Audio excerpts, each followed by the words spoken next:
Hello everyone, welcome inside West Edmonton Mall here in the Alberta capital, Edmonton in Canada. We're getting ready for the first game of the round robin of this FIBA 3x3 Challenger event here in Edmonton between Novi Sad of Serbia and Antwerp from Belgium.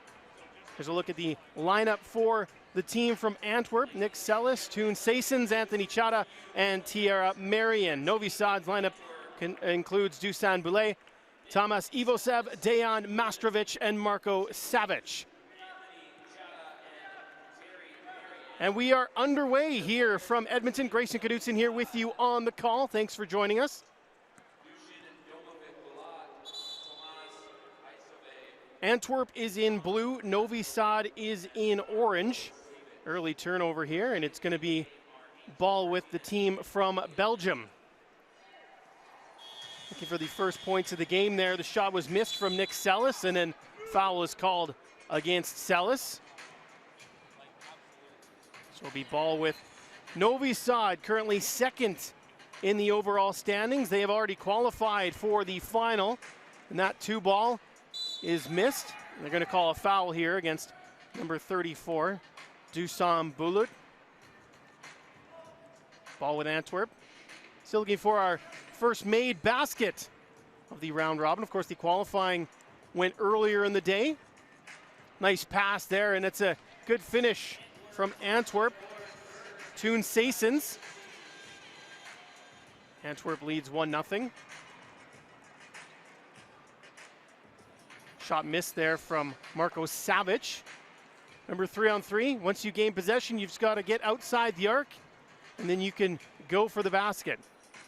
There's a 2-ball, just rims out, getting his own rebound though, and kicking out for another 2-ball attempt. Antwerp a little bit cold here early on. Ball saved in and then smartly played off the defender there by 65, Thierry Marion.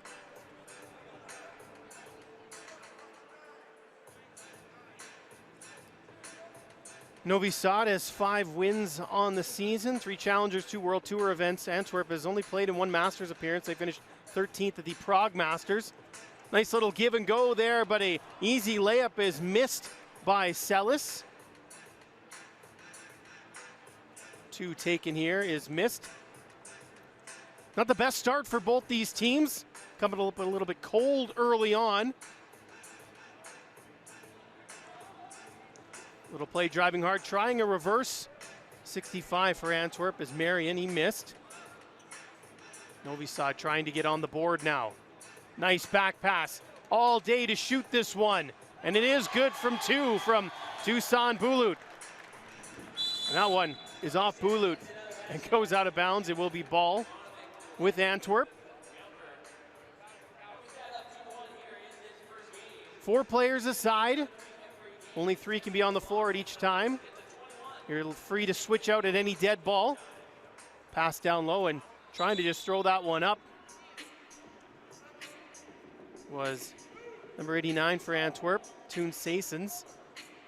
Wound up going off a Novi Sad defender and out of bounds. 10-minute games here in the 3x3, or the first team to get to 21 will win.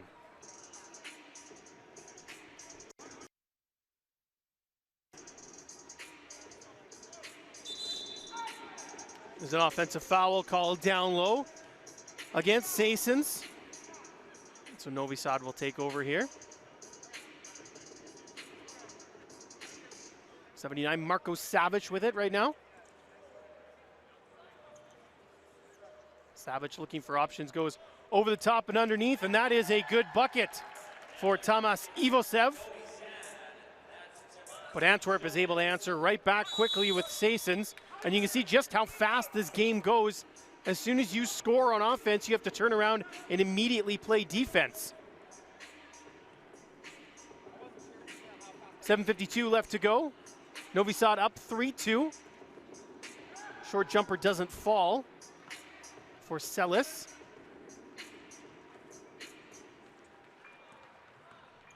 Boulet driving hard to the basket. He gets fouled and will go to the line for a free throw attempt.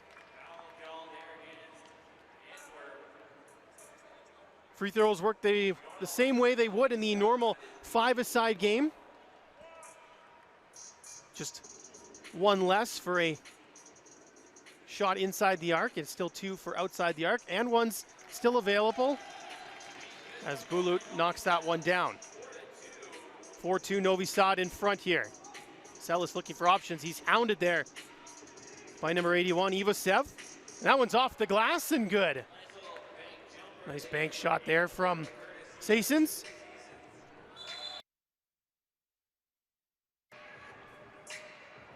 Antwerp hanging in here. They're currently ranked 53rd in the overall standings. They have the number 9 seed in this event. Novi Sad, the top seed in this Edmonton Challenger. They are also the defending final champions from last season. So we went through the entire 2018 campaign, 32-0. Deep 2, off the front rim, a little bit short.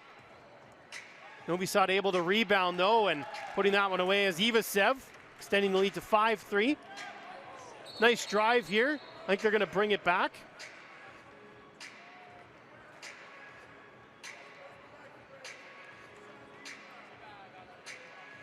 Going to give Antwerp here 2 shots. That's an unsportsmanlike. Looks like he just caught the Antwerp player a little bit high to Saysons.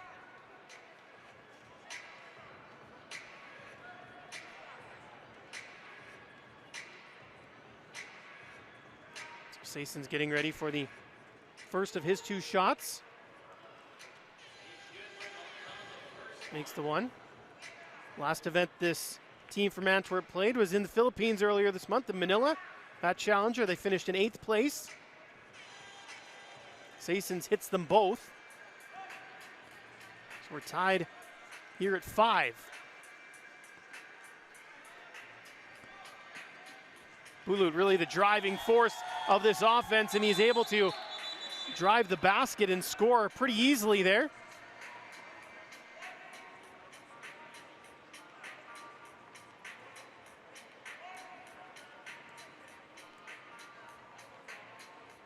Ball's checked, and Antwerp is in possession. 6-5, Novi Sad in front.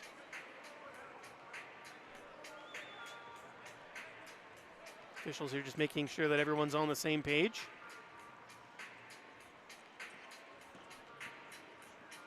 Sellis.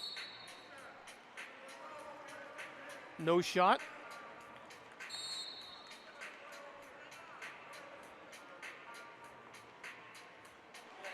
Timeout is called here. 6-5, Novi Sad in front. Look at some of the early action here. Down low, Saysons able to convert. And then here was that bank shot he made. That one laid to Fegaway, looking like Dirk Nowitzki there a little bit. Tomas Ivosev getting a basket as well. Team's grabbing a drink. We've got 6:39 left here in this contest. First game here in Pool A. Ball dumped down low. That's well executed play there by the Belgian team, and Marion gets the points. And then a 2 shot is missed. Belgians able to rebound. A pass from Sellis actually bounces off a defender, and the ball will stay with Novi Sad, or with Antwerp, pardon me. Sellis loses it and called for a foul here as Bulut. He can't believe it.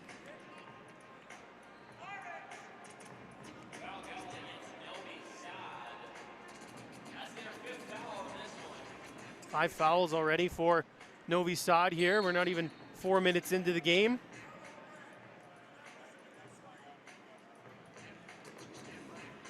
Another infraction called against the team from Serbia.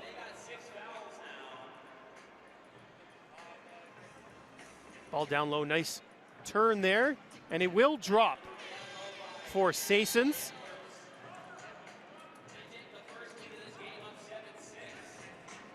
Belgian team in front here.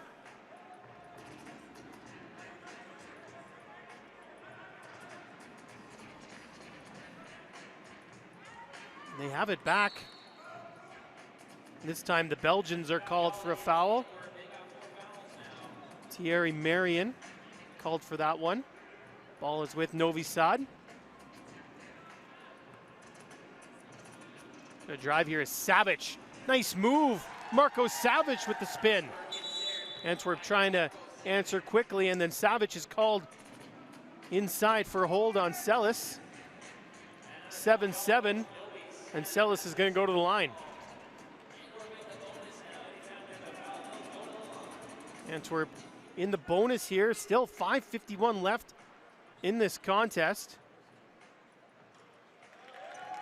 Sellis misses the first.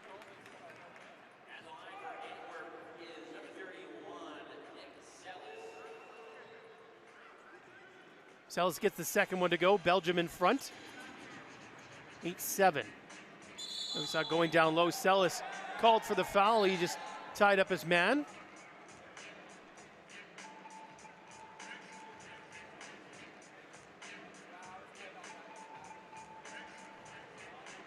Referees are discussing they might call something too here against Ivasev, number 81, who was down low.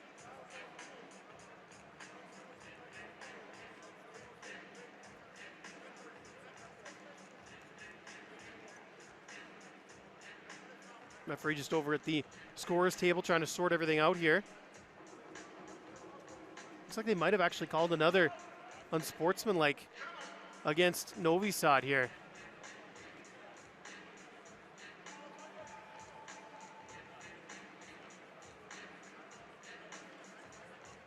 It is a sportsmanlike call against Ivasev.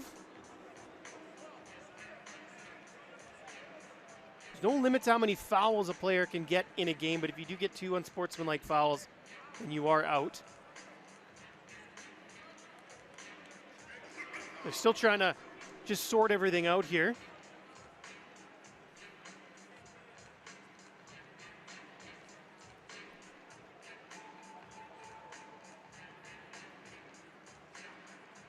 There's going to be 2 shots here for Nick Sellis. With Antwerp up 8-7.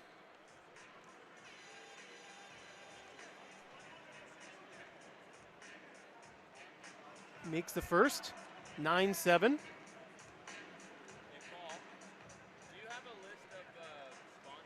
Misses the second one. Novi Sad able to rebound, and they are now in possession. Nice drive from Balut to go up and under for the score, and then they steal it right back. Balut, oh, he crossed him over, knocks him down, breaking ankles. Good finish, and Novi Sad back even now on the Ivasev basket. That's how quickly this game can change. Sellis threw it off the Novi Sad defender, called for a kickball, so Antwerp will have possession here. A lot of the offense seems to run through Sellis up high. There's a 2-shot, and it drops for Marion. 11-9, Antwerp in front. Foul called there against Marion.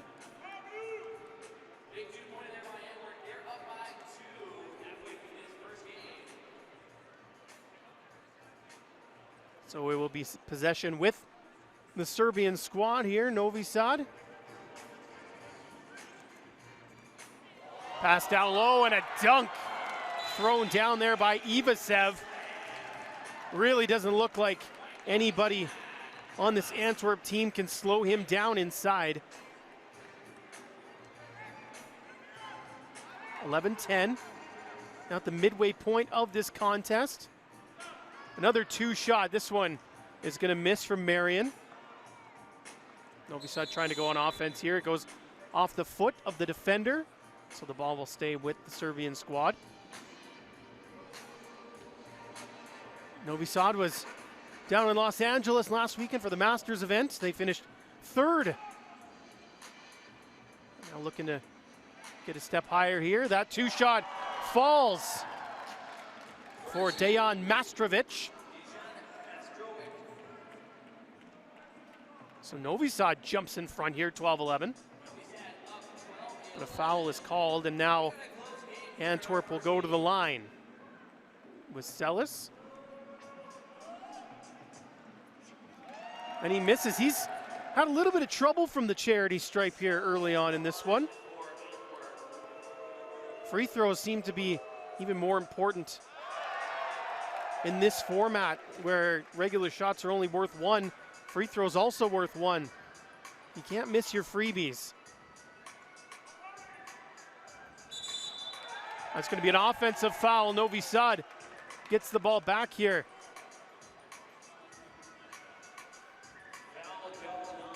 So Antwerp had a real good chance to get in front, maybe extend that lead. Now Bhutan for 2, pardon me, misses.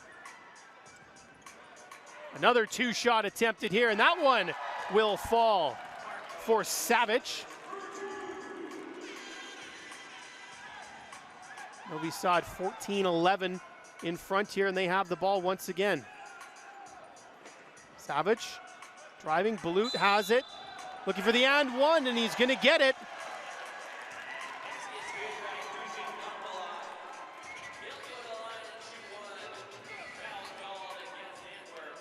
Toussaint Balut. He is the #1 ranked player in the world. Second in points per game on the tour this season. You can see why he really asserts himself offensively. 15-11 Novi Sad in front here. They get 16-11.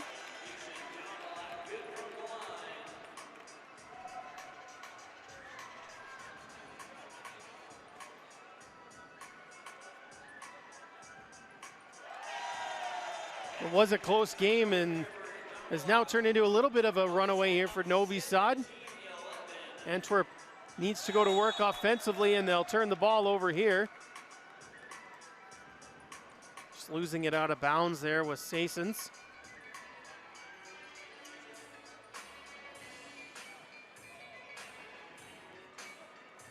Novi Sad working up high here. They go to Balut.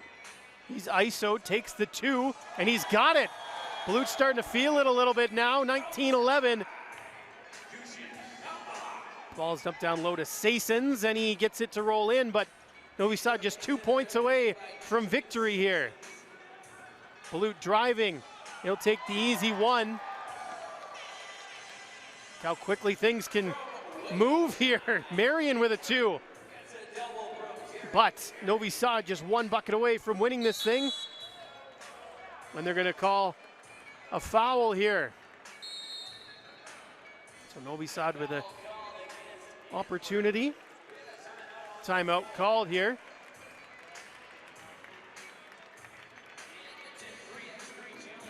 Here's Saysons working down low, getting that last one to just roll home.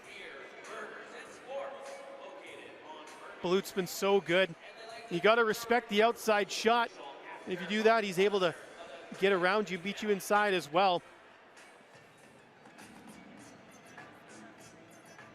20-14. Novi Sad just 1 point away from winning this thing, and they'll look to finish things off from the line. And they'll send number 50, Dejan Mastrovic there. Call him Maestro. It's going to go off the back rim on the first. One more shot, though, for Mastrovic.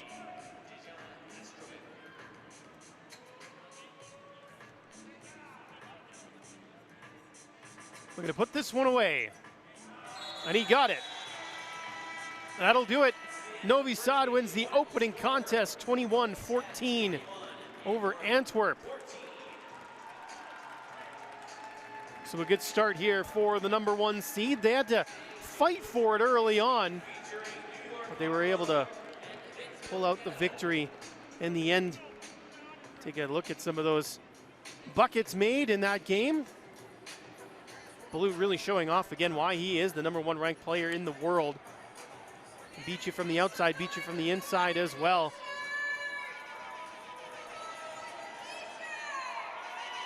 Antwerp able to stay in this one for at least the first half. Some decent shooting, particularly from Saysons. Celis involved as well. His free throw shooting let him down just a little bit. Would have been able to put a little more pressure on the team from Serbia.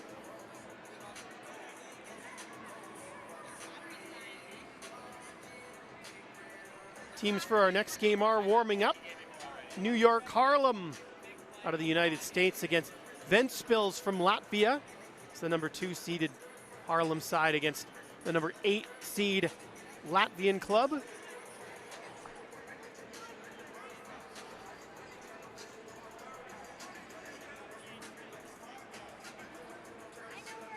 that one will get going in about 5 minutes or so once the players have warmed up. Until then, we'll just step aside for a quick break here. You're watching the FIBA 3x3 Challenger event from Edmonton.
Game of the round robin, the first game in Pool B. It features number 2 seed New York Harlem up against number 8 seed Ventspils from Latvia. Grayson Knutson here with you on the call.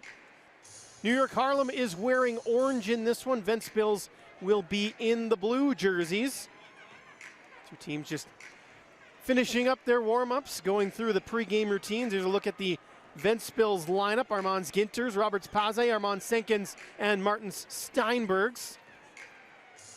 Once again, they'll be in the blue uniforms, the number 8 seed in this event, currently 48th in the overall standings in that race to the final. Meanwhile, New York Harlem is already qualified for Utsunomiya in Japan, the final event of the tour.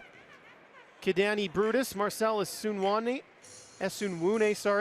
Antoine Morgano, and David Seegers make up their quartet. Keep an eye out on Esunwune, key player here for New York Harlem. He wears number 80.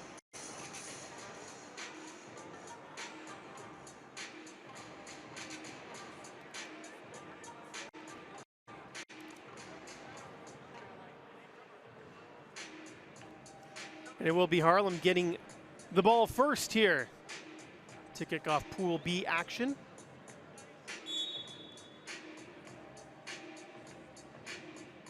Also in Pool B is Humpalek from Czech Republic. Opening shot of the game is made by Morgano. So Harlem off to a good start here. Latvians in possession now. Trying to work their way inside, but that ball is stolen by Morgano. He tried his pass, but it went off the rim. Latvia able to recover. Now they can go on offense. Looking the ball around the outside. Open two look there is taken and rimmed out. Number 72 is Martin Steinbergs. Quick subs here for both teams. Just 38 seconds in, they'll make a switch. Driving hard to the hoop, nifty little up and under there from David Seegers.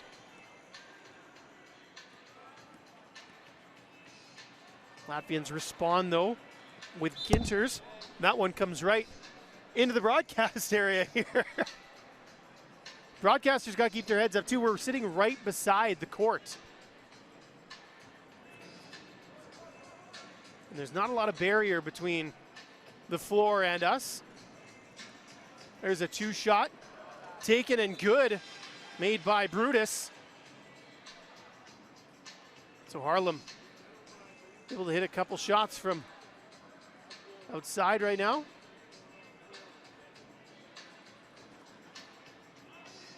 Ball down low, and getting that one to go once again is Ginters. 4-2, Harlem. That shot from the outside is going to miss. Latvia rebounds. Ginters, he spots up and throws up an air ball. Harlem check outside the arc, and now they're going to try to work it down low here. Little hook shot there. Well done from Morgano. 5-2. Ginters working down low, looking to kick it out, but Morgano breaks that pass up. Ball's going to stay here with Harlem. Goes out of bounds.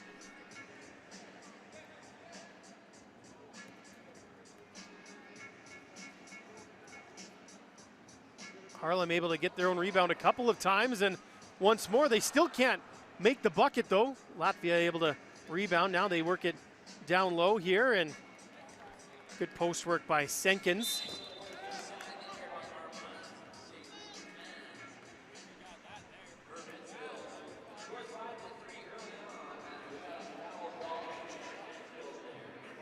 (5-3) Harlem in front here, and they also have the ball. Nice cut there, and a good finish from Morgano. Increases their lead. Hands on that one from Seegers, but ball will stay with Ventspils.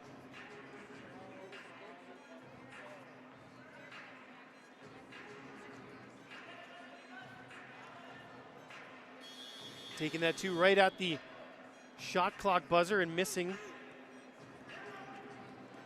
was Ginters, and how about that? Antoine Morgano's having himself a game right now. 7-3.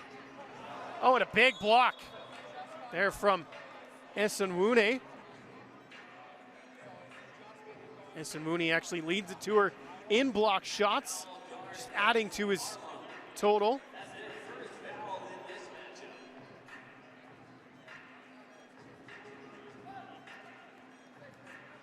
Ginters driving, too strong. Clearing that one is Harlem. Brutus goes up. Good defense though down low, but grabbing the rebound there and stepping right on the end line was Senkins. That's a turnover, and now Harlem has the ball up top. 7:09 left here. Pass down low is broken up. And it's going to be A turnover, actually, as it slipped out of the hands there of Morgano.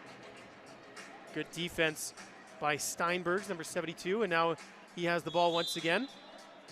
Running a little screen. Both officials calling a foul there against Harlem. Non-shooting foul, so they'll just take it on the floor.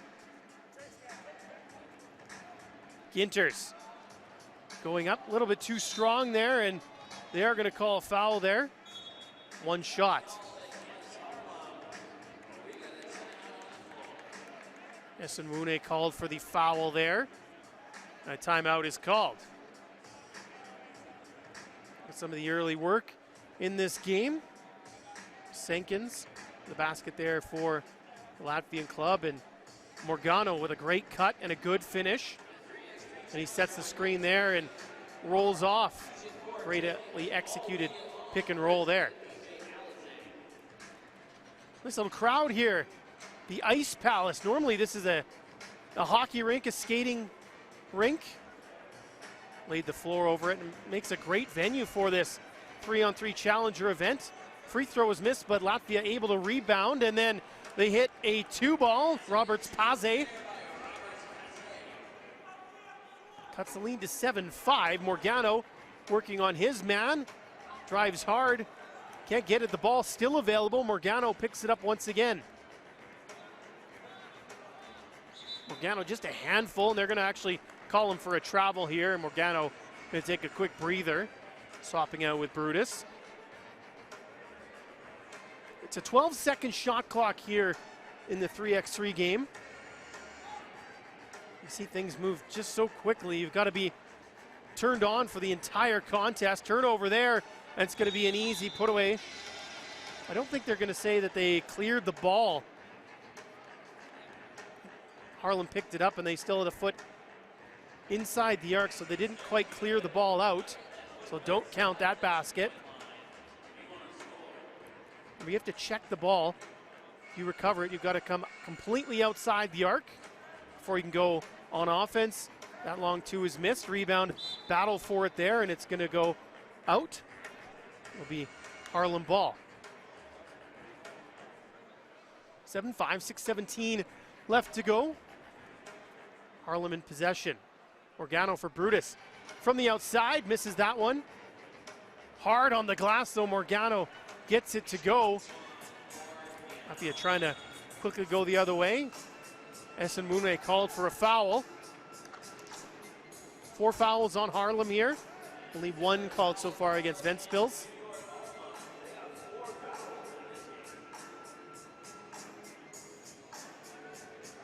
Latvia in possession, nice cut. And a good find there, finished by Paze. Deep 2, comes up short. Paze trying to keep it in play and rebound. Harlem in possession. Brutus off the glass, too strong. How quick was that transition there from the Latvians? Finishing it off was Steinbergs. In and out. Getting a bucket back there is Seegers for Harlem. 9-7. New York in front here. Ginters, though, able to get 1 point back as Ventspils is hanging around in this one. Morgano turns and fires. That one rims out. Latvia able to rebound. Little up fake there, now a drive. Good, strong finish by Martin Steinbergs. We're tied at 9. A timeout going to be called here. Or just a substitution, pardon me.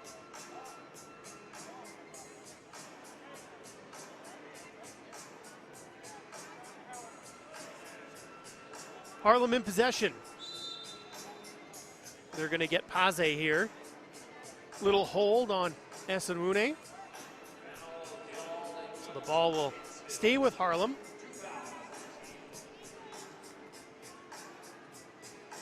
Esenwune.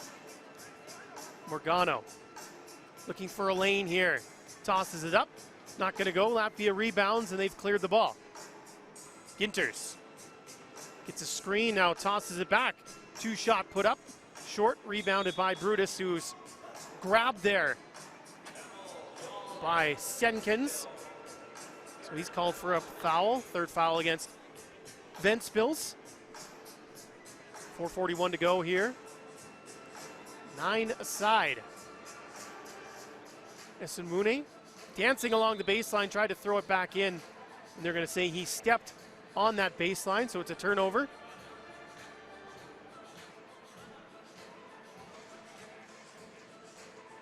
Latvia in possession here. Deep two is taken and missed. Ventspils able to get a rebound, and Ginters gets it to go. Ventspils now in front 10-9.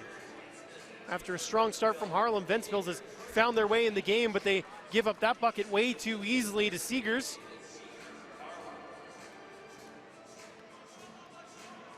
Ginters working on Morgano. Nice little baby hook there. And Ventspils is in front. Brutus trying to answer right back. Good steal from Paze. Right down low to Ginters. Ginters tosses it up, too strong. Rebounded by Morgano. Morgano trying to spin there. Called for a foul is Ginters. 4 fouls aside now. And a timeout is called with 3:48 left to go. Ventspils up 11-10. Here's a look at some of their recent work. Seegers driving to the lane. And there's that little hook from Ginters, who's been great down low.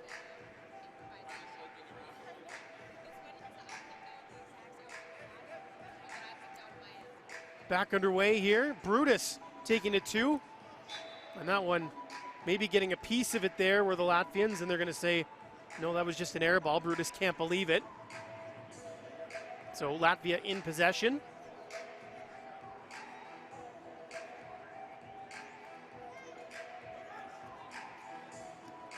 There's a 2, and it's good. Nothing but net from Senkins. 13-10. Ventspils up on Harlem. Senkins then called for the foul. They're not going to call continuation there. And they're going to send Seegers to the line. 5 fouls now against Ventspils.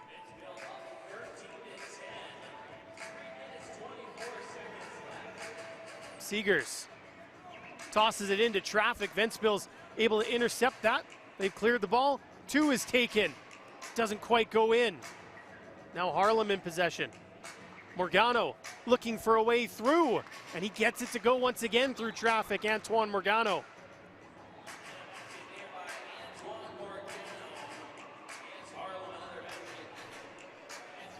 .305 left to go. Latvia with the ball. Nice move there, and a great finish from Ginters. 14-11. Morgano for 2. He missed it, but he was fouled. So it's going to be 2 shots here for Morgano.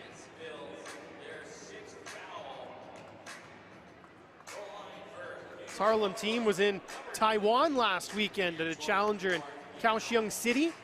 They won that. It's their 6th event win of the season. They won 5 Challenger events, and they also won the Lausanne Masters in Switzerland.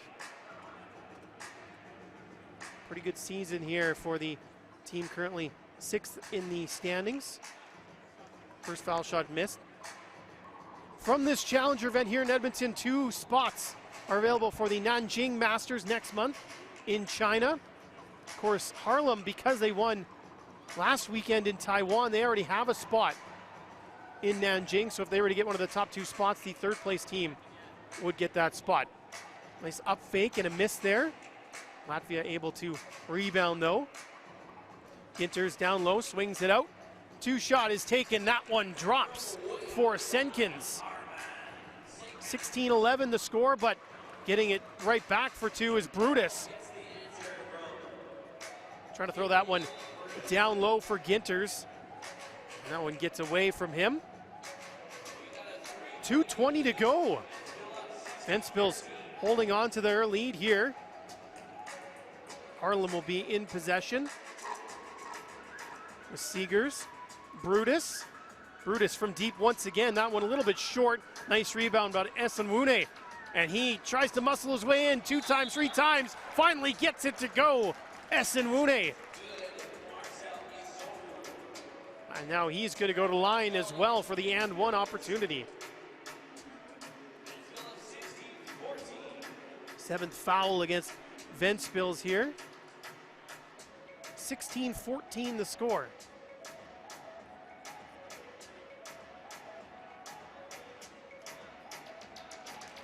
First one is made. Because Harlem is in the first bonus, it's 2 shots for every foul here. Even on the made bucket. We're tied at 16 now with just over 2 minutes left to go. Haze kicks it out. Too quickly taken. Maybe not completely set there. Was Steinberg's. Brutus showing off the handles, looking for a lane. Dumps it off. Esenwune underneath. And now Harlem is in front. Screen set there, and they're going to call that an offensive foul. Moving screen there against Ventspils. Going hard to the floor there was Morgano, but he's up and seems to be all right.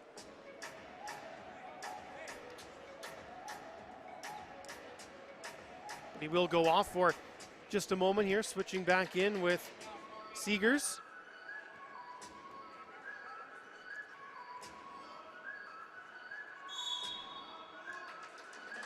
Another foul called here against the Latvian side. Ginter's called. And again, in the bonus, so Harlem is going to go to the line for 2 shots here. And it's David Seegers from the Bronx. They call him Super Dave. First one goes.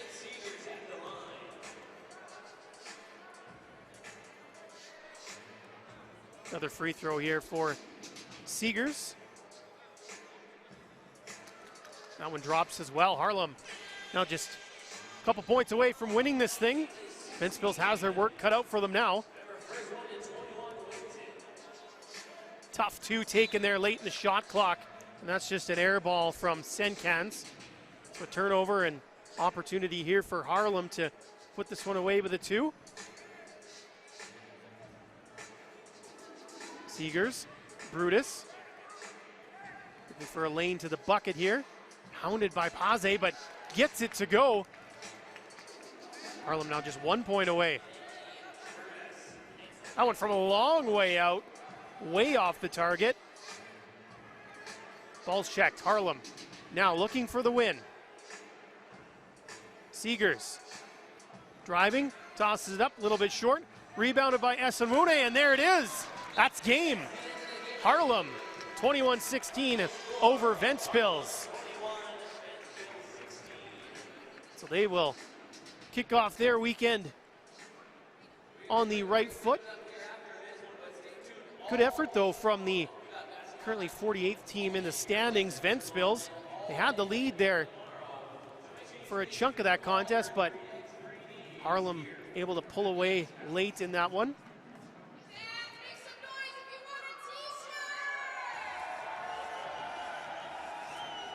Look at some of the highlights from that contest. Good close contest as well between these two sides.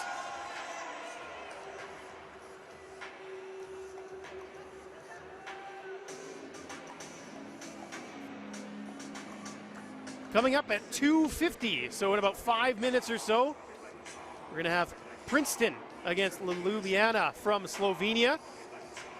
So don't go too far. We'll have that one for you starting at 2:50. The teams are out for warm-ups. Stick around. You're watching the FIBA 3x3 Challenger from Edmonton.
Inside West Edmonton Mall, the FIBA 3x3 Challenger event here in Edmonton. We're getting ready for our first matchup in the round robin in Pool C between Ljubljana of Slovenia and Princeton from the United States. Ljubljana in the blue, Princeton will be in the orange.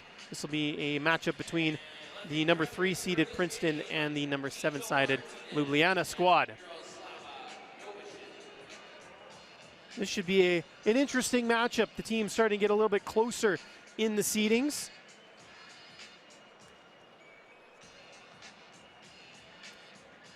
Ljubljana 15th in the current standings. Princeton is 4th. There's a look at the team from Slovenia. Jasmin Hercegovic, Dejan Mlakar, Zelimir Zagarac, and Stojan Dekanovic make up their squad. The Princeton team is made up of Damon Huffman, Robbie Hummel, Kareem Maddox, and Dam Mavrides. Princeton 4th in the current standings. They've already qualified for the year-end event in Utsunomiya, Japan. And they're coming off a victory last weekend at the LA Masters. So riding high is the team from Princeton. They look to open things up with a 2, but it rims out. Ljubljana with the ball now. And they're going to miss their first shot as well. So both teams a little bit cold out of the gate, but plenty of time to warm up. That shot from deep is going to be easily gathered in. Number 87 is Zagarac for Ljubljana. He has the ball now. Over the top. Shot from 2 is hit by Mlakar.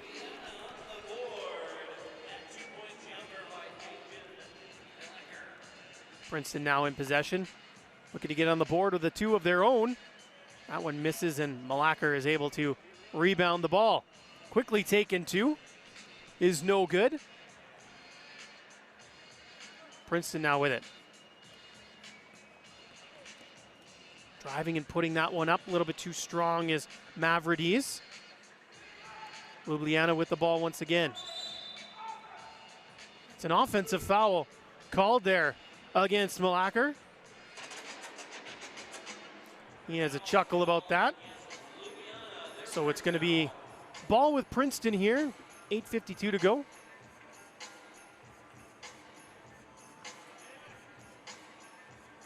Thinking about the 3 and then driving. Nice little move there. Getting the roll is Kareem Maddox.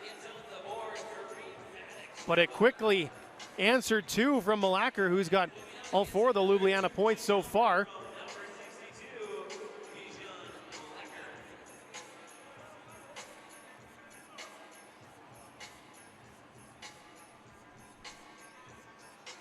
Princeton in possession here.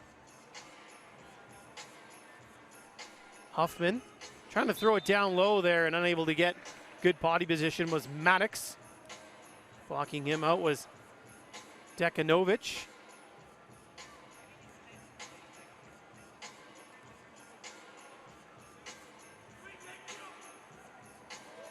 Now Dekanovic looking to finish, can't do it. Nice little play run there by the Slovenians, but doesn't fall for them. Now Princeton in possession. Zipping that one down low to Maddox. He banks it off the glass and in. Princeton comes up with a steal here now, and they're immediately back on offense. Maddox thought about the 2. Now he takes it. And that one's good. 4-4 game.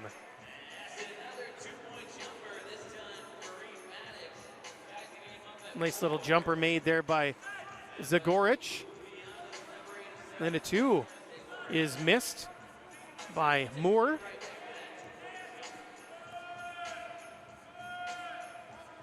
And that one's going to rattle home for Mlakar, who shooting really well here to start this game. Maddox all tied up. It's going to be a foul called there against number 39 for Ljubljana. That's Stojan Dekanovic. A little bit of a size mismatch there when he's up against Maddox.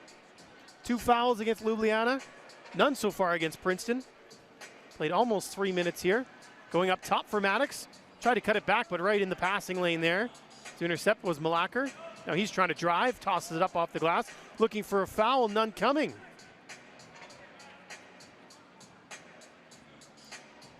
There's a 2 taken that just a little bit short Malacher able to pick that one up. Ljubljana clears. Herzegovich trying to find a lane along the baseline. He does. Off the glass and in. 7-4. Team from Slovenia in front. Maddox up top. That was Zagrich, had a hand in his face, misses that one. Quickly taken two is made by Malakar, and he's got 3 twos here so far in this one. Ljubljana up 9-4. Malakar just grabbed the shirt there of Huffman, and a timeout is called here. Two teams will take a quick break. Great start here, though, for Ljubljana, particularly from number 62, Dejan Malakar.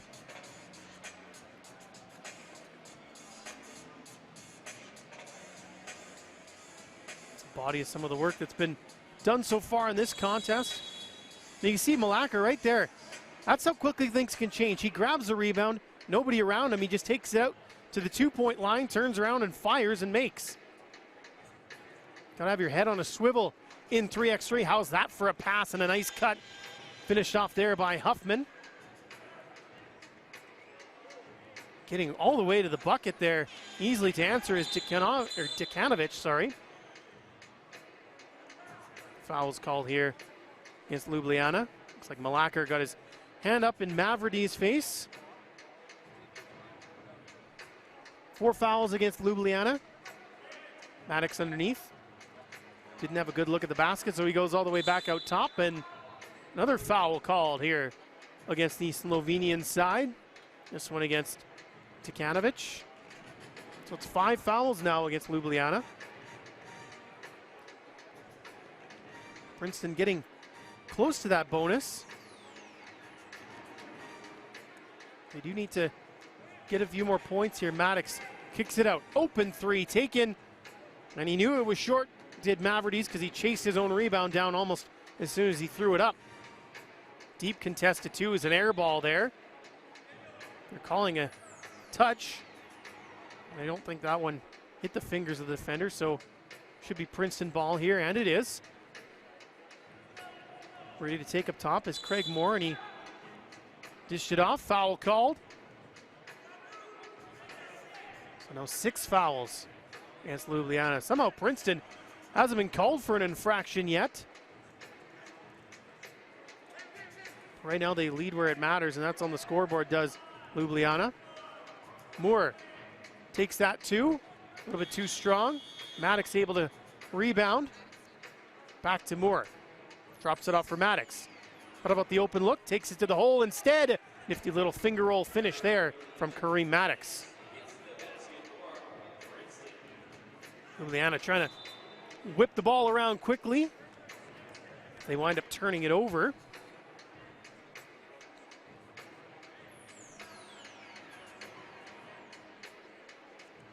Princeton in possession. Going is Mavrides. No resistance there from Ljubljana. There's a 2 that's missed. Maddox rebounds that one easily.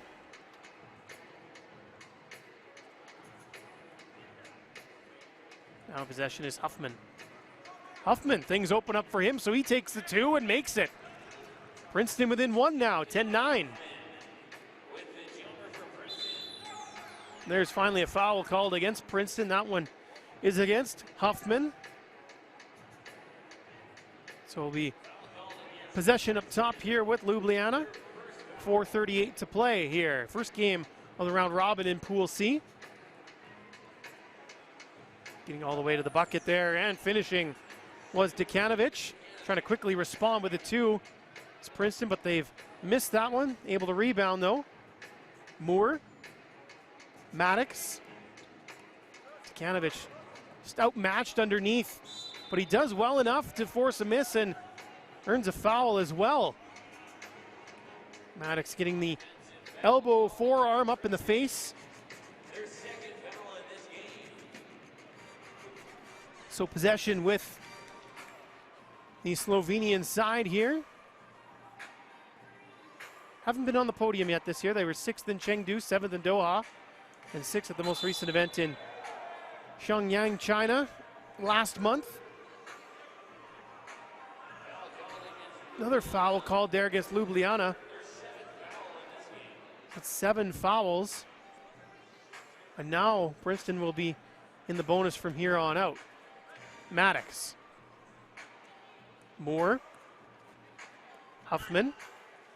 Into Maddox. Free throw line jumper. That's good. Right at the shot clock buzzer. 11-10. Ljubljana still in front though. Looking for something inside here, but rimming out there was Herzegovich. Maddox has it now. Back to Maddox. That's a great play by Princeton, and it finishes off with a dunk. Tied 11, and timeout's going to be called here by Ljubljana. So we're all knotted up here at 11 with 3:36 to go. Ljubljana started off so strong. A little bit of foul trouble now. And Kareem Maddox has been able to help pull Princeton back into this one. Maddox was a gold medalist at the 3x3 World Cup this year with the United States.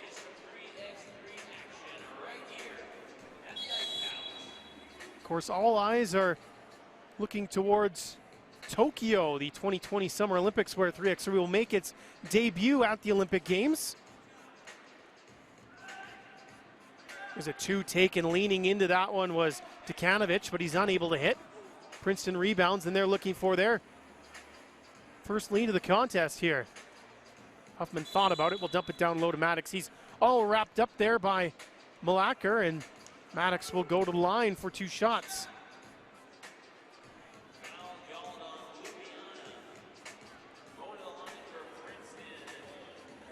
Kareem Maddox, or just simply Reem, as his friends call him.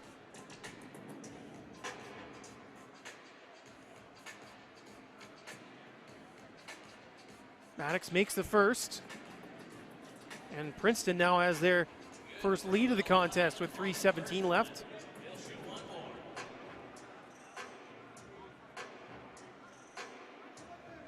And Maddox makes them both. See how Ljubljana responds here to being down. They try a quick 2, and it's going to be fouled in the act. So heading to the line is Malaker.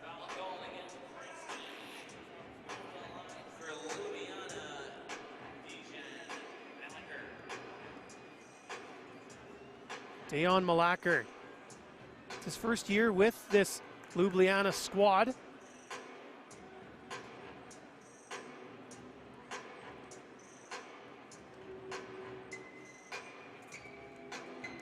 Makes 1 of 2. Princeton in possession once again. Maddox down low. And this time, able to win the defensive battle was Djukanovic.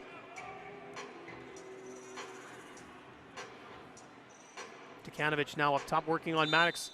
Maybe trying to use his speed, and looks like we're going to see an unsportsmanlike call against Maddox, who was initially called for the foul and then continued playing through and caught Djukanovic up high, so he will go to the free throw line for a couple of shots.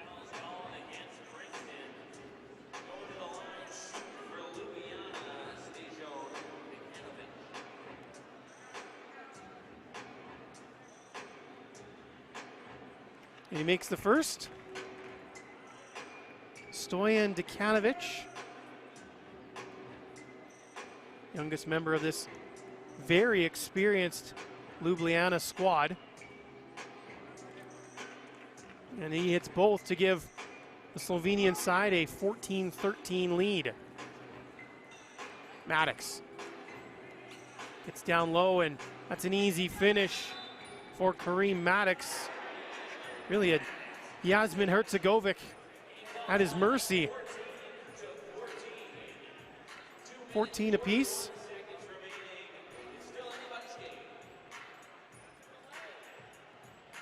It's going to be Princeton ball here. 2 is quickly taken, but it's just an air ball. So Ljubljana takes over.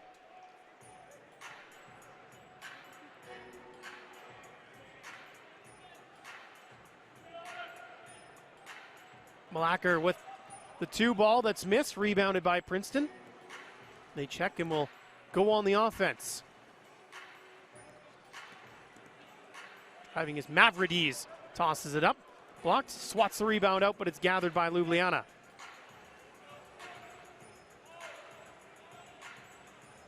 Number 87 is Zelimir Zagarac for 2. That's an air ball of his own. Shot clock violation as well. So we're kind of stuck on 14-14 here. Just over 2 minutes left to go in this one. Will this be the first game that goes the full 10 minutes? 2 is launched and just a little bit short there from Mavrides. Malacker with it now. Works himself into the lane. Tosses it up, and that's not going to go. Maddox. Mavrides back to Maddox. Takes the 2. It's good. Kareem Maddox puts Princeton up 16-14. Turnover by Ljubljana. Maddox wide open underneath. Easy throwdown. And Princeton extends their lead to 3. Looking for some contact there was Dekanovic, not called.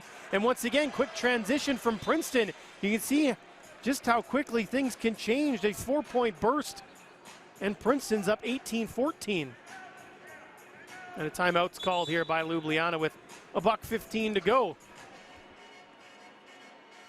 Still some time for them to get back into this one, but they're going to have to act quickly.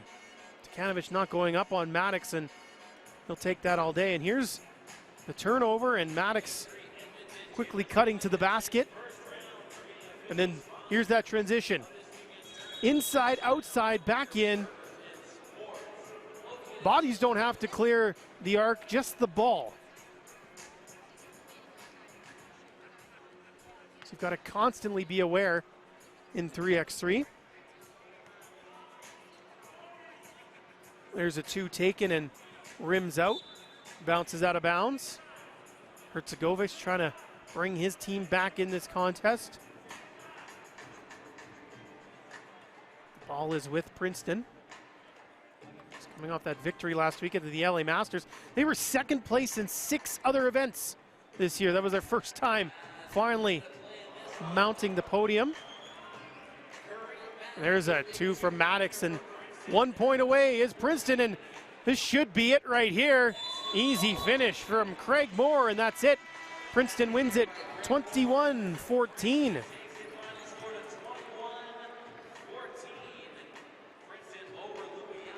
Ljubljana was in this thing the entire way. They had it at 14-14 with about 2 minutes left in this contest, and then a 7-0 run from Princeton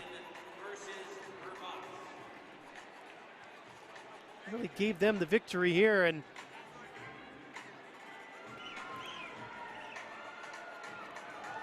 so a good start to this event for Princeton. They look to win back-to-back weekends here. Ljubljana will look to bounce back in their next game this evening in the 2nd session.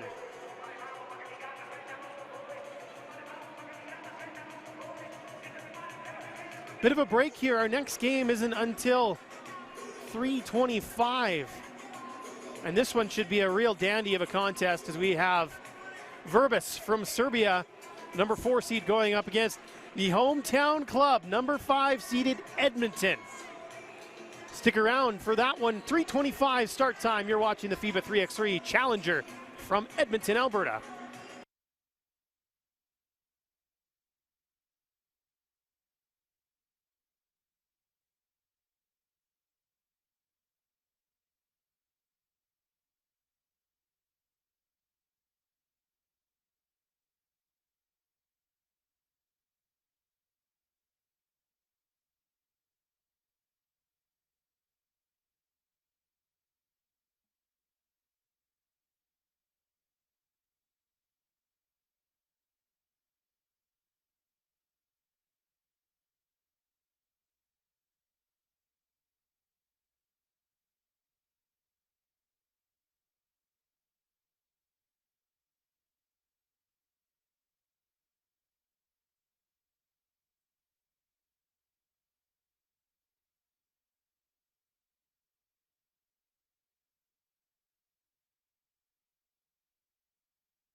Yeah, I can hear myself.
Welcome back inside the Ice Palace here at the West Edmonton Mall. It's the FIBA 3x3 Challenger here in Edmonton.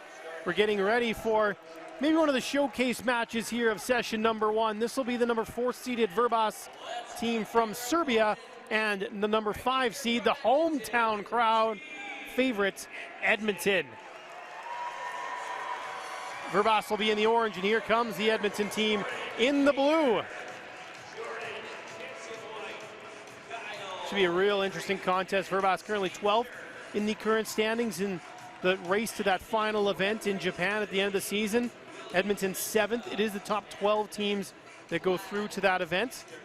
Here's a look at the Verbas lineup. Marko Brankovic, Goran Ostojic, Ivan Popovic, and Strahinja Stojicic make up the Serbian quartet. And there is a healthy contingent of Serbian fans here. There's the Edmonton lineup: Jordan Baker, Jordan Jensen-White, Kyle Landry, and Steve Sir. First opportunity for the hometown fans to cheer on the boys representing Edmonton. Verbas has had a little bit of success here in Canada at the Saskatoon Masters earlier this season. They finished in 2nd place. Both these teams were in Kaohsiung City last weekend in Taiwan. Verbas finished in 3rd. Edmonton came in 5th. Meanwhile, the Edmonton team was 2nd at the Montreal Masters earlier this month, looking to take one step further up the podium here on home soil. Will be Edmonton with the ball first, and we are underway. First game in Pool D. There's a foul called on Verbas, the first Edmonton possession of the game. Number 96 is Kyle Landry to Jordan Jensen-White. Steve Sir for 2 off the front rim. Sir is able to grab his own rebound and keep the ball in play. Sir, another shot from deep, rims out once again. Verbas able to rebound, and now they have their first possession of the ball game. Popovic. High arcing shot that bounces out. Edmonton back in possession. Jensen-White. Lane opens up and he goes all the way to the hole. 1-0 Edmonton. Jensen-White strips the ball loose. Edmonton has the ball back once again. Jensen-White down low to Landry. Fighting off Popovic.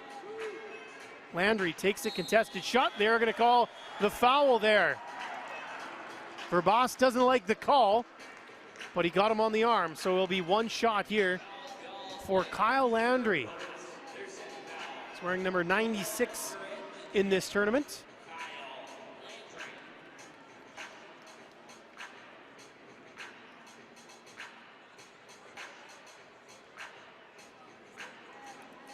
It's a one shot here for Landry, and he makes it. Hometown side up 2-0 early.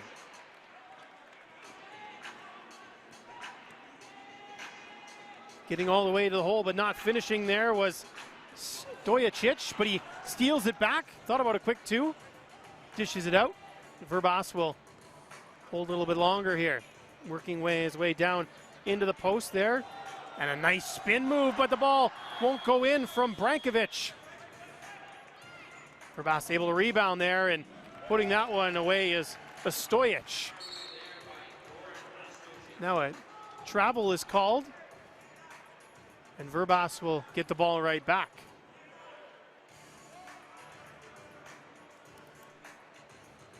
(2-1), 8:33 to go.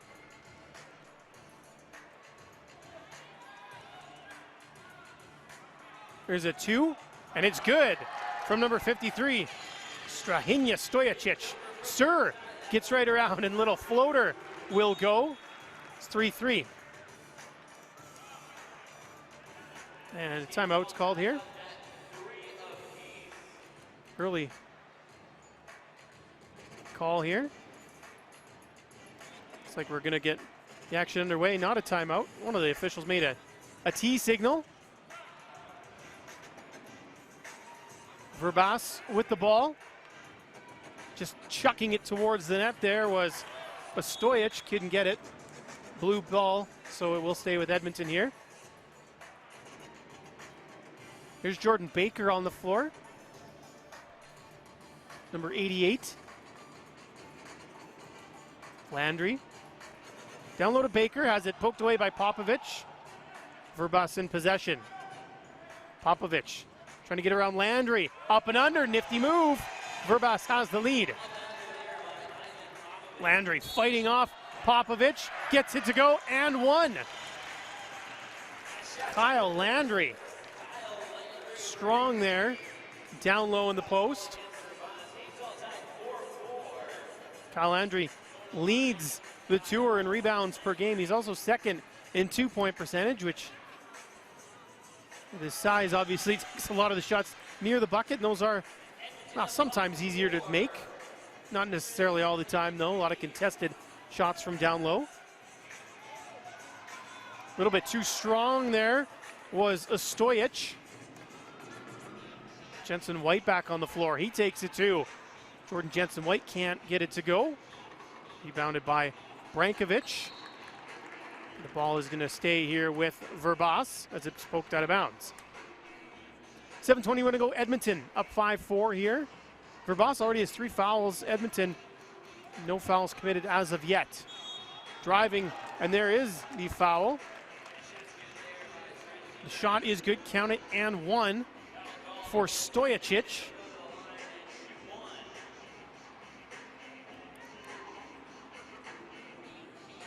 Strahinja Stojic will look to put Verbas in front here. And he does just that, 6-5 for the team from Serbia. Quick out to Steve Sir. He's got it from deep. Edmonton leaps back in front. Just throwing that one up, looking for the height there of a Stojic. It gets away from him and out of bounds. So Edmonton ball. Baker, Landry. Sir. It's going to be a moving screen called against Landry.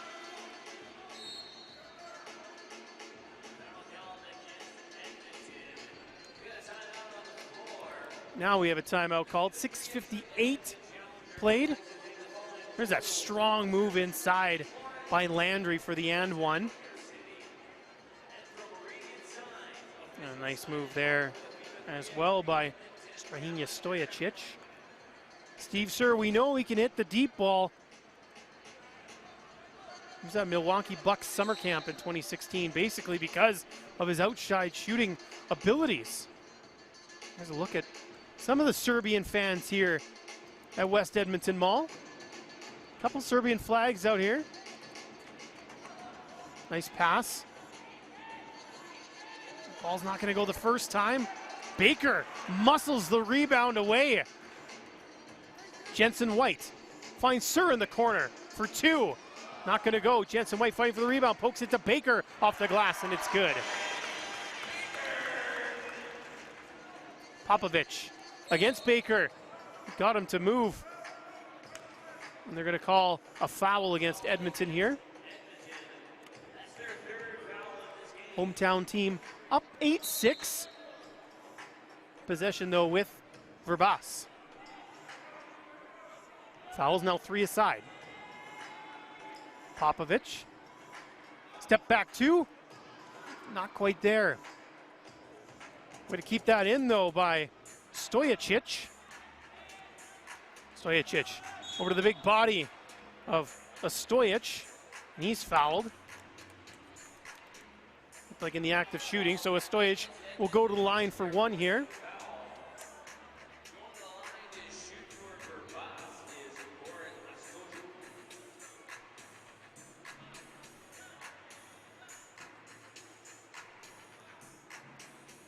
Stojic to get his team within 1. A little bit short, rebounded by Edmonton. Landry in a battle there, but finds Baker. Baker sizing up a Stojic. Nice move, Jordan Baker.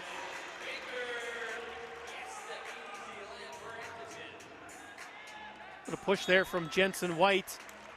Not called, and the ball doesn't hit anything, goes out of bounds, so Edmonton has possession of 9-6 here.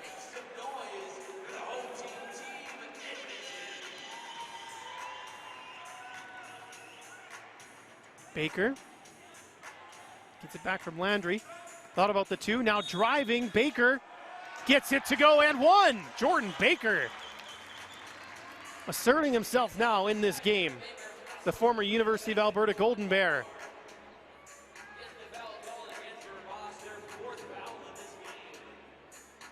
Say former U of A Golden Bear, he's still coaching there. Former player with the Bears. Makes the free throw as well, so Edmonton up 11-6 here. Popovich tried to pass, but he turns it over to Landry. Baker driving, spinning, shooting. Oh, Jordan Baker's feeling it right now.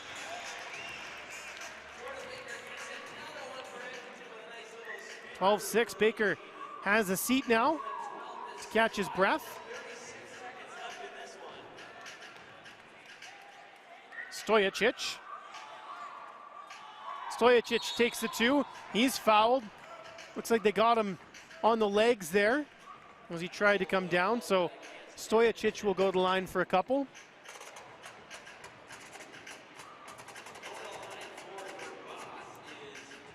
Verbas finished 7th at the Debrecen Masters in Hungary earlier this year.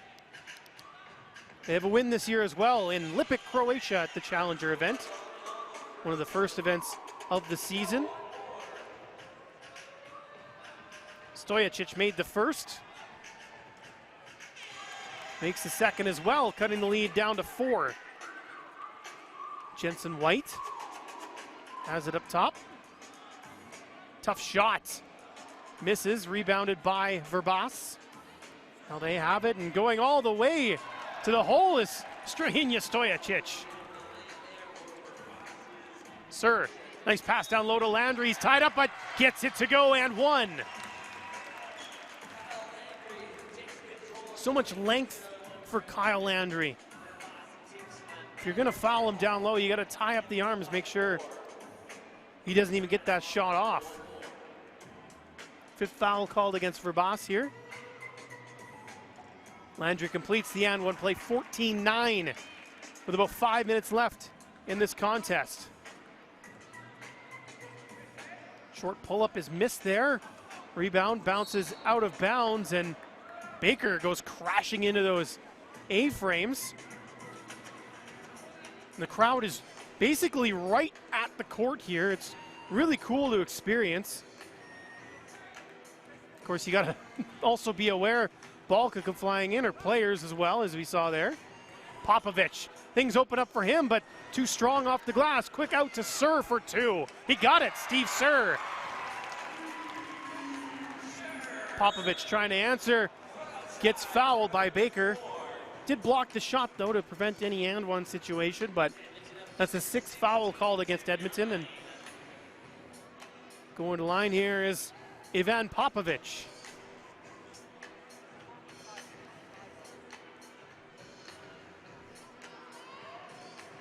Popovich gets it to go, so 16-10. Here's Baker, looking for the cut of Jensen White, finds him, gets it to go, plus another foul. Edmonton really able to finish through some of the contact here from Verbas, and they're making them pay for it at the free throw line.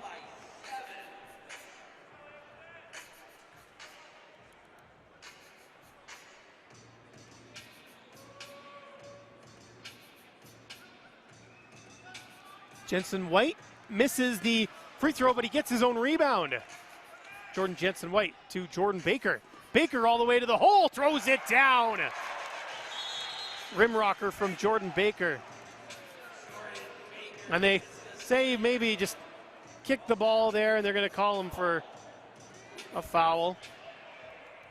So that's going to put Verbas on the line here, and shooting is Strahinja Stojicic.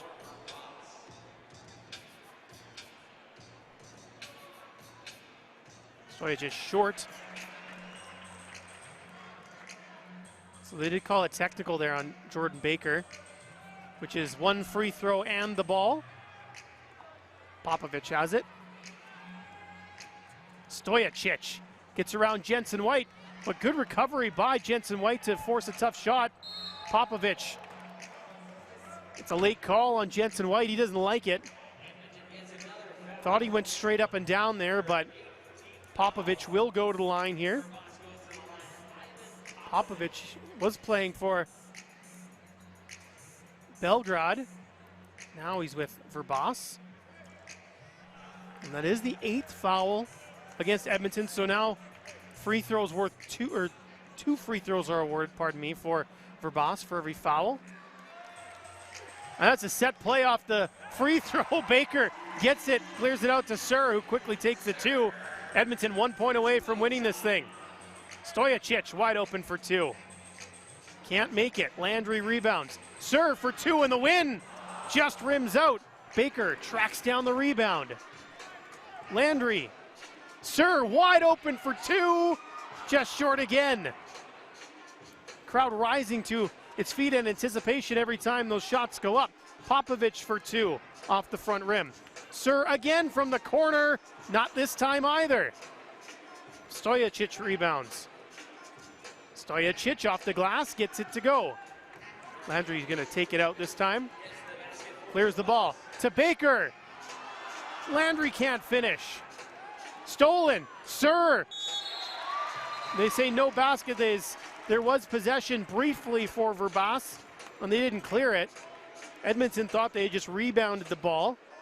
If you rebound your own miss, you can stay in the arc, but they said that Verbas had enough touch of it that possession had swapped. So Verbas has the ball. 3 minutes left. Getting an easy bucket there is Brankovic. Edmonton still 1 point away. Landry spins. Use the glass, too strong.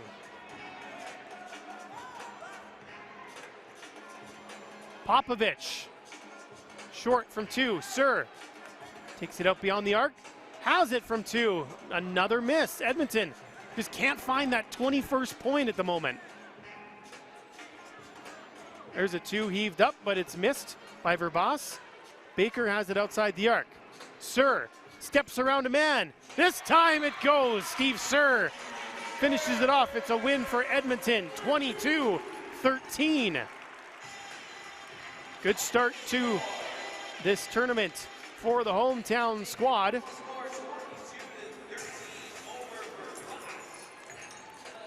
Nice little win here for Edmonton. Verbas. Unfortunately for them, they start with a loss. They'll be back in action against Winnipeg later on tonight. Edmonton will play Winnipeg in the final match of session 2. Coming up next, it's back to Pool A action. Novi Sad against Sosnovyj Bor. That one gets going at 3:50 Mountain Time, so 10 minutes from now, you're watching the FIBA 3x3 Challenger event from Edmonton.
Welcome back inside the West Edmonton Mall Ice Palace for the FIBA 3x3 Challenger event.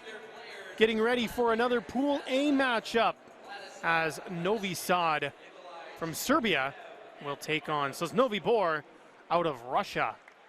Novi Sad has already played in the opening game of the round robin. They defeated Antwerp 21-14.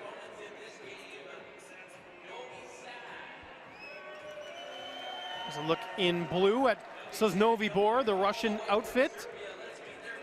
And here's the Serbian team. Novi Sad, number 1 seed in this tournament. Sosnovyj Bor ranked number 10.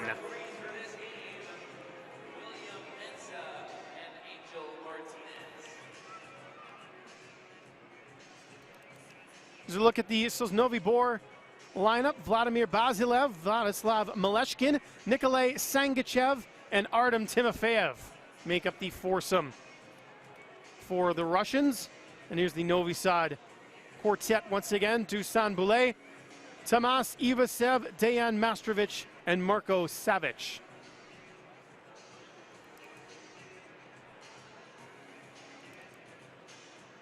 First action of the day for Sosnovyj Bor, 57th in the race to the final. Of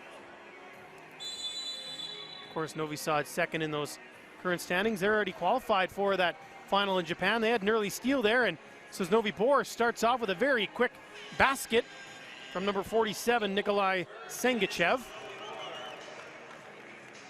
But Novi Sad is able to respond rather quickly. You can see just how fast this game moves. 10-minute games, or the first team to 21. Of course, so far in our previous 4 matchups, we haven't seen the game go the full 10 minutes. Somebody's always got to 21 first. 1 point for shots from the foul line and inside the arc, just like that.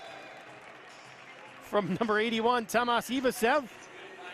2 points for any shots outside the arc.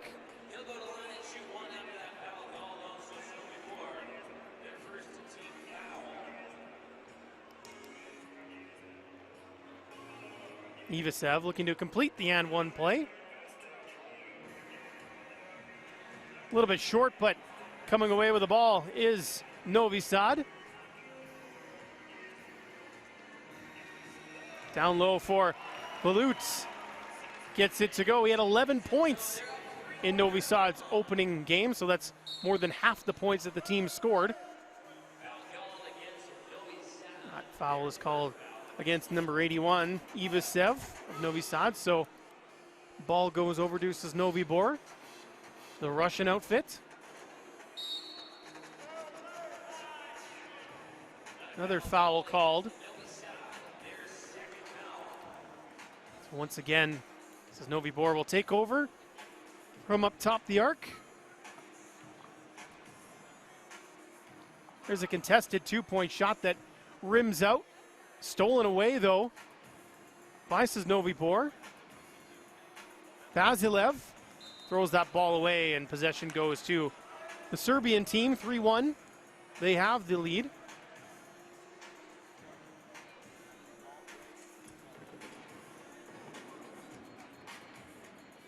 Mastorovic has it right now, sends it across to Savic. Now Balut. They're going to call in off-the-ball foul here. Looks like that one was against Maleshkin, number 23.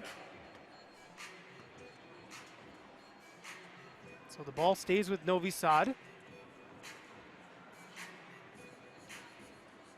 That shot comes up just a little bit short. Rebounded here by Sangachev, and now he has it in the corner for 2. Missed it. Rebound was picked up, but he goes flying out of bounds, does Vladimir Basilev. So it will be Novi Sad possession, 3-1. They still lead, 8.5 to go here.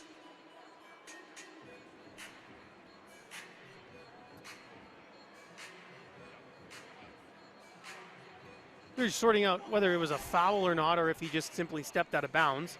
Official over at the scorer's table.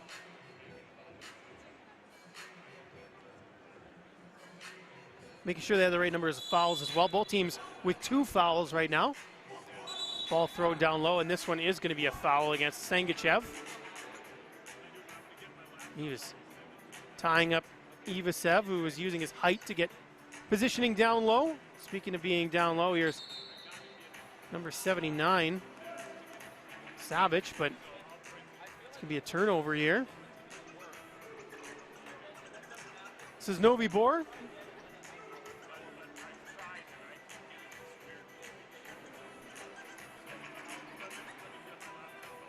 Unable to handle that one completely cleanly is Basilev, in a little bit of trouble, but finds an outlet in Timofeyev, and he gets it to go right before the buzzer.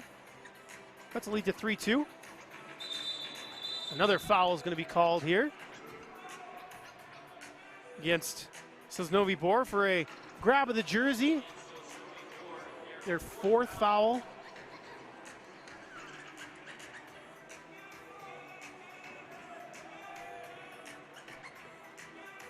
Balut trying to go up top, and once again, Novi Boer just getting a little grab happy there, and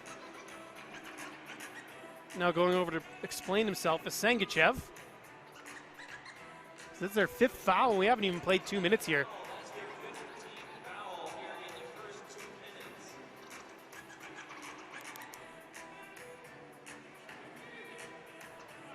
Oh, that's a nice play, and it's finished off beautifully by Marko Savic. Pass from Balut. Quick two taken. That missed. Novi Sad back in possession here, up 4-2. Balut driving. He loses the ball, and it's going to be possession with Novi Boer.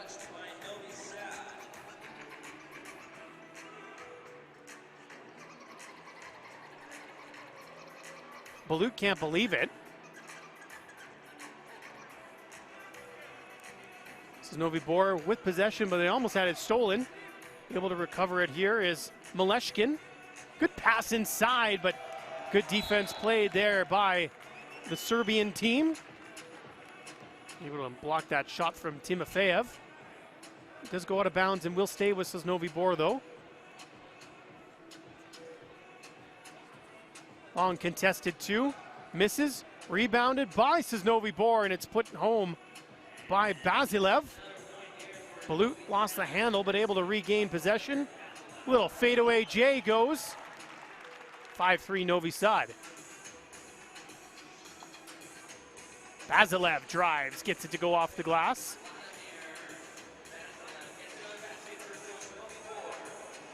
Down low, open lane, nice little pass over the top for Ivasev.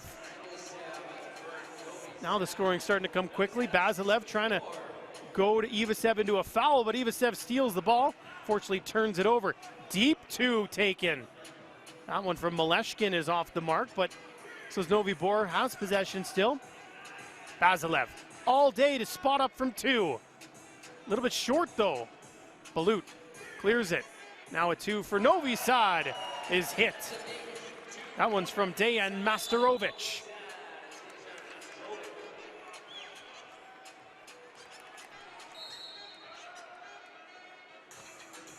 Whistle's gone here, and a timeout has been called. It is a foul on Novi Sad that caused that stoppage. 8-4 Novi Sad in front here. So take a look at some of the action here. Good positioning there from Ivasev, getting on the basket side of his man, open up for a pass. There's that quick two ball from Masterovic. So Novi Boer in possession at the moment. Basilev. Dish it off for Maleshkin. Maleshkin driving. Contested shot. Misses, and it's rebounded by Novi Sad. Nice pass. Well, that's an easy bucket there for Masterovic, but give Savic lots of credit for that great bounce pass.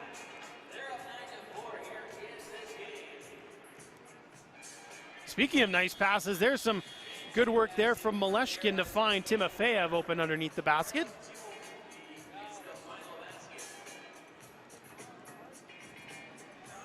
That jumper is good from Marko Savic. Pass down low for Timofeyev. Oh, nifty little pass there from Timofeyev, returning the favor to Maleshkin. There's a foul called here. Looks like it's against Basilev, who was saying no, he was the one who was wrapped, but it is against Novi Boer. Their 6th foul, possession with Novi Sad. Battle for the ball, and coming away with that. Good show of strength there from Ivasev. Now he spots up from 2. Partially blocked, it looked like. No, they're going to say possession is with Novi Boer. It looked to me like it was partially blocked, but referees have a different angle than I do. Timofeyev up top, try to cross-court pass. Hands on that from Savic. Ball will stay with the Russian side here.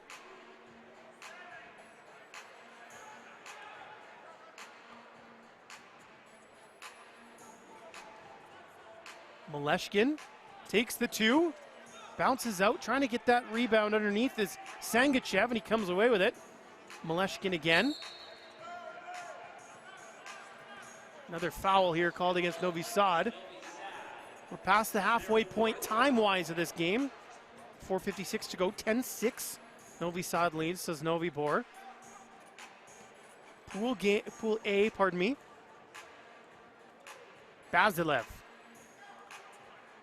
Trying to dribble around his man, but he loses the handle, and that's a turnover. Down low, finishing, and one is Tamas Ivasev.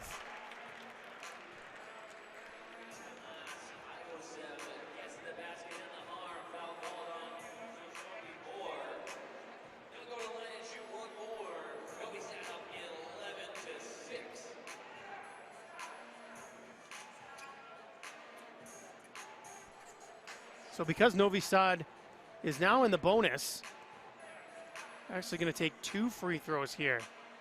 Chance for a 3-point play.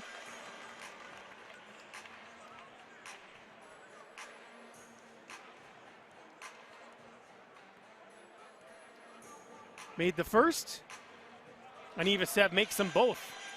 Novi Sad doubling up, says Novi Boer right now, 12-6, but that's pretty nifty. Quick shifty moves from Nikolai Sangachev.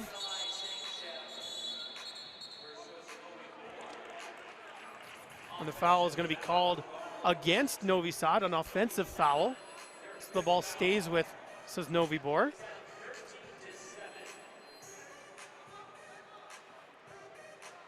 Pass up high, looking for Timofeyev, but it was poked away, and now falling to the ground here is Dejan Mastorovic. I think he's going to sub out here.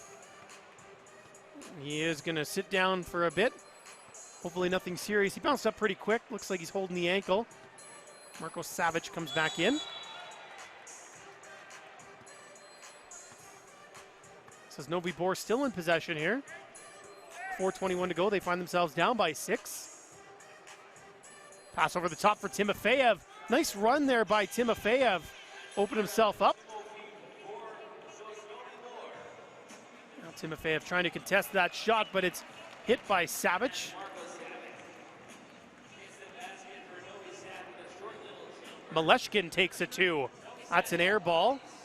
Saving that one in, but only giving it away to Novi Sad. Oh, nifty spin move there, and the finish from Tamas Ivasev. There's a 2 taken and made by Sangachev. Makes it 15-8, 15-10, pardon me. Ivasev couldn't get that one to go. Balut with the follow-up, though.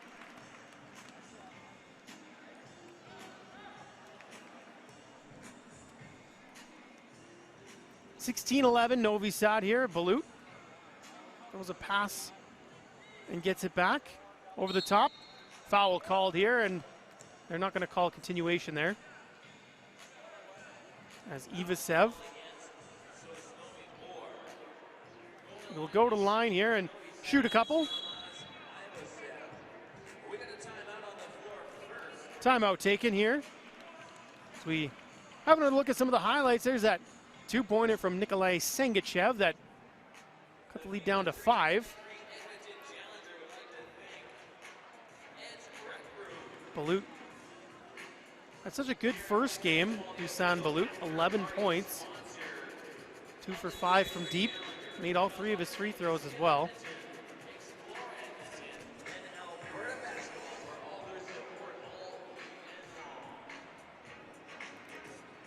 Ready to get back underway with a couple of free throws here for Tamas Ivasev. Ivasev is Hungarian. He joined this team in 2016. He's playing with a club from Budapest before. He's represented Hungary at international 3-on-3 events. Gets that one to go. 17-11. Quick 2 taken and made by Maleshkin. Ivasev down low. Turning away from Maleshkin. And they're going to call an offensive foul here. Just got the elbow on the other side of Maleshkin. So says Novi Boer takes over.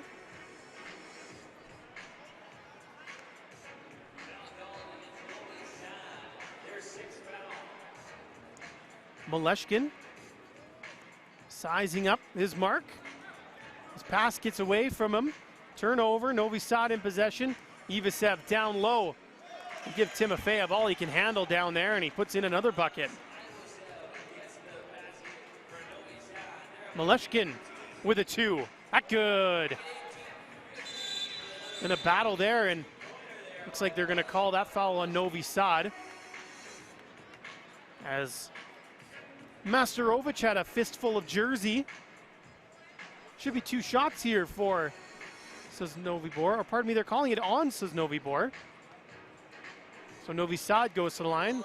Apologize for that mix-up.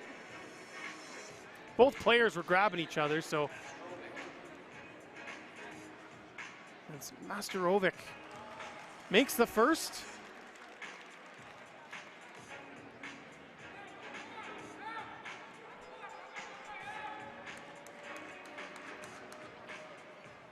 Masterovic makes them both. So Novi Sad just 1 point away here from picking up their second victory of the tournament. Pass is given away. Now here's their chance to end it. Balut will turn it over himself. Timofeyev out top to Sengachev. Driving, and the ball gets away from him, and it will be staying with, this is Novi Boer, as they say it hit the leg of the defender from Novi Sad. Only 5 on the clock though, so this is Novi Boer to make something happen quick here. Sengachev just tossed it up, hit the backboard. Balut has it. Once again, Novi Sad looking to close this one out. Ivasev gives it away. That one from Basilev is good from 2. So hanging around, this is Novi Boer. They need to play real good defense here. Ivasev drives behind the back pass, and it goes. No bucket, they're going to say, actually. So they're going to have to earn this one from the line, but they are going to get a couple of shots here for Ivasev. Just needs to make one of them. Does Tamas Ivasev. He's been in the line quite a bit here in this game. He didn't have a free throw in the first contest. And the first one goes, and that's game. 21-17, Novi Sad improves to 2-0 here.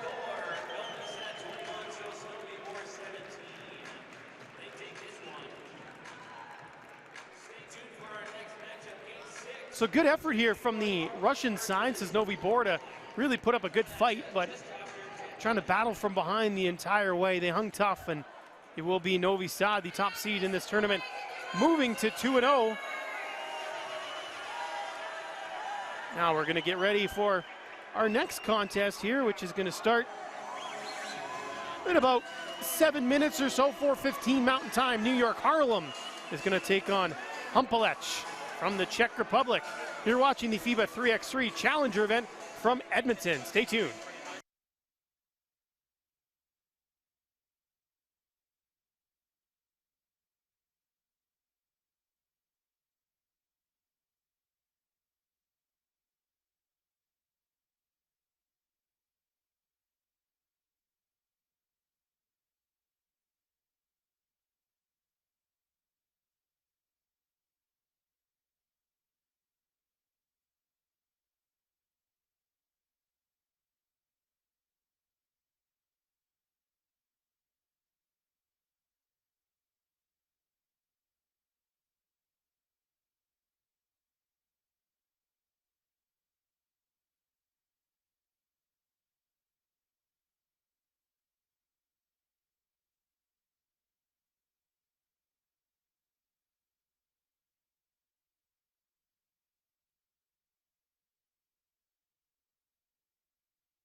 Welcome back inside West Edmonton Mall, the FIBA 3x3 Challenger event here in Edmonton.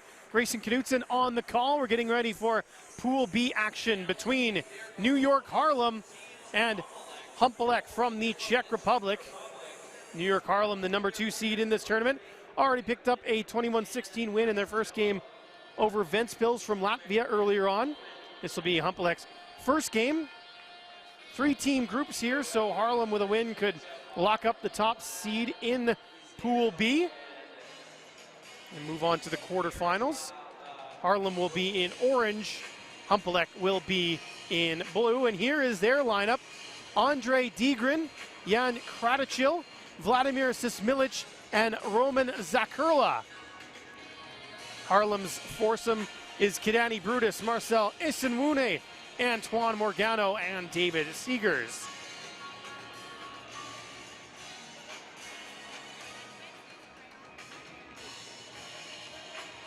Harlem 6th in the current standings. They've already qualified for the year-end event in Utsunomiya, Japan. Meanwhile, Humpalek is 27th in the current standings. They've only played in one Masters event this year. That was the Prague Masters in early August, where they finished in 8th place. Most recently, they were in the Philippines in Manila, finishing up in 6th place.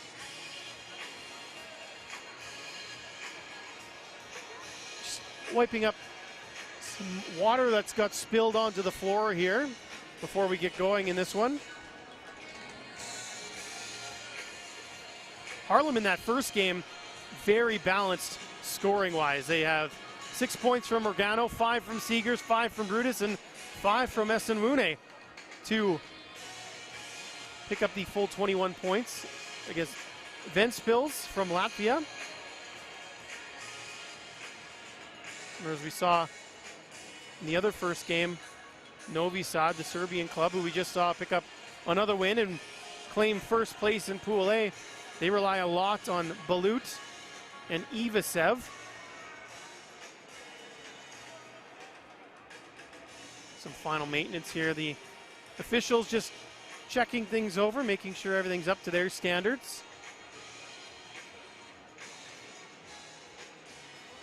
It's a little bit of a delay here to start this one. It's not moisture from the ice, that's for sure. Of course, where we are right now in West Edmonton Mall is there is a skating rink in the middle of this huge shopping center. They've laid over this surface so they could play 3-on-3 hoops. Half the rink is the main court. The other half is a warm-up court and some youth games going on as well. Really cool setup they have. And, of course, West Edmonton Mall being a couple of stories tall. There's people watching from the upper balconies, and then down low as well. There's a nice little makeshift grandstand they've put up. Very cool atmosphere as we've some more maintenance still being done.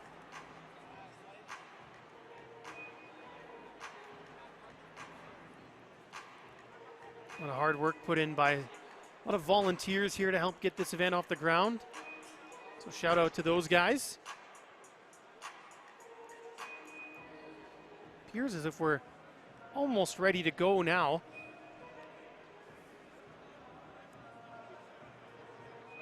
It looks like it's going to be Humpalek with the first possession of the game, the team out of the Czech Republic.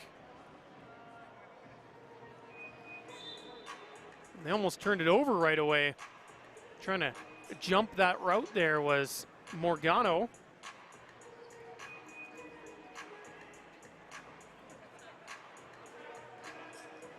Andre Digrin has the mask on. Gives it to Sismilic, and not aware of the shot clock there was the team from the Czech Republic, so they'll turn the ball over. By my count, that's the first shot clock violation of the event so far. Took us up till the 6th game.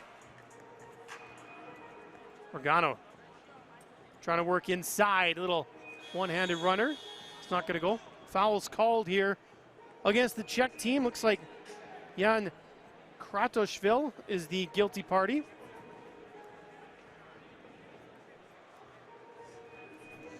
So possession with a fresh clock for Harlem, and they're going to use all of 3 seconds to get a shot off, but that one rims out. Degren thought about it too, dumps it off to Kradishvili, back out for the 2-point shots and misses, but it's rebounded, and another chance for Sismilic to do something. Kradishvili contested two, not going to go, maybe looking for a foul, but rebounded by Degren inside, and he was held up, and that's going to be a foul. So possession now with Humpalek once again. Subbing in is Zasherla, Roman Zasherla. There's number 83, has that beard, pretty recognizable out there. Zasherla with a 2. Got it to go, and Humpalek puts the first points of the game on the board here, 2-0.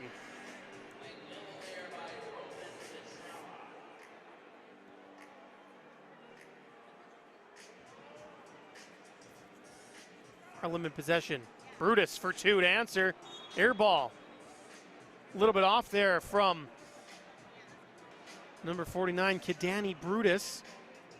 2 for 5 from 3 in their first game against the Latvian side, Ventspils. That 2 is a little bit short, but able to grab his own rebound. Unfortunately for Zasherla, he's called for the foul, which is likely why he was able to get to that loose ball first.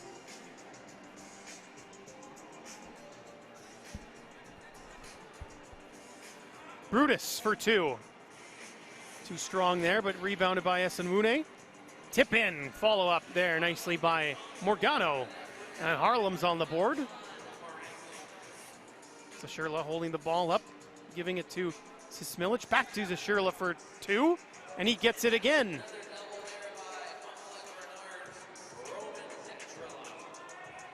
Brutus inside, it's going to be ball with Humpalek here. Good start to this game for the Czech outfit.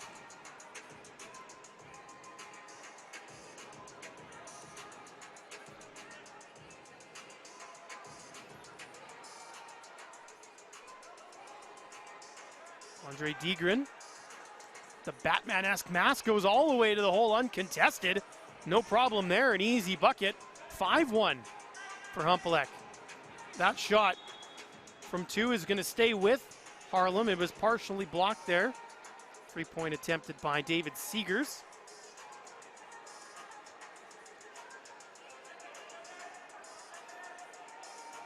Players bunch up top of the arc, and trying to get free was Esenwune, and he was grabbed on by Degren.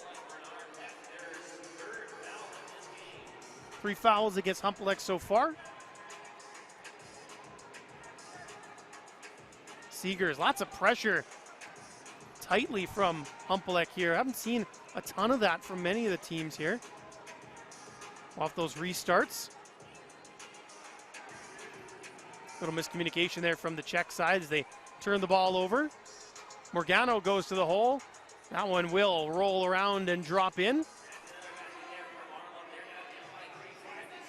Ball goes out of bounds, and it is going to be possession, I believe, with Humpalek.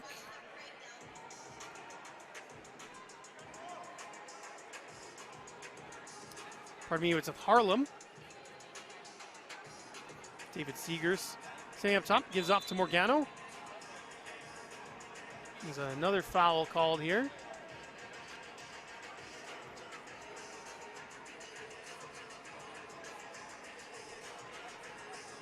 Ball with Harlem right now. Seegers has it.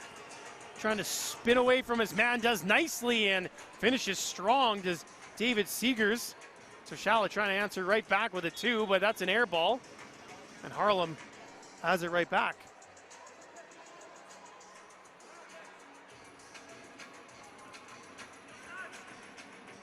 Seegers throws it up, misses, but gathers his own rebound. Then he gets fouled.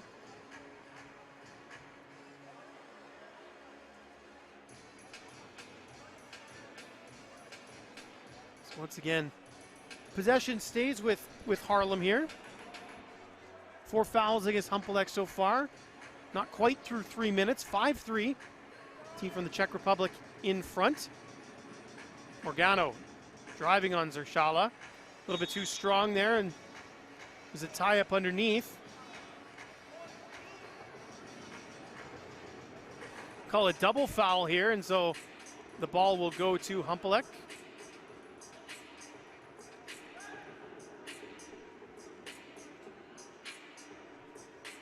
Milish gets us back going.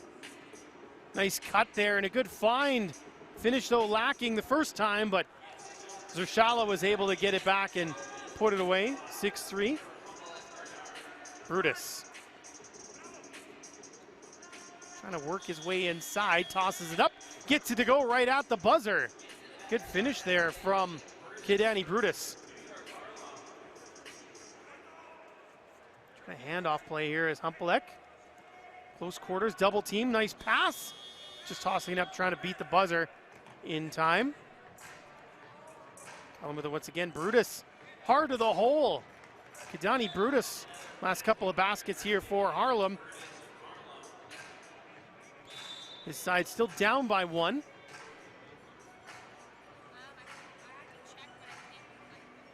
Timeout called here. 6-5, Humpalek in front, 6:19 to go. Zrchala, a couple of chances there to finish, and here's some of the work that Brutus has done lately.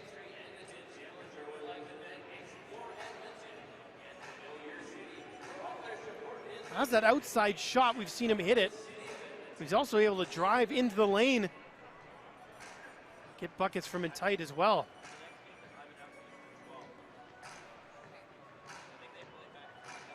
Harlem had a win last weekend in Taiwan at a Challenger event, so they're looking to go back-to-back Challenger wins here. That win also gave them a spot in the Masters event in Nanjing, China next month.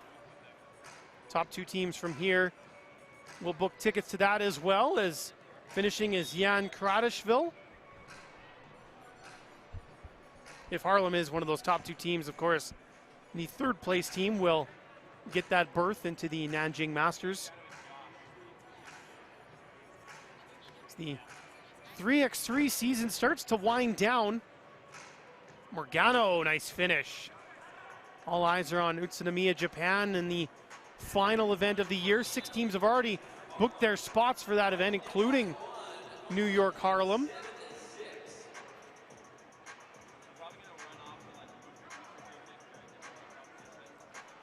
Not a lot of flow to this one here. 4 minutes gone, a lot of stop-start, few fouls. That pass looking for Zrchala is a little bit off the mark from Degren. He'll sub out now when Kradishvili comes back in.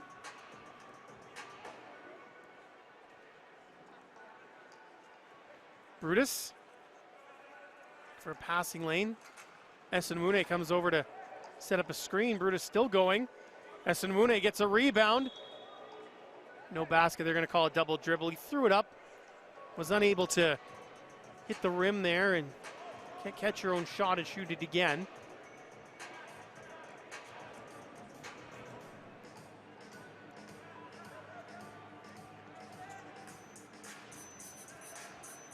Two is blocked by Esenmune. He turns around and heads to the basket, and the ball bounces fortuitously to Seegers, who finishes easily. We're tied at 7. Degren in tight, has it ripped away from him, and then a foul's called against the team from the Czech Republic. Humpalek up to 6 fouls now. Getting close to the bonus. Over the top, Morgano. Nice little play executed there by Harlem as Seegers was able to find Morgano, making that run. And then the Czech Republic just turns it over cheaply here. Things starting to slide away from Humpalek a little bit. Morgano takes a jumper. That one rims out. Zrchala is able to grab the rebound, hands it off to Stismilic. Back to Zrchala, thought about it too. Now he drives, Zrchala with a dunk. Roman Zasherla tied at 8. Half the time has expired. Seegers. That was Brutus for 2, missed. Easy rebound and put back by Seegers.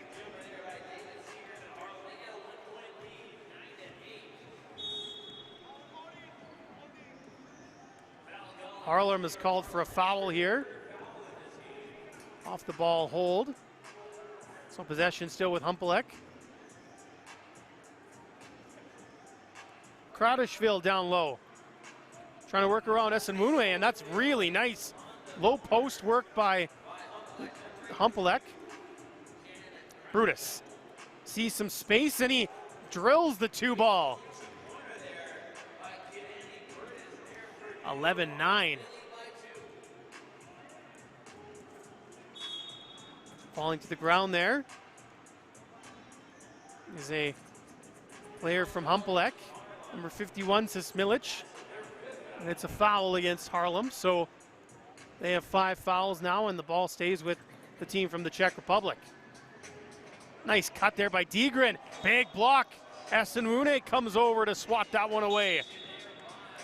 And he is calling for a sub right away. I think he might have either landed funny or just banged his knee on the backboard there, not sure. He wants a break and a timeout's called here.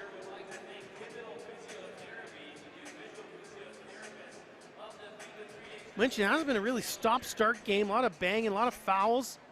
I think it actually favors Humpalek here. I'm sure that Harlem would like a little bit more free-flowing game.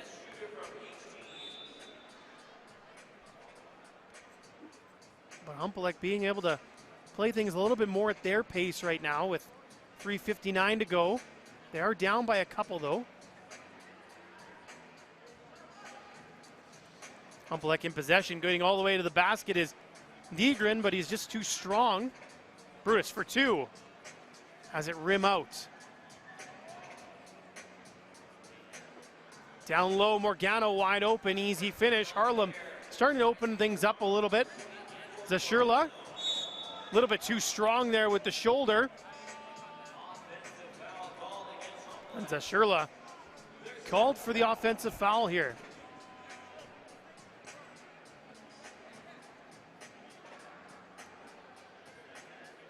Seven fouls now, and Harlem is into the bonus. Little floater there from Seegers is good.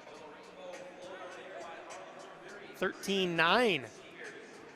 Harlem, they were able to break up that pass, but it goes out of bounds, and the ball will stay with Humpalek.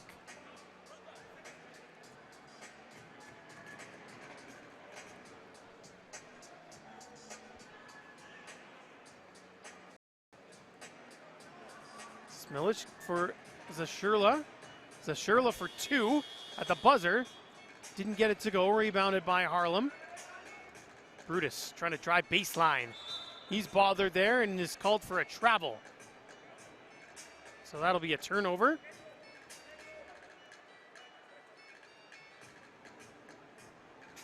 .310 to go, 13-9. Harlem leads. Degren finds a wide open Kradishvili, easy finish. 13-10 now. Seegers for 2. Rimmed out, ball bounces around. That's going to be possession with Humpalek.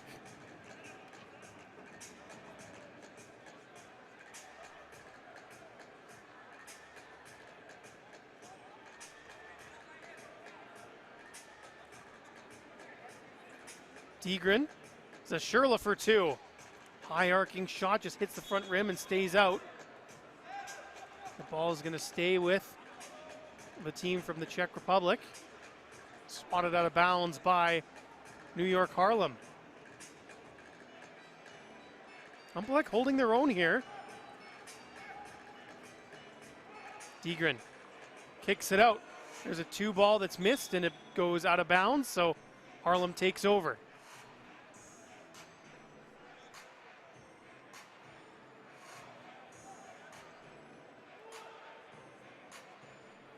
Brutus looks for some opening and he takes the shot, misses. Nobody was willing to grab the rebound. Now Zashala has it for two, pardon me. Still got to get used to calling it a 2-shot, not a 3-ball. Morgano takes a 2-shot that will just be an air ball. I think he was looking for a little bit of contact there. Hoping to go to the line, but no call coming from our officials. Still 13-10 for Harlem here. Humpalek very much in this game. Degren for 2. It's not going to go. Ball saved in. Degren able to clear it. Driving hard here is Sismilic, but he misses.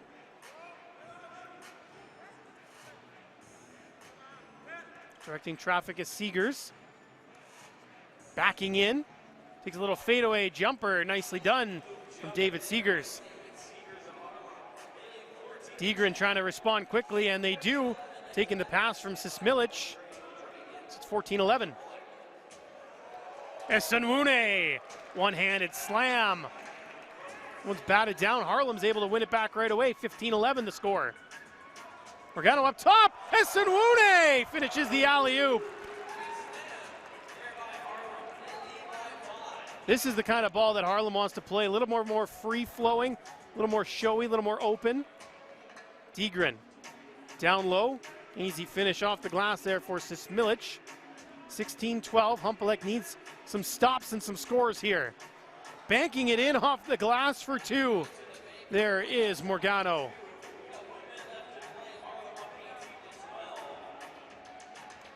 Down low, Sismilic finds himself open and just puts it in nicely. Morgano stepped on the line, so that's a turnover, and Humpalek down by 5 with 43 seconds left to go. They got to make some quick work here as a timeout's called as they go over their strategy. Esenwune doing damage to the rim the last couple of times. Little pick and roll here, taking the alley-oop pass and throwing it down.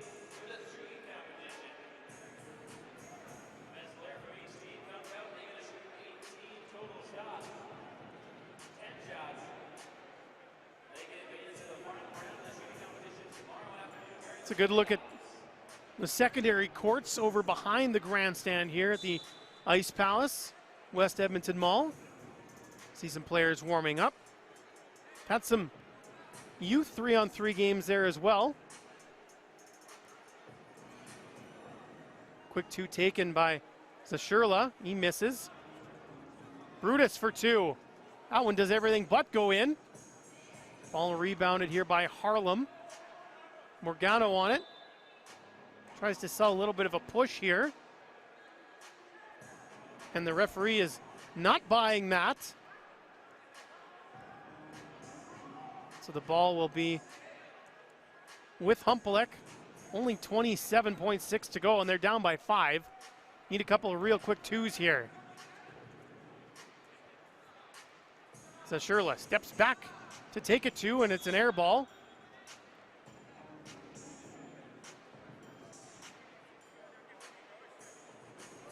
Harlem appears to be on their way to a victory in first place in Pool B. Brutus, deep 2, got it to go.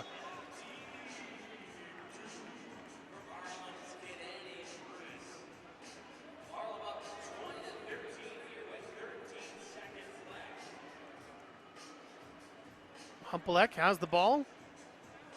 They'll kick it out. Zasherla for 2.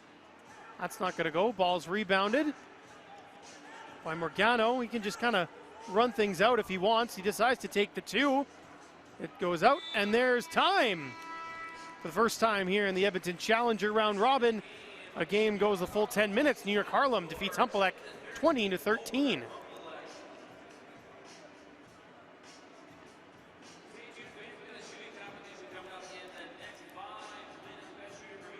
So good effort there from the Czech Republic side. They went the distance with Harlem, but unable to just score enough points there.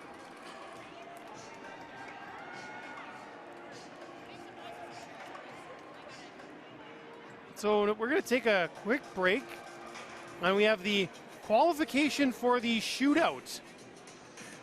It's an interesting little thing, all of the three-point shooting contest you'd see at NBA All-Star Weekend. Best shooters from each team will come out, and it's a qualifying round. The final will go tomorrow, so stay tuned for that. That's going to get going at 4:35. Well, we're past that now because this last game took so long, but so we'll try to get that one going here right away. We'll take a quick break and be back with the shootout qualification. You're watching the FIBA 3x3 Challenger event from Edmonton.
Welcome back inside West Edmonton Mall. We're getting ready for the Shootout qualification competition.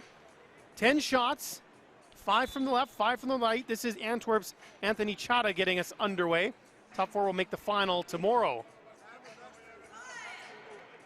Each of these shots is worth 1 point. Jetta gets 2 from the right, now over to the left here. Each shooter has 30 seconds to get 10 shots off.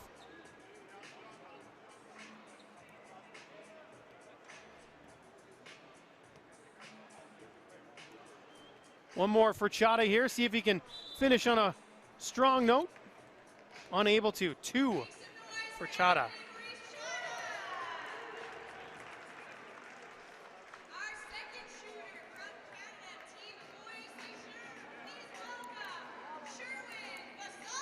Sherwin Vassallo from Team Boer, who were in the qualification round this morning. They didn't get through the qualification, but they still get to take part in the shootout, does Sherwin Vassallo.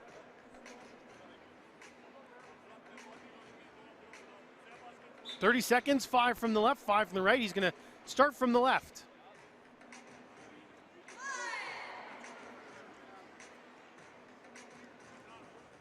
Vassallo got off to a good start making the first. He's had a couple of others hit the rim there, and there he finishes with the second. Now over to the right side for Vassallo. Again makes the first one. Oh, maybe starting to heat up. He's made 3 in a row. Rims out on that one.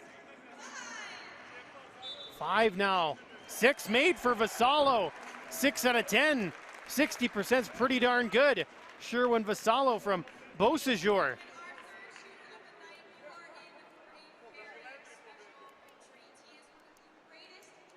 And now representing Edmonton, I think it's pretty obvious who this is going to be. It's going to be Steve Sir. Sir actually holds the all-time record in the shootout, and it was set earlier this season in the finals in Chengdu. He went 17 of 21.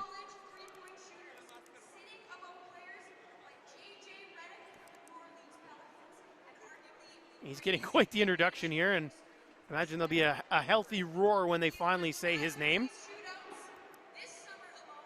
He's won 5 shootouts this summer, has Steve Sir.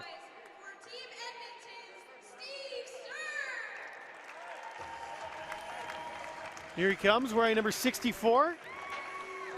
A warm welcome. I mean, if you were to bet on one of these guys to win this event, it would probably be Sir.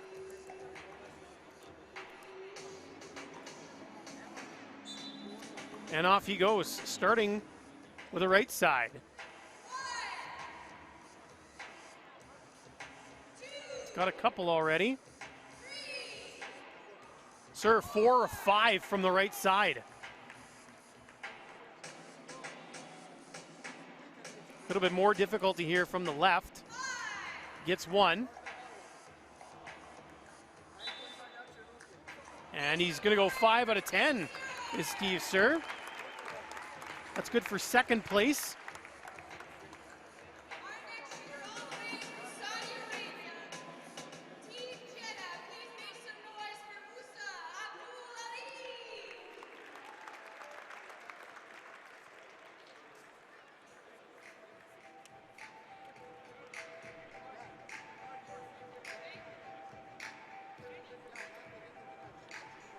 From Team Jetta, it's Musa Abdulalim. He's going to start on that right side as well.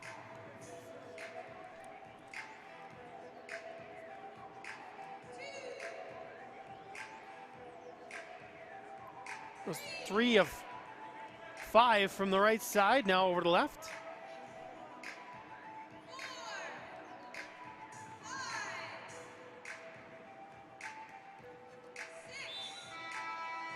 Seven out of 10.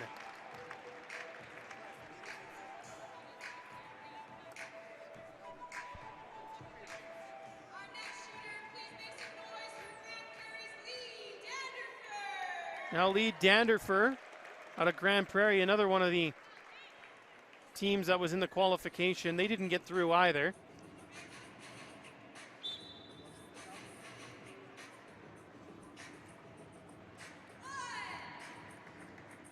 Danderfer off to a really good start here.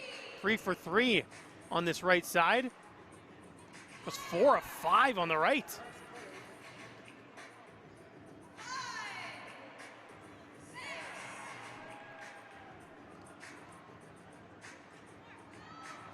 Last shot for Danderfer. And he goes 7 of 10, matching the mark from the player from the Jetta team.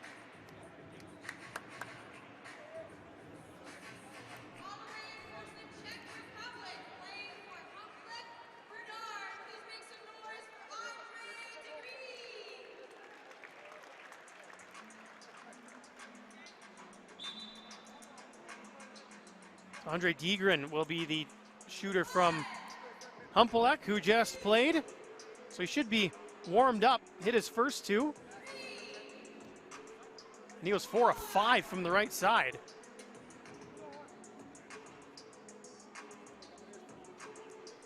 A little bit more difficulty from the left here.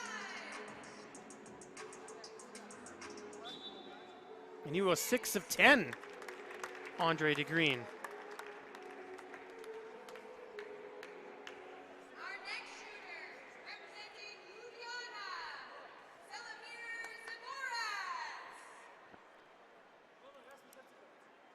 Zelomir Zagoric will be the shooter from Ljubljana. Well, actually going to change it. It's going to be Yasmin Herzegovac, number 73.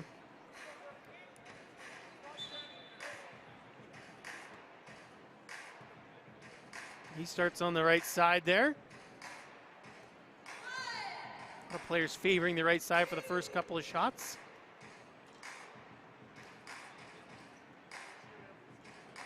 Two of 5 for Zagoric from the right side.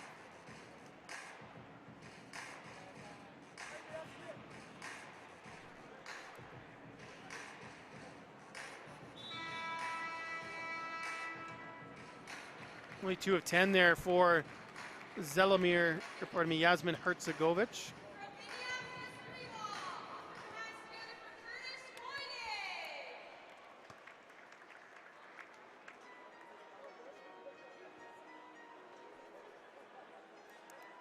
Curtis Koenig is the shooter for Minneapolis 3-ball. Again, another one of the qualifiers who didn't get through the early morning rounds today.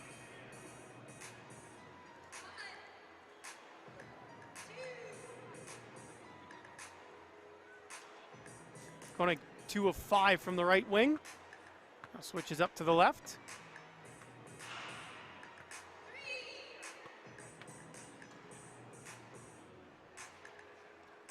A little bit short here is Koenig.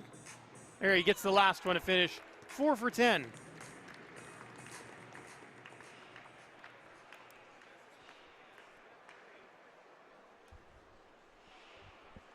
He'll go back into the crowd.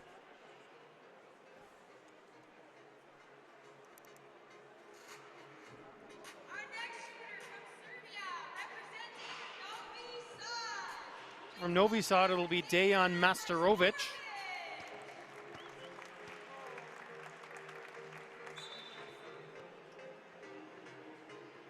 Novi Sad 2-0. Finished first in Pool A, and they'll look to quarterfinals tomorrow. They'll sit out the evening session here.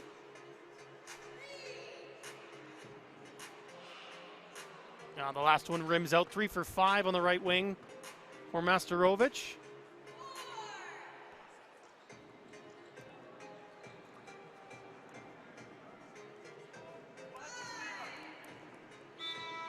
And 5 out of 10 for Majstorovic here.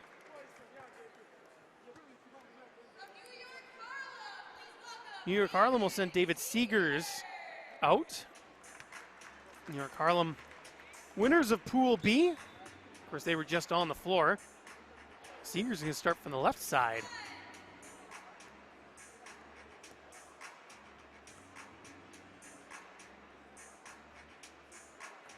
Two for 5 from the left side for Seegers. Now he heads over to the right.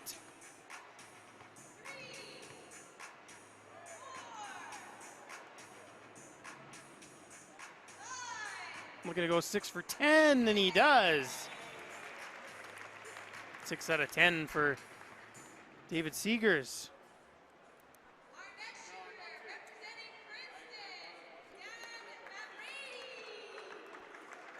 Dan Mavridis will be Princeton's representative here.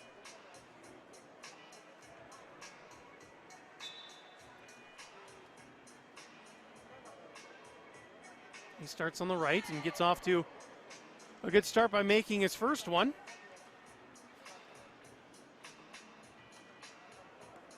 Princeton will be in our next game too as they take on Jetta.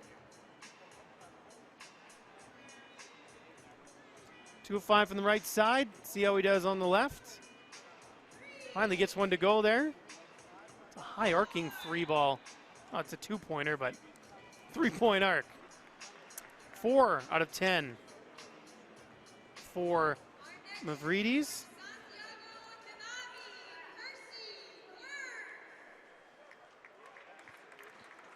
Percy Worth will shoot for a team from Santiago, Chile.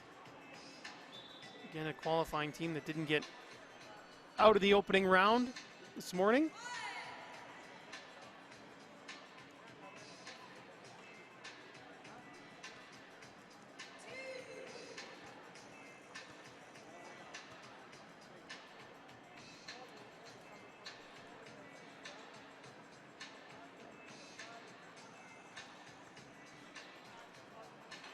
Worth gets one to go from the left finally, and this is the last shot. Gets it to drop.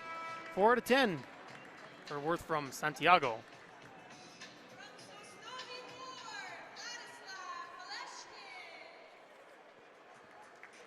From Sosnovi Boer, it'll be Vladislav Maleshkin, number 23. He's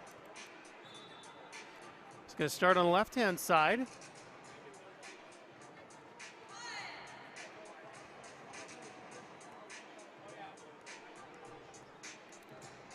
Maleshkin was able to make the first one, but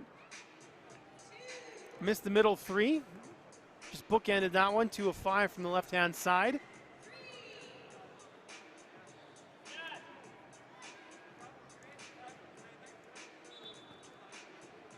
And Maleshkin will go 4 of 10 as well.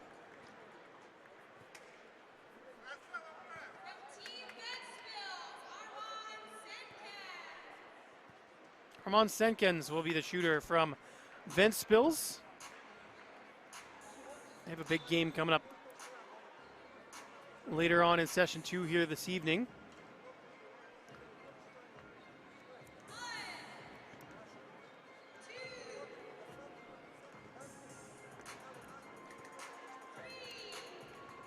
Good start here for Senkens, going 3 of 5 from the left side.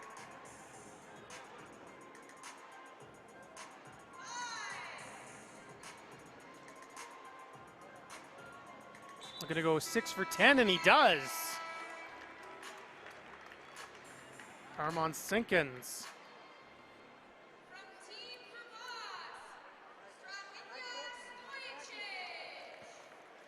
Strahinja Stojicic will go for Verbas.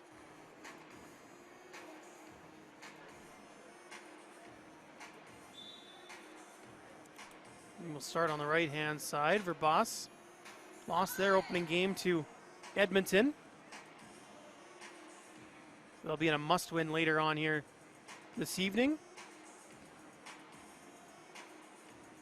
2 of 5 from the right for Stojicic.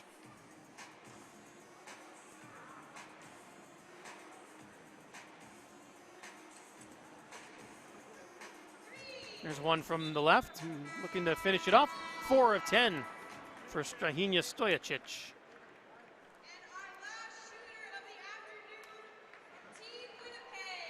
Final shooter is Stephen Wesley from Winnipeg. They did get through the qualifying round, so we'll see them play here in just a little bit.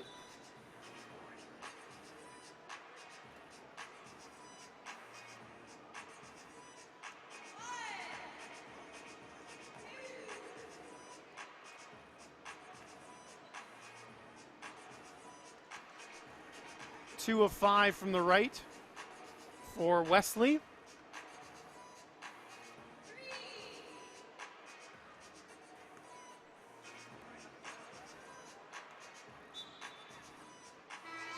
Wesley also goes 4 of 10.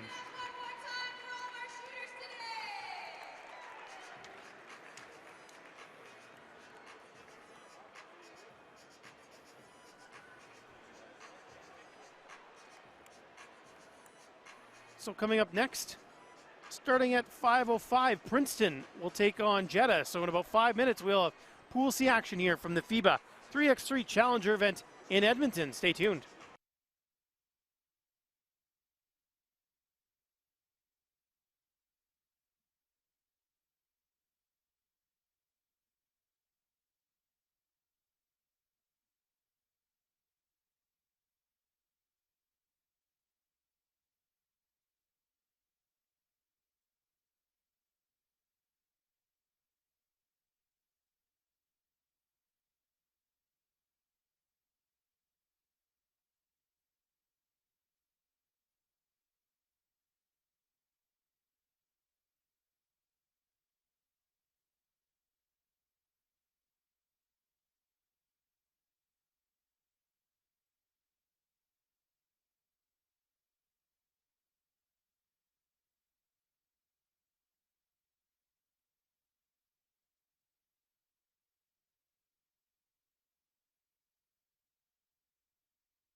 Welcome back, West Edmonton Mall. Grayson Knudsen here with you. You're watching the FIBA 3x3 Challenger event from Edmonton. This is Jetta, a team from Saudi Arabia who came through the qualifying process, which was held earlier this morning. They beat Santiago and Minneapolis 3-ball to claim the final spot in Pool C. They'll be taking on Princeton wearing the orange. Here's the roster for Jetta: Khalid Abdelgabar, Kevin Corey, Nemanja Draskovic, and Simon Rudick. And for Princeton, Damon Huffman, Robbie Hummel, Kareem Maddox, and Dan Mavrides. Princeton, they defeated Ljubljana 21-14 earlier on today. They're already in the Utsunomiya final event, which will be held at the end of the season. They are still looking to book their ticket to Nanjing, that Masters event in China next month. They did win a Masters event last weekend when they won the LA Masters.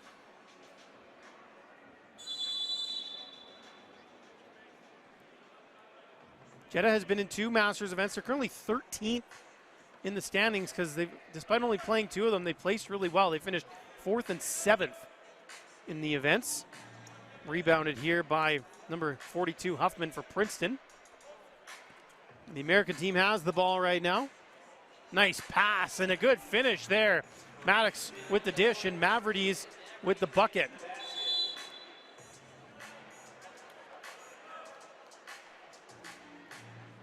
Jetta turns the ball over here, so Princeton has it back.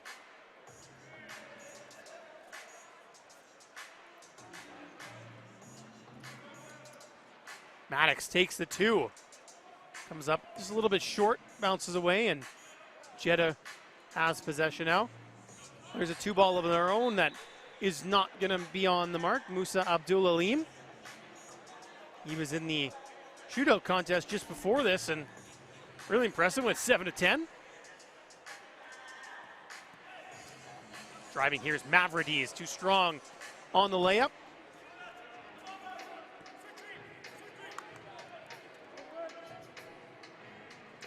Abdul-Alim gave it up, and then turning the ball over there is Rudic.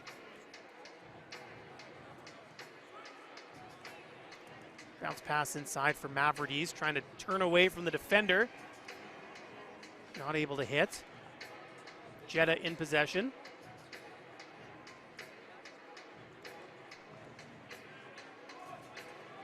Throw that one up, looking for Corey.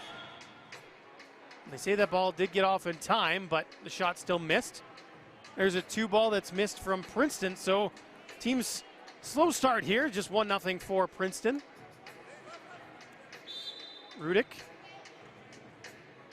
Foul called here against Jetta. Bit of a moving screen, so Princeton has possession. For options here, Craig Moore goes up top for Maddox. He's all tied up, and it's just a professional foul there from Khalid Abdelgabar.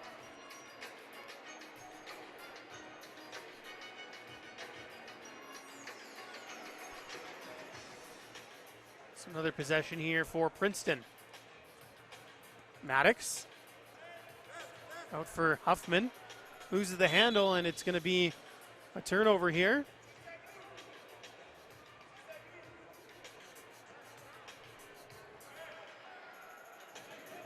Ball with Jetta. Screen set. Abdelgabar goes up top. Nice finish there from Kevin Corey.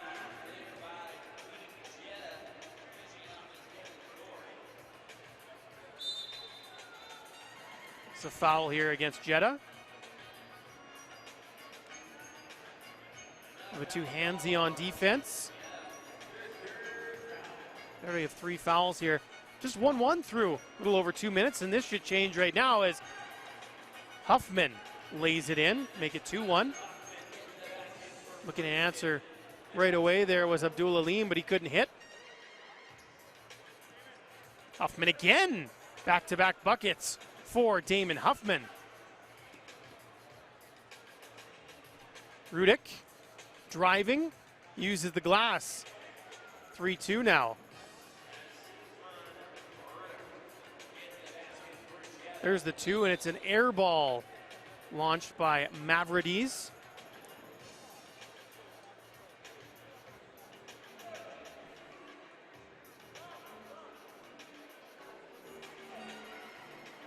Jetta in possession. Little short elbow jumper there from Corey is missed. Princeton able to rebound and clear the zone. Maddox takes it. Good defense, though, coming over to help was Rudick. That's going to be an offensive foul called against Corey as he just body checked Huffman there, trying to set that pick.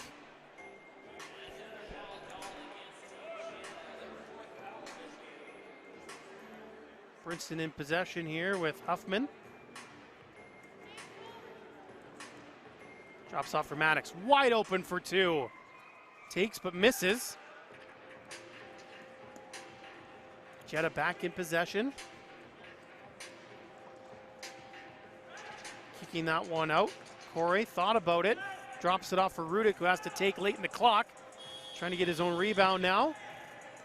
Jetta does get that ball, but they turn it over, and quickly trying to go in transition was Mavrides, but he threw it away.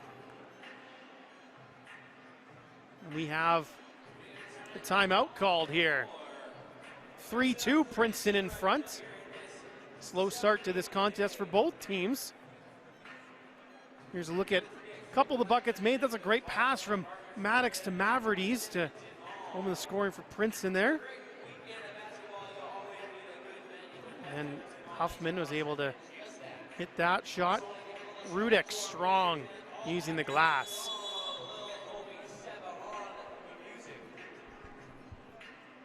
It's a look down one of the many hallways here at West Edmonton Mall, the capital of the province of Alberta. One of the largest shopping centers in the world. We're actually playing on top of an ice rink right now. That's a nice move, a good finish from Musa Abdul-Alim. Jetta's even things up at 3, looking to break that tie. There was Moore, but he couldn't connect on the 2 ball. Trying to knife his way through there was Abdul-Alim.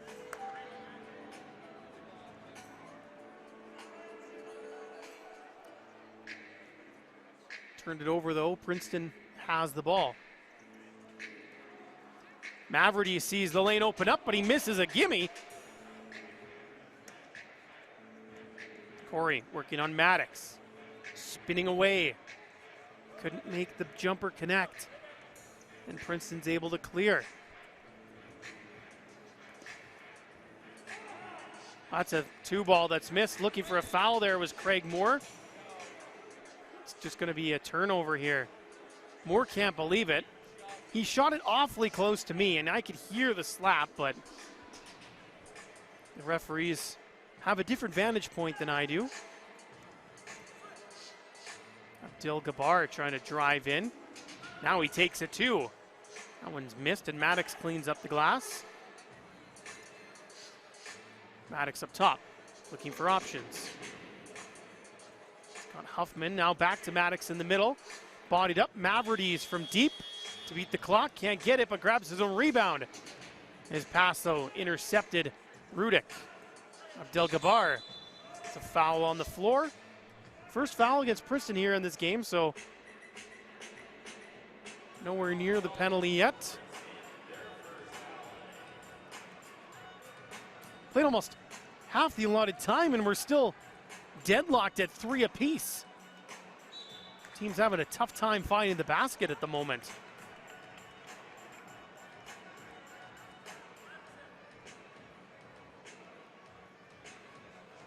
Princeton with the ball. Pressured up top is Huffman. Dumps it off to Maddox, and that's a nice little pass and an easy lay-in.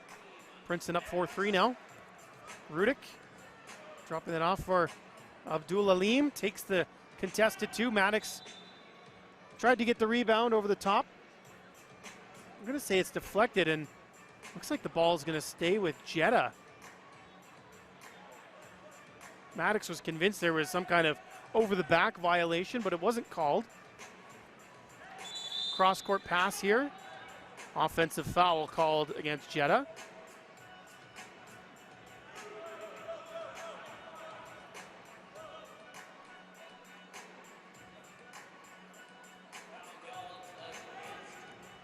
Huffman to Maddox down low. Bodying up Abdul Alim. Maddox is fouled. So he will go to the line. Should be a shooting foul. Should be just one shot here.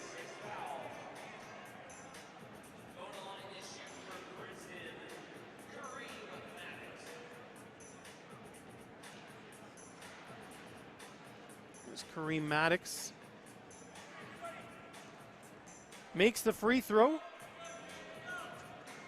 Slipping there was Abdul Alim, and that's a turnover.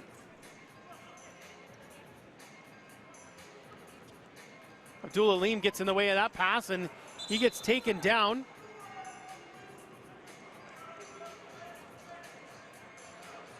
Didn't look like a foul was called there. They're just going to say the ball is with Jetta. They only have 3 seconds on the clock here. Oh, no, they reset it to 12 now. Just a little bit too quick for them to reset it. Rudick spinning and getting inside. Simon Rudick.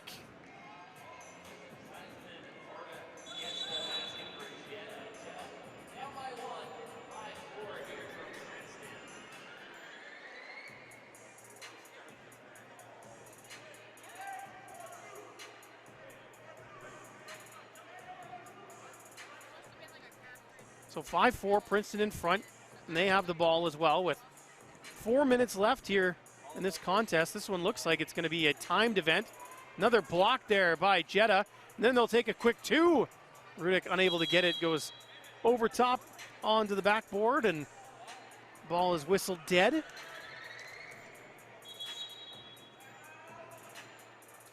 Timeout here. Really low scoring affair between these two, Jetta and Princeton. Princeton up 5-4.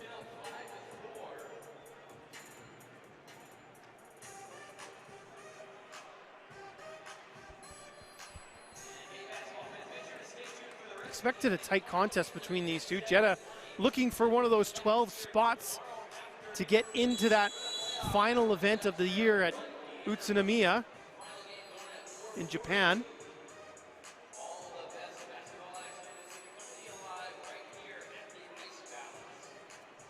Back underway, Princeton in possession. Huffman looking for a shooting lane. Finds one, takes it. Maddox fighting for a rebound, and he wins the battle. Moore steps back, takes it two. That one rims out. Once again, Princeton able to rebound, though. Good ball movement here from Princeton. Nifty behind the back pass, and that one swatted away by Abdul Alim, and Maddox can't believe they didn't call that a foul.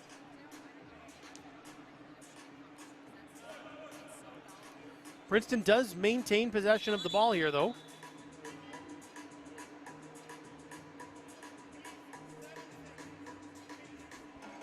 And they want the shot clock down to 7 seconds here for Princeton to restart this play.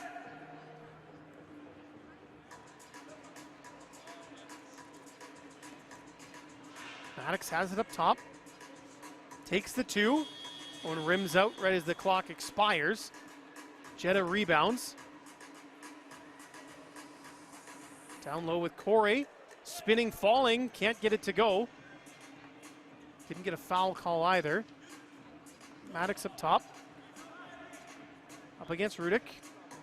Bodies him down low. Can't get it, but gathers his own rebound and finishes the putback. Under 3 to go. Princeton up by 2. Rudick spins around for Corey, a little bit short. He's able to get his own rebound, goes back up with it, misses for a second time.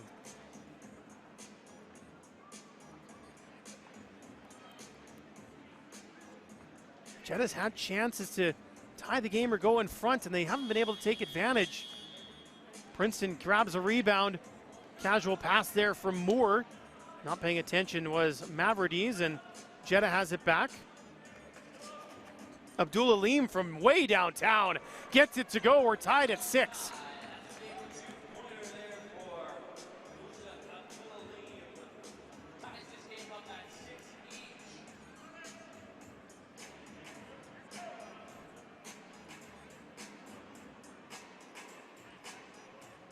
Huffman has it for Princeton.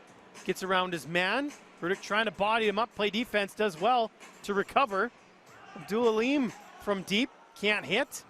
Moore grabs a rebound. It's a 2-minute game now. Moore hits the 2 ball.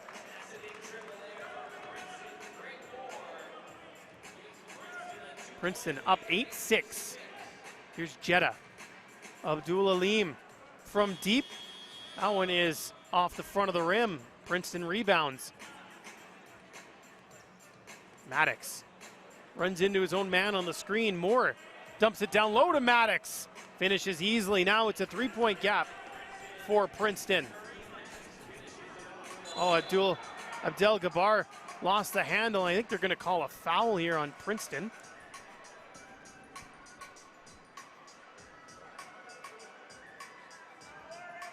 But they're nowhere near the penalty, so that's fine. 9-6, the teams take another timeout here. So $1:24 left here for Jetta.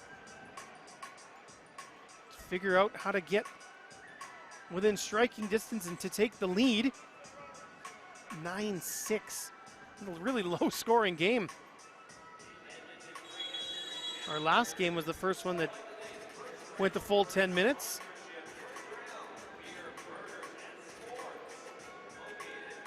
Harlem was able to knock off Humpalek.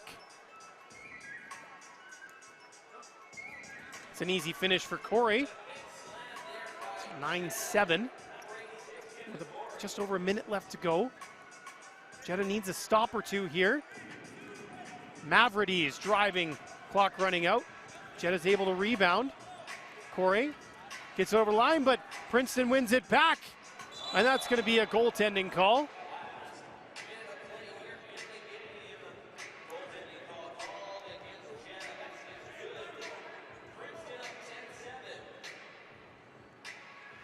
And 7 Princeton, under a minute to go.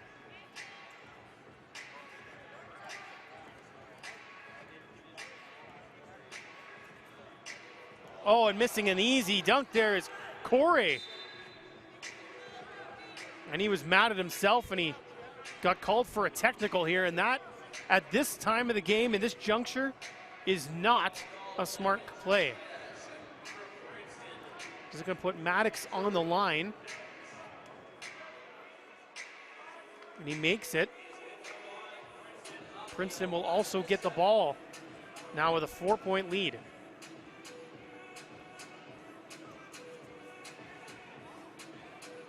Huffman looking for the screen there of Maddox. Maddox rolls off, goes down low, and finishes deep inside. Now a 5-point lead for Princeton. There's a foul called against Moore.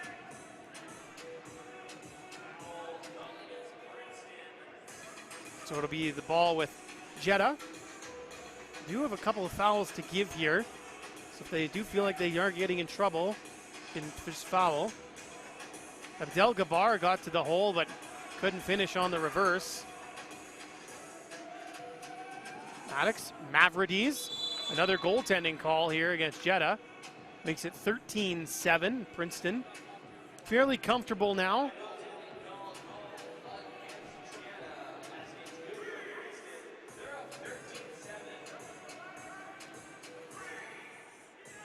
Quickly taken outside shot from Abdul-Alim.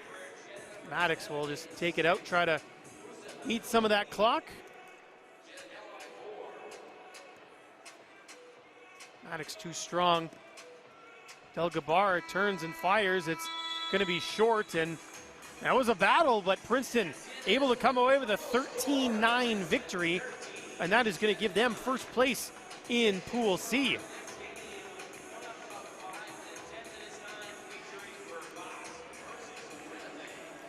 We're going to have Verbas and Winnipeg, the next game coming up. That one's going to start in about 5 minutes or so as you enjoy the highlights from this last game between Princeton and Jetta. So it's Verbas and Winnipeg, Pool D action coming up 5:30 Mountain Time. 5 minutes from now, you're watching the FIBA 3x3 Challenger event from Edmonton, Alberta.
You're watching the FIBA 3x3 Challenger event from the Edmonton Ice Palace here at West Edmonton Mall.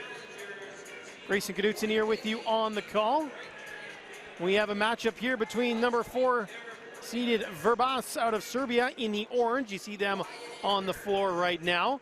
They'll be taking on a qualifying team out of Winnipeg who defeated other qualifying teams from Beausejour and Grand Prairie in the qualifying event this morning. Here is the Winnipeg lineup: Wyatt Anders, Ayub, Jelani Price, and Stephen Wesley.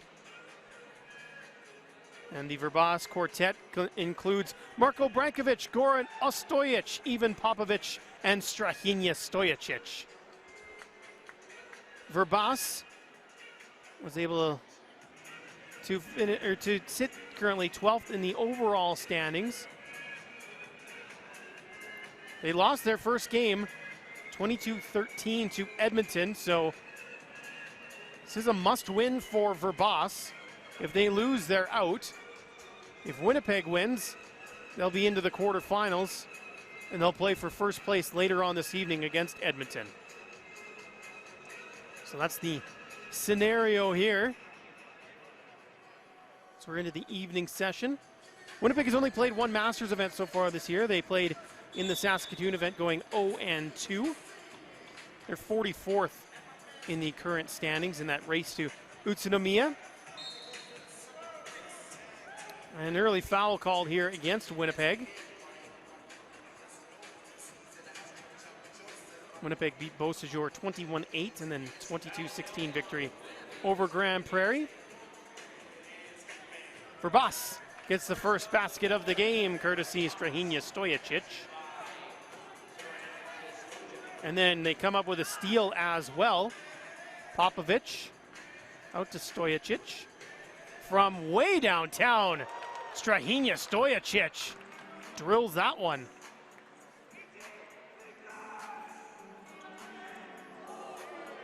Nice moves there from Price, but there's an offensive foul under the basket.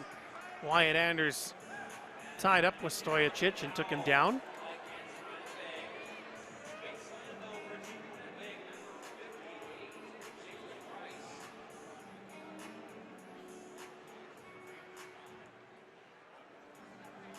So this will be Verbas ball here. Stojicic. And there's a battle underneath, and it's going to be offensive foul here called against big number 84, Goran Ostojic. Jelani Price starts the action. Anders, Price. Tough fadeaway shot there over Popovic, who rebounds the miss. Popovic now going down low. Nice feed and a good finish. Marko Brankovic. Price driving, gets hacked. Couldn't make the shot for the and one, but he will go to the free throw line. Looking to get Winnipeg on the board here, just over a minute into this one.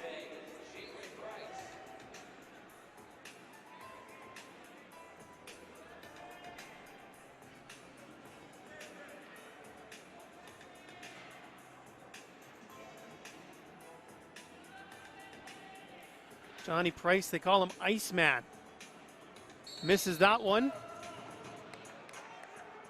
And it's a foul called here, as two players were tied up. So it's going to be ball with Verbas, as it's a foul against Winnipeg.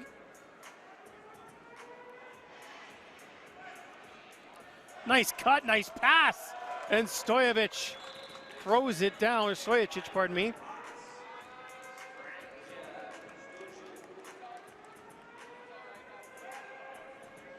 $5-0 lead for Verbas here early on.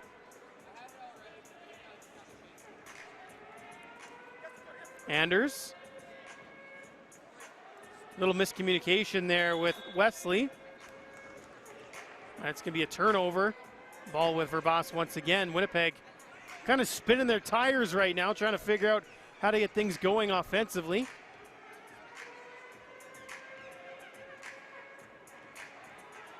Popovich with the up fake and the drive. Can't finish though, rebounded by Winnipeg. Ayob, he drives himself. That one goes, and Winnipeg is now on the board, and they break up the clearance pass as well. So Winnipeg right back with the ball. Ayob. Over the top.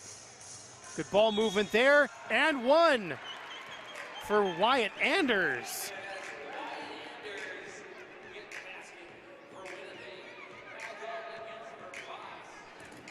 Both teams with 3 fouls here early on. Wyatt Anders, big Y at the line. Can't get it to go. Winnipeg's missed a couple of free throws here. Would have had him within one. Driving is Stojicic. Throws it down again. Strahanja Stojicic putting on a show here for Verbas. Stephen Wesley with a good answer though, driving right down the lane. Stojicic drops it off, and taking that charge is Price. Offensive foul, and instead of an easy bucket, Verbas turns the ball over.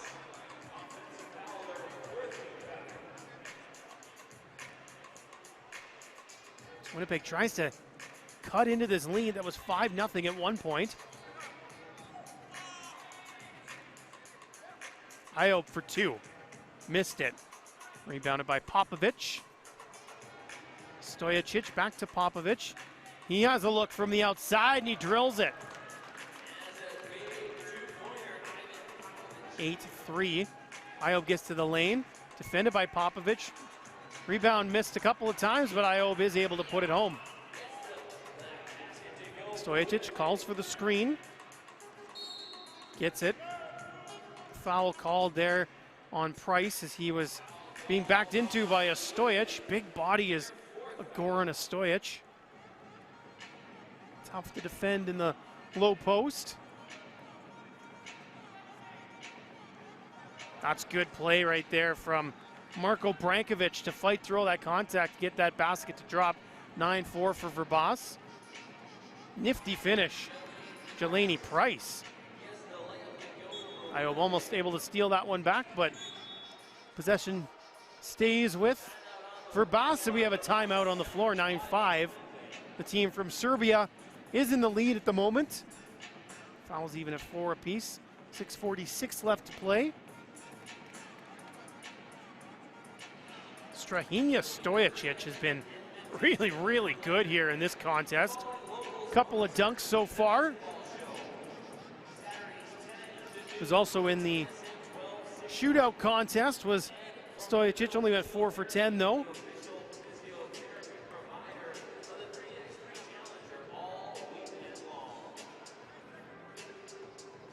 It's a nifty drive and finish there from Jelani Price. Music constant here at the Ice Palace.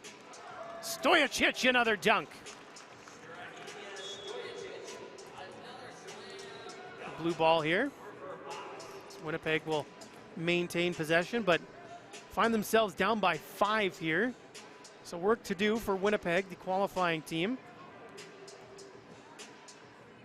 Wesley fouled in the act of shooting. He'll go to the line for 1. Foul number 5 on Verbas. So a couple fouls away from the penalty.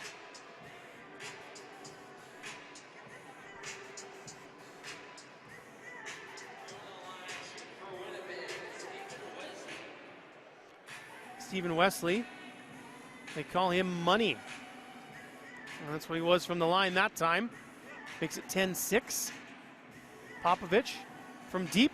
Knew he missed it because he tracked down his own rebound. Wesley goes crashing into the A-frame. Popovich wide open for 2, couldn't get it. Rebounded by a Stojic. Brankovic trying to spin away and open up some room there, and they got him on the arm, they say. Wyatt Anders just on the follow-through there, so Brankovic will go to the line for 2 shots here.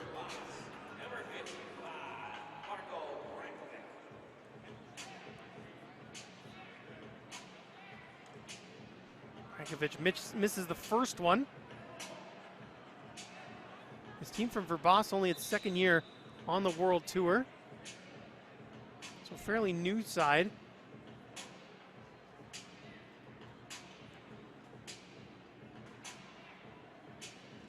I missed them both.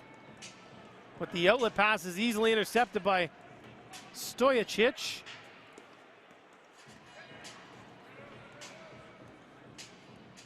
Stojicic kicks it out, and nobody's there. He's looking for a foul, too. Not going to get one. Stares at the referee with a wry smile on his face. Strahinja Stojicic. Turnover. 10-6 the score. Verbas in front, and that's going to be an offensive foul. Moving screen there called on Winnipeg.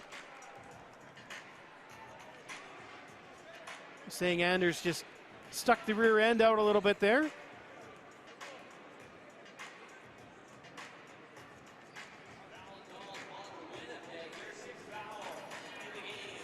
Popovich has it for Verbas. Nice pass. Good ball movement here from Verbas.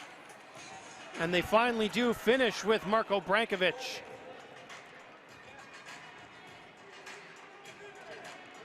Anders trying to drive, draws a foul from Brankovic, who was convinced he was straight up.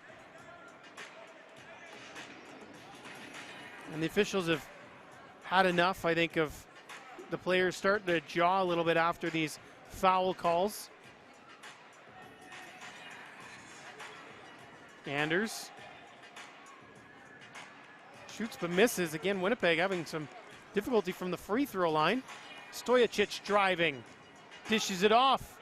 Nice finish from Goran Ostojic. Oh, that was a nifty finish there from Jelani Price, high off the glass on the reverse. Stojic, Popovich, blocked by Price. Now Price has it. Open look for two. Air ball. Now he's got it back again. Wanted the second attempt. A little bit short. This time he at least hit the rim, and a foul called underneath on Ostojic.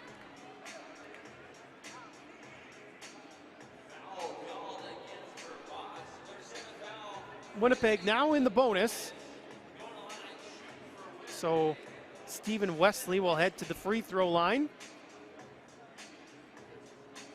for a couple of shots here. 12-7, halfway through the allotted time for this contest.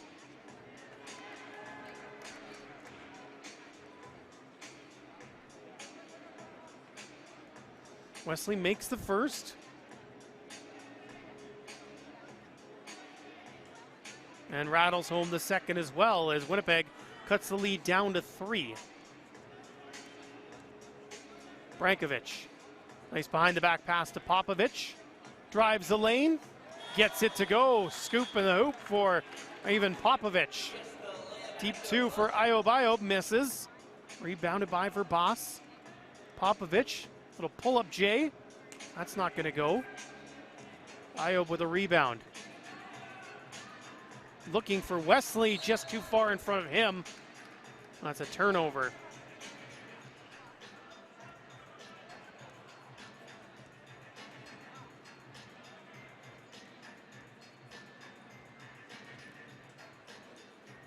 Verbas in possession here.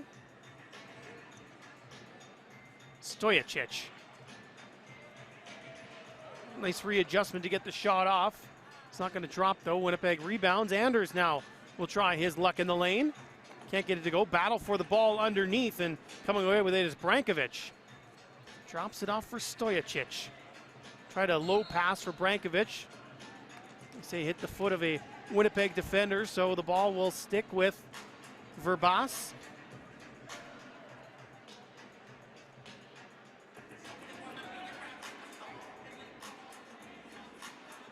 Stojicic driving on Ayob, gets it to go. Strahinja Stojicic beats the shot clock.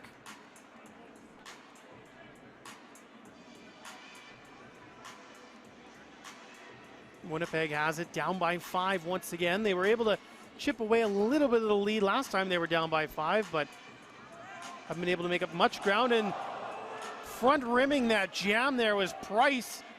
Went up with one hand and couldn't get it to go. Foul called here against Anders.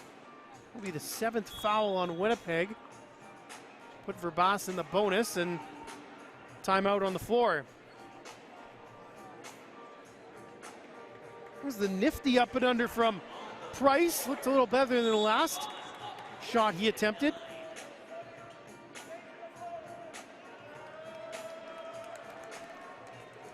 I think they just called a technical time or a technical foul on Winnipeg here while they are in the huddle. Talked about the Serbian fans in the crowd. There have been a boisterous number, few as there have been. They've made themselves heard.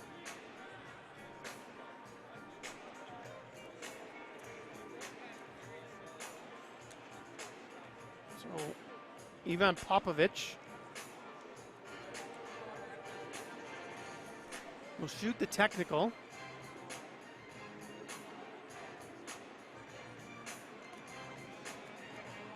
We have more water. There's water bottles from the teams just right on the court. You can see where Ayob is sitting.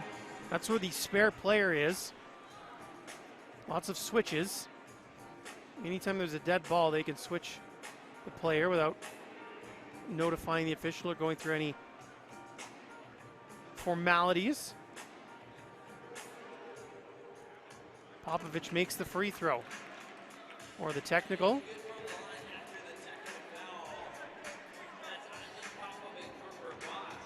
And it will be ball with Winnipeg right now.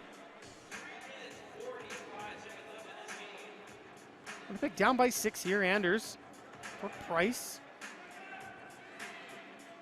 Price, little runner from the free throw line just to beat the clock. That didn't go. Popovic trying to get around Wesley here.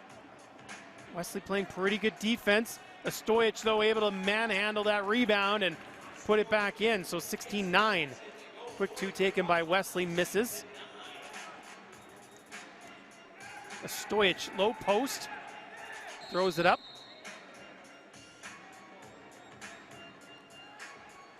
I think they're saying that Verbas didn't clear the ball anyway, so there's going to be a turnover. Price sees things open up, and this time doesn't miss the dunk. Jelani Price. Here's Stojic. Loses his footing, but managed to find Brankovic. And he rims out at the hoop. Wesley takes the two.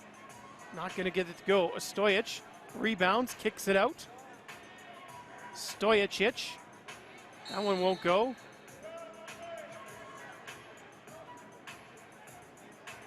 That foul is called against Stojic. They're fighting on Stojic, so he'll go to the line.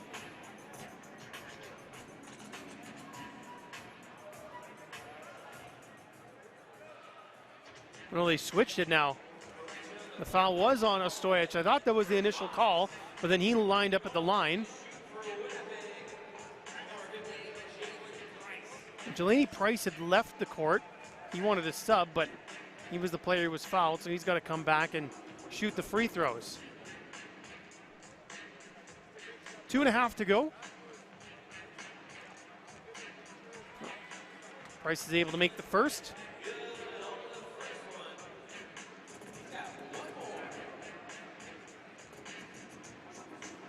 Not able to get the second, and Verbas is able to rebound and clear the zone.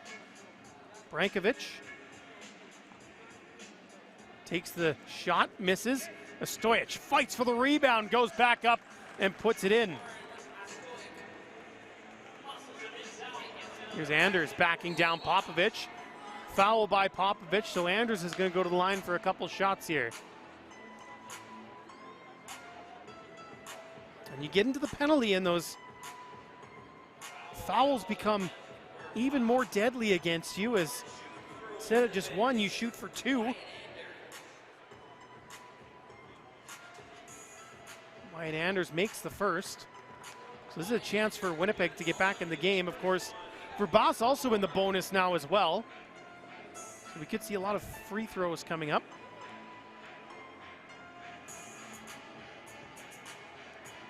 Anders made them both, cuts the lead down to 4.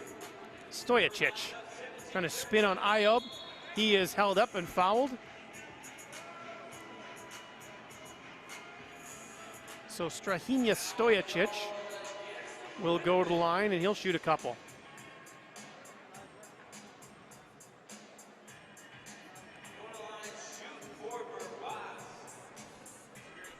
Trying to put his team within 1 bucket.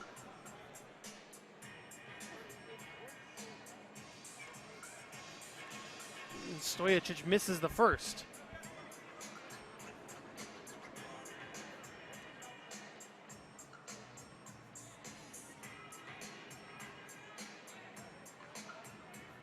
And the second one is good, though, from Stojacic.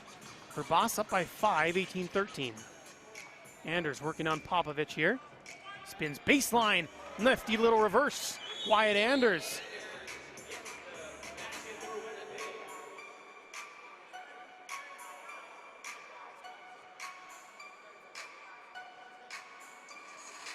Verbas in possession now. Stojacic, things open wide up for him, and he throws it down.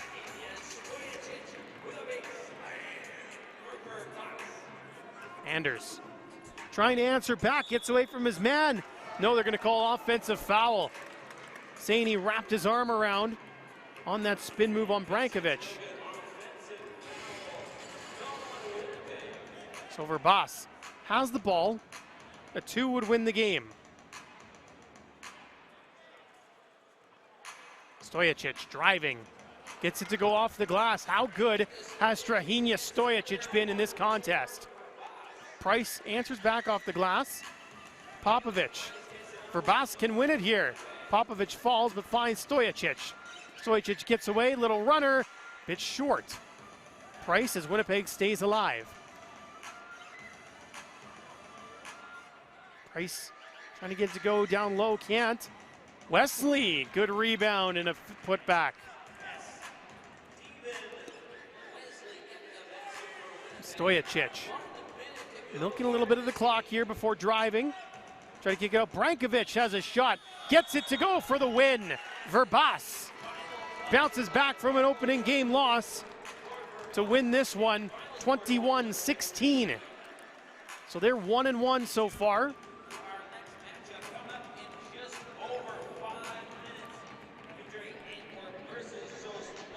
So Winnipeg now will be 0-1, and they'll play Edmonton at 7:20 Mountain Time in the final game here of day 1 of this FIBA 3x3 Challenger in Edmonton. Pretty good showing, though, for the Winnipeg kids, the qualifying team. Our next match is Antwerp from Belgium and Novi Boer out of Russia. That one gets going in about 3 minutes or so, 5:55 Mountain Time. So we'll step aside for a quick break. Enjoy the replays of the match you just saw. You were watching the FIBA 3x3 Challenger event from Edmonton, Alberta.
We're back inside the West Edmonton Mall here, the FIBA 3x3 Challenger event in Edmonton, Alberta, Canada, getting set for this game in Pool A between Antwerp and Novi Boer. So Belgium versus Russia here. Antwerp, the number 9 seed, Novi Boer, the number 10 seed in this event. Both teams have lost to Novi Sad so far. So the winner goes on to the quarterfinals. Here's Novi Boer's lineup. Vladimir Basilev, Vladislav Maleshkin, Nikolay Sangachev, and Artem Timofeyev. Now for Antwerp, Nick Sellis, Toon Saysons, Anthony Jetta, and Thierry Marion. Antwerp 53rd in the current standings, while Novi Boer finds himself in 57th place. Both teams have only played in one Masters event. They were both at Prague. Novi Boer was at Debrecen. Antwerp was at Prague.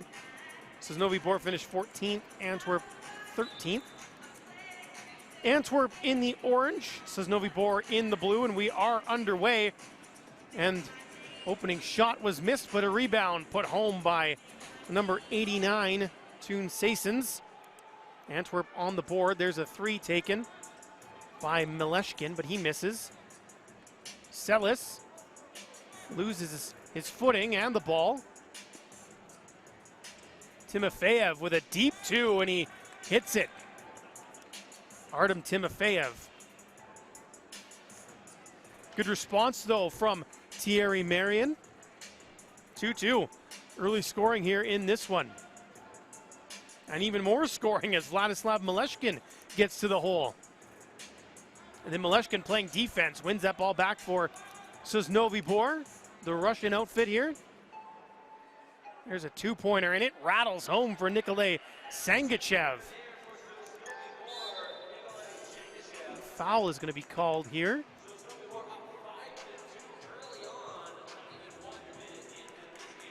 That foul was against Antwerp, so it's Novi Boer ball.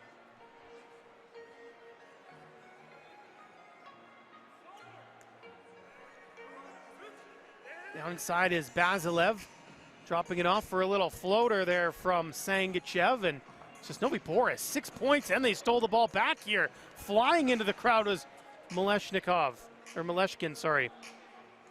He's back on the floor, and he's okay. Sellis misses that one for Antwerp, but Saysons, big body underneath, puts it back. And a foul called against Sellis here as Basilev ran into him. 2 fouls against Antwerp here, Novi Boer has the ball. Sangachev for 2. Misses. Sellis trying to wrangle in that rebound, and it's going to be, looks like it's going to stay here with Russia. Saying it last one off of Sellis.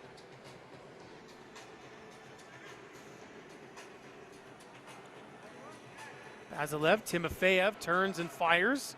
A little bit short on that one, rebounded by Antwerp. Saysons down low. That's an easy finish for him.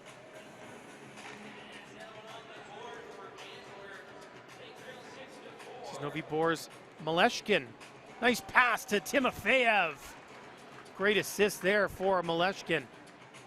Now here's Sellis. Trying to answer right back for Antwerp. Bodied up by Timofeyev. Just won't roll in. Novi Boer almost forgot to rebound the basketball there.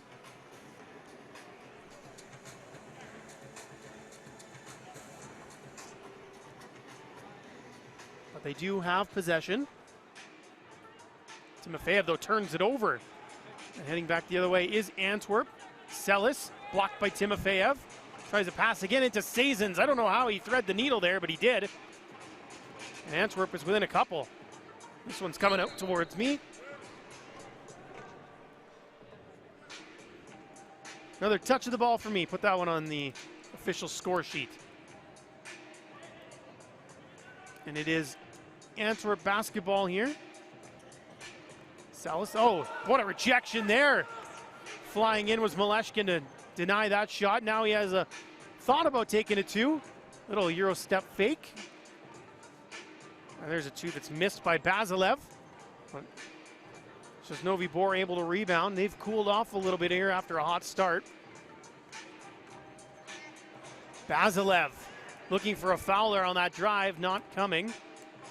Down low with Sazins. Sazins gets it to go. He thinks he was fouled too. Now the officials are going to have to step in here. Basilev and Sazins just having a conversation or two.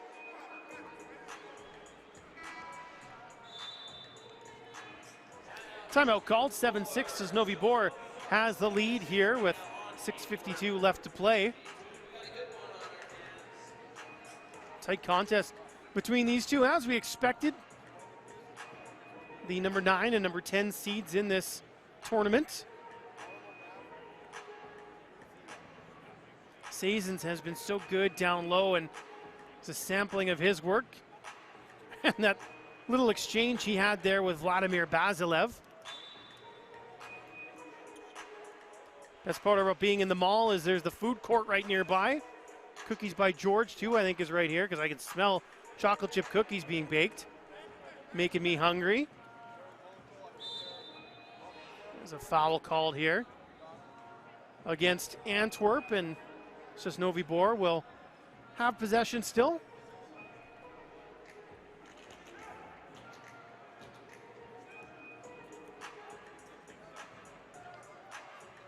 Pass down low to Timofeyev. He was too deep that time, and it's an easy bucket for Novi Boer. Sazins trying to do the same, but he's fouled by Basilev.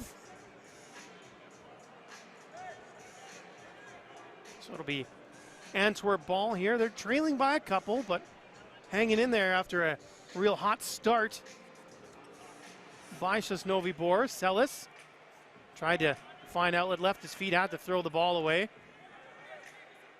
There's a two ball that is missed by Maleshkin, rebounded by Timofeyev, and now coming away with it is Marion. Marion Sazins has some room, bodies Timofeyev, little hook shot's not gonna go. Sellis with a rebound, Timofeyev a block. Maleshkin was slow to get up on the far side, and Sellis has an easy basket as quick transition play from Antwerp.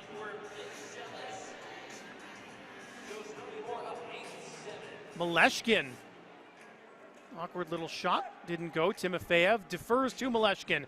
Nobody challenging him, can't hit the two ball. Down low, Sazins just runs into his man, and that's a drawn charge by Nikolay Shangachev, pardon me.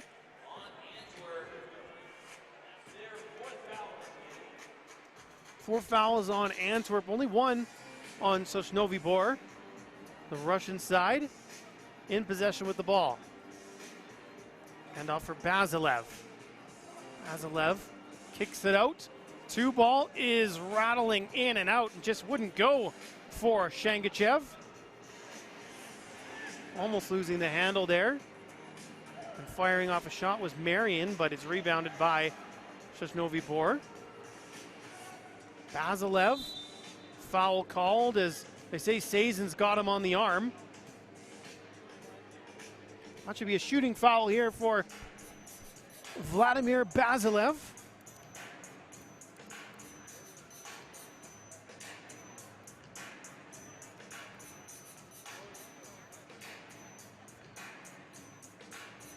And he makes his free throw, so 9-7 for the team from Russia.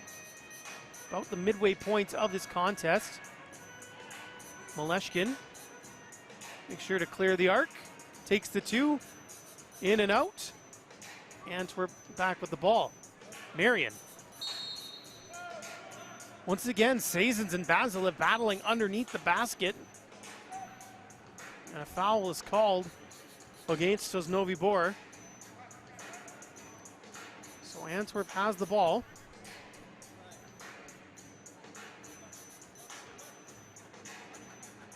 Sellis getting all the way to the bucket and scoring. Once again, Antwerp within one.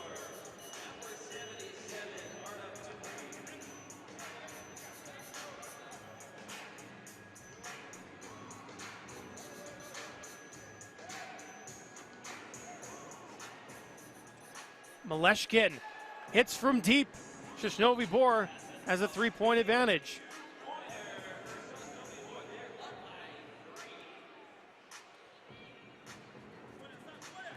Sellis, little screen from Sazens. Sellis loses the handle, tries to recover.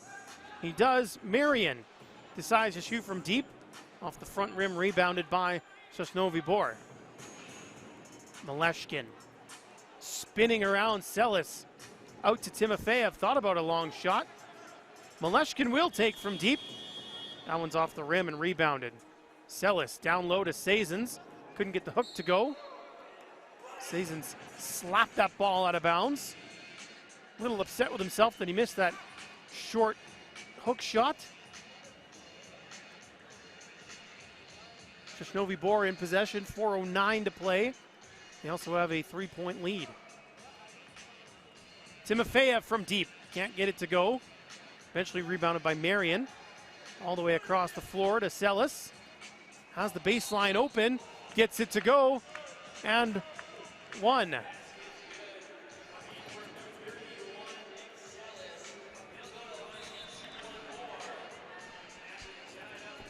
So we have a timeout here, under 4 minutes to go. Antwerp hanging around, down a couple.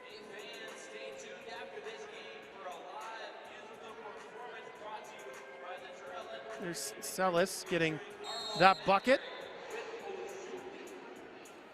Quick two from Maleshkin, who's shown he has some range from deep. He was the Russian representative in the shootout contest.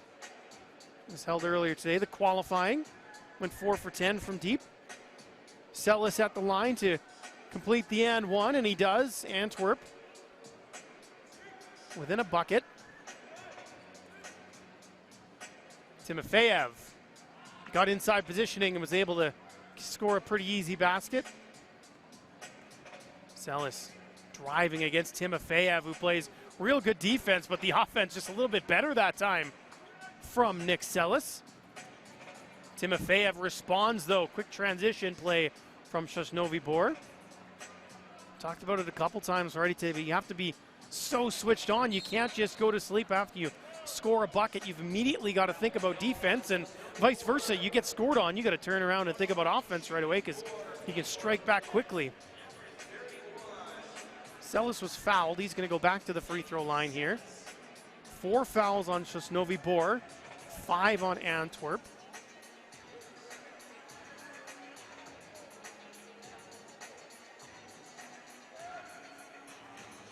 Sellis makes it. And that shot is good from deep from Nikolai Shangachev. 15-12 now. Sazens down low. Had good positioning, able to convert easily. Shangachev up against Sazens, just hacks at him. It's a foul.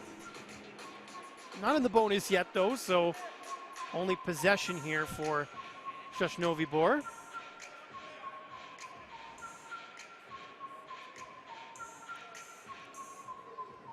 Maleshkin from deep, got it! Vladislav Maleshkin makes it a 4-point game. Sazens had that one go all the way around the world and stay out. Maleshkin working on Sellis underneath, passes out to Basilev, and now another two is missed. That one from Shangachev. Sazens showing the range. They're saying that one didn't get outside the arc though, so that basket's no good despite Sazens making it. They say he had his foot on the line, and if you have possession of the ball, you have to get both feet outside of the line.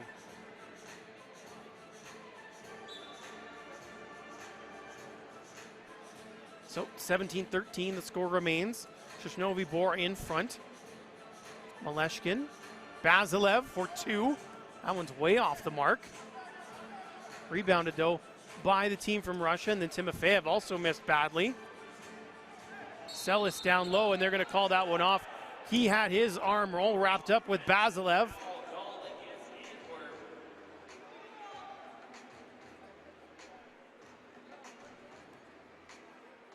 Now 7 fouls on Antwerp.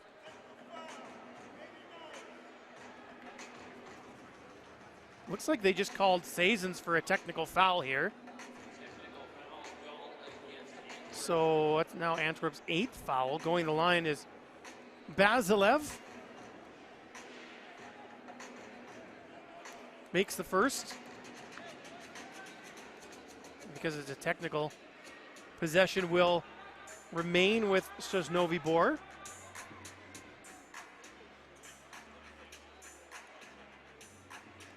There's a 2-pointer that bounces off both rims and will not go. Basilev looking for a screen from Timofeyev. Now Timofeyev opens up. He'll take the long 2. Got it to go. Novi Boer within 1 point of winning this game. Sazens throws it up, can't get it to go. Rebounded by Sellis, and 1 for Nick Sellis.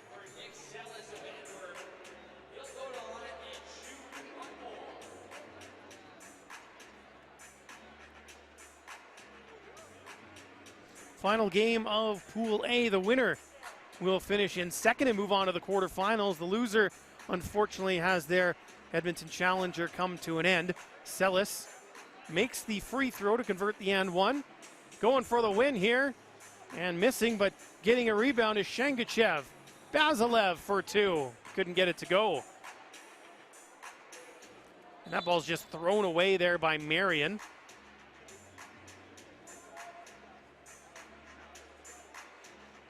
So it will be Novi Boer in possession.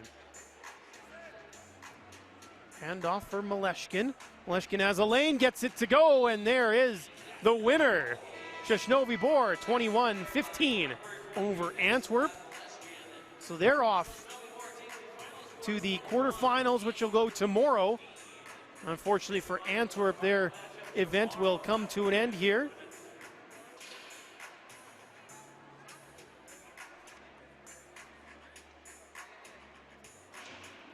So we're going to take another little bit of a break here. Our next game is scheduled for 6:30.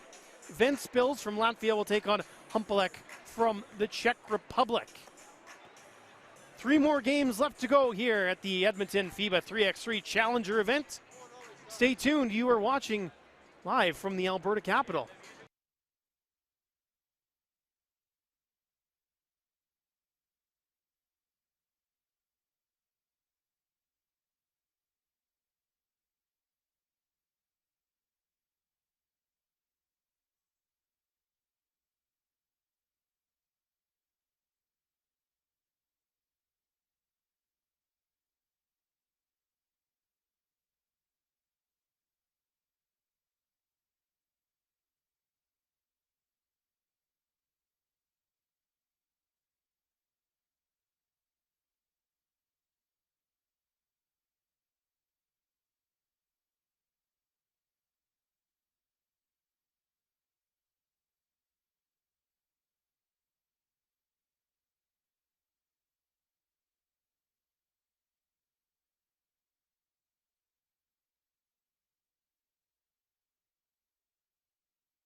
Welcome back inside West Edmonton Mall here in Edmonton, Alberta, Canada.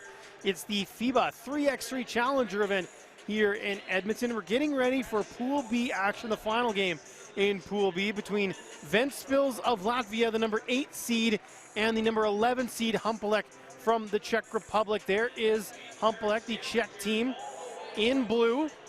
Latvia will be wearing the orange jerseys in this game.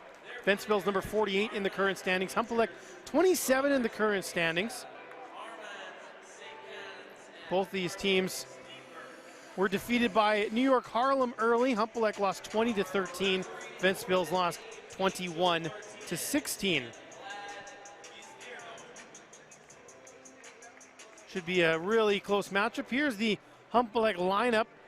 Andre Degrin, Jan Kradashil, Vladimir Sismilic, and Roman Zasherla. Meanwhile, for Ventspils, the Latvian outfit, Armāns Ginters, Roberts Paze, Armāns Senkans, and Martins Steinbergs.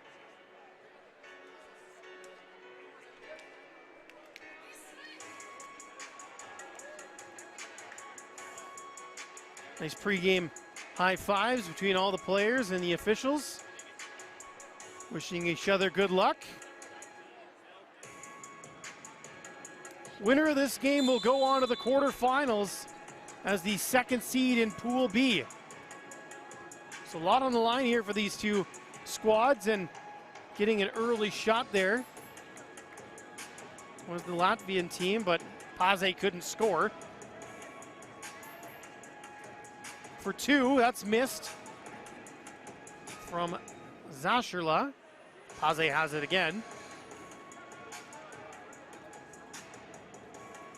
Paze with the handles, trying to open something up, takes a shot right at the end of the clock. A little bit rushed. Rebounded by Humpalek.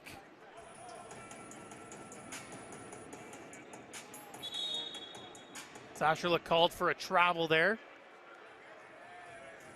So it's a turnover, and the ball is with Ventspils.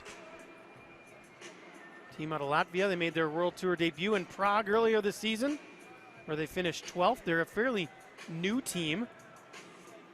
And there's a shot from deep that's not going to go. Rebounded by Dregin. And the first bucket of the game finally falls. Vladimir Sismilic gets it for Humpalek. And getting fouled there was Armāns Ginters as he was shooting, so he'll go to the line. First foul of the game will go against Humpalek, and Armāns Ginters will shoot.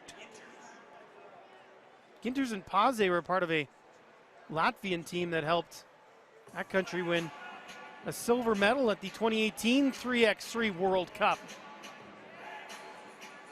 Good spin move there, but losing the handle. And just firing a shot at the end of the clock there was Zasherla. Czechs have it back though. Zasherla up top. Takes his shot, a little bit short this time. That one's going to bounce out of bounds. So Ventspils will take over possession.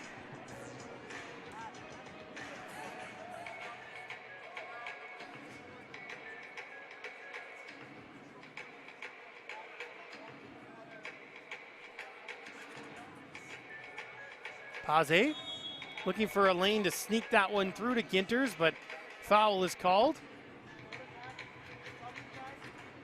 It's the second of the game against Humpalek, so Ventspils will take over possession-wise.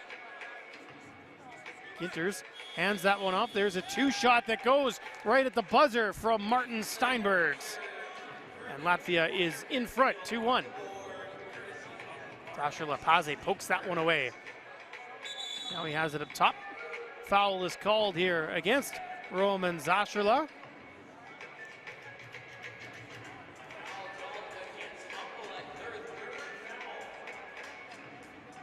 Paze. Swinging his elbows around there. Steinbergs trying to draw a foul is the masked Andre Degrin. Getting all the way to the hole is Paze, but he missed the gimme. There's a two from number 51, Sismilic, that was missed. Ventspils once again in possession with Paze. And holding him up was Kradishvili for a foul. Humpalek took a lot of fouls too in their earlier game against Harlem.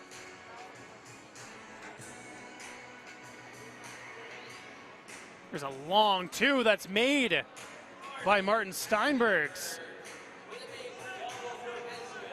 He's got a couple deep balls here so far. And spinning and winning there is number 82, Jan Kradishvili.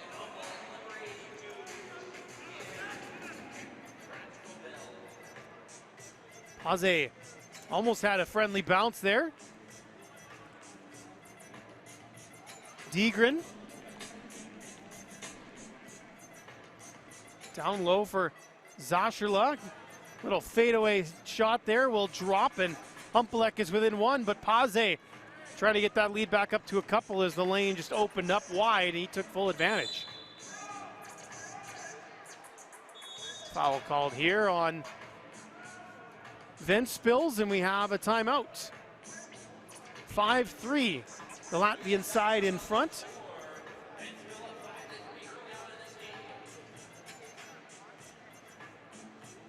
There's a deep two shot that was made by Steinbergs. I'll spin to the basket there from Kradishvili. And then Zasherla making a bucket as we're back underway. Under 7 minutes to go. Down low in the post, trying to work his way free, and doing so nicely as Vladimir Sismilic.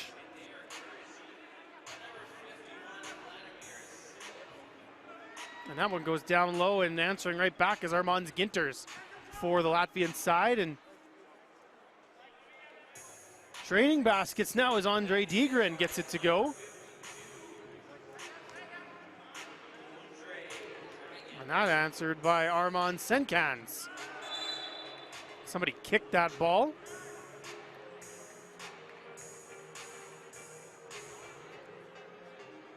So it looks like possession is going to be with Ventspils here.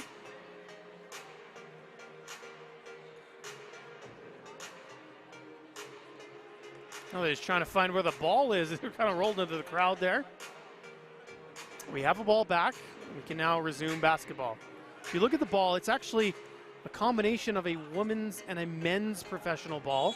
It's the size of a women's ball, the ones they use in the professional FIBA game, but it's the weight of a men's ball.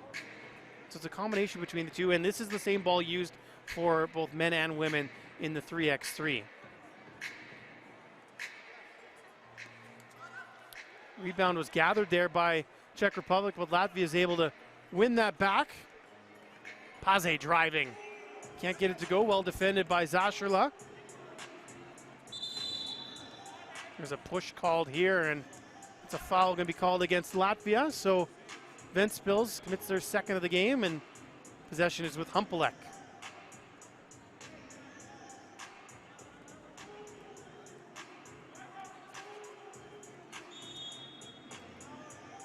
Another foul called here against Ventspils as number 82, Kradishvili, was trying to get position down low, and it's a big body. Don't want to let him get open, score some easy buckets. Maybe going to show off the range here. Can't connect there. Rebound is going to be gathered by Humpalek, and it goes down low to the aforementioned Kradishvili, and he scores. Cuts the lead to 7-6.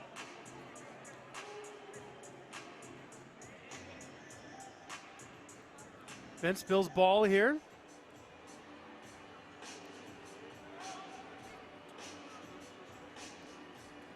Up top, taking that one and missing was Senkans, but Latvia gets it back, and another miss, but gathering his own rebound there was Steinbergs, and he still can't finish. But Ventspils retains possession. Now it's broken up by Humpalek.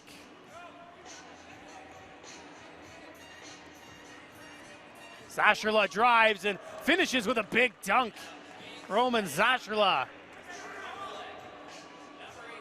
Paze from deep, and it was 3/4 of the way down before it spun back up and out. So 7-7 game with 4:43 here. Again, the winner moves on to the quarterfinals. The loser, unfortunately, their event will come to an end. And that foul is called against Armand Senkans. Neither team near the penalty yet, so both teams still good there. Blocked, but getting it back there is Sismilic, and he gets it to go.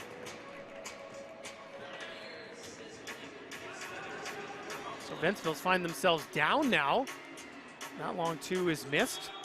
Rebound, though, gathered by Armand Senkans. Unfortunately, he just put a tippy toe on the baseline, so it's a turnover.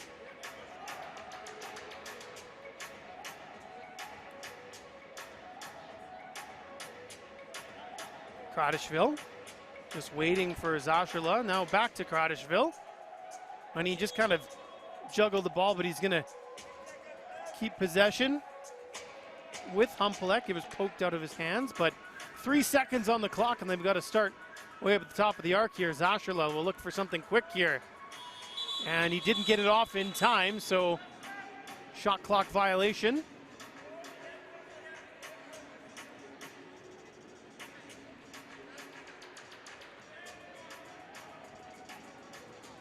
Ventspils now with it. 4 minutes to go. That is a deep three. It almost works out as a pass. And fouled underneath of the basket there is Armand Ginters. And down on the floor, I believe that's Kradishvili. Yeah, it is, number 82. Holding his face, so I'm not sure, maybe he got poked in the eye or what happened there, but he's staying down for a little bit of time here. Still holding the face is Jan Kradishvili. We're going to have somebody come out and take a quick look at him.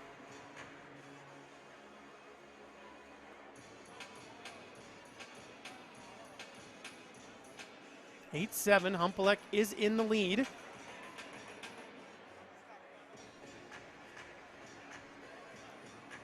Some Latvian fans in the crowd cheering for Ventspils. Seen some Latvian flags, definitely seen some Serbian flags. Now getting to his feet is Kradishvili. So he's going to come out, and Roman Zasherla will come back in.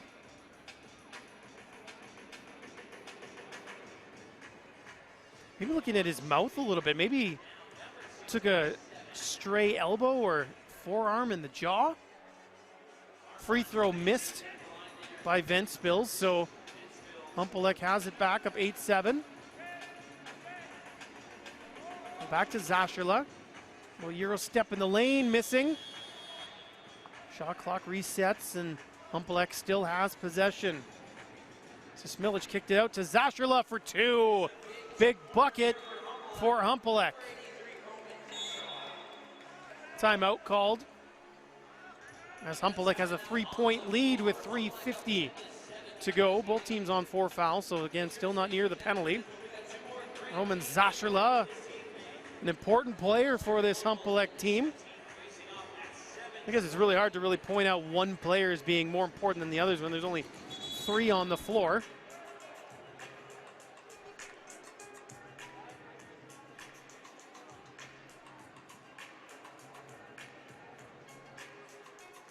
Back underway, Ventspils in possession. There's a 2-shot that was missed and rebounded by the team from the Czech Republic. They try 2 of their own that's missed, and there's coming off the bench is Kradishvili finishing strongly. He appears to be all right, which is good news. And Kradishvili once again down low. Just leaking out, finding himself open in those transition moments. Nice work by Armand Senkans.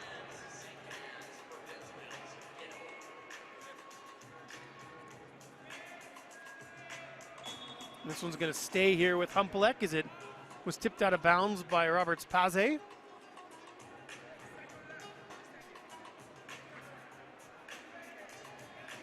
Taking the clock all the way down to 2 seconds here, so Zasherla has to do something quick here. Just hoists up the 2, and it's going to be missed, but rebounded there by Kradishvili, and Zasherla has it back to Kradishvili. Can't get it to go, though. We're looking for a foul. It's not going to be called here. Ginters gets a bucket back for Ventspils. Still down by 3, though. There's a long 2-ball that will rim out from Kradishvili, and it's going to be possession with the team from Latvia. 2:36 to play. 12-9, Humpalek in front.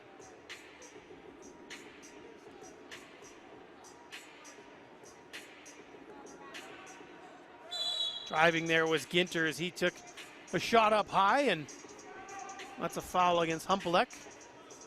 So possession with Ventspils, as that was only the 6th foul committed by Humpalek.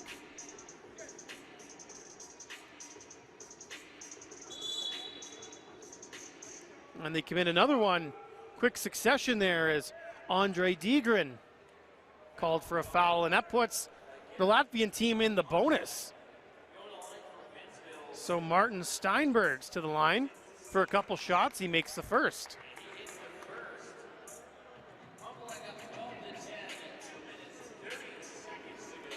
Ventspils cuts the lead to 1. 2 is taken and missed. Trying to get his own rebound there was Sismilic. Humpalek does come up with it with Degren. Sismilic down low to Kradishvili. Kradishvili trying to spin away from his man, but misses, and it's rebounded by Steinbergs. Here's Paze now, driving. It's knocked out of bounds by Humpalek, so it'll be possession with Ventspils. 5 on the shot clock.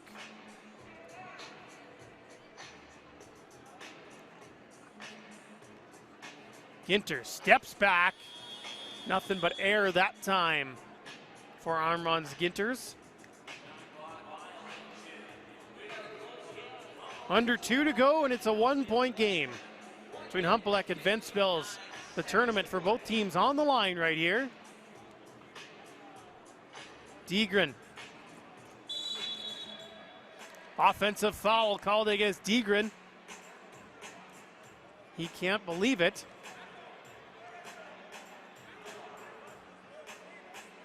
So that's a turnover, and now possession is with Ventspils.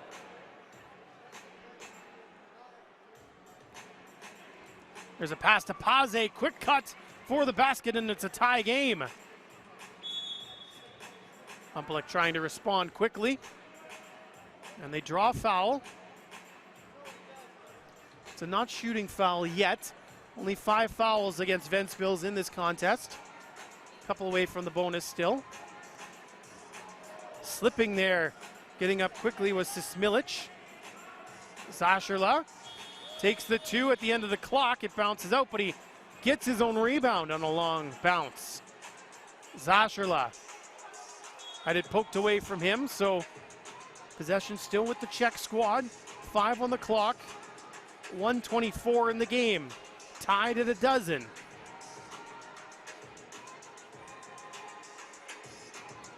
Zasherla jumps inside the arc and gets the bucket. Paze, quick 2, couldn't get it to go. Paze reels that one in. Has all day to think about this double, and he makes it. Ventspils takes the lead, 14-13.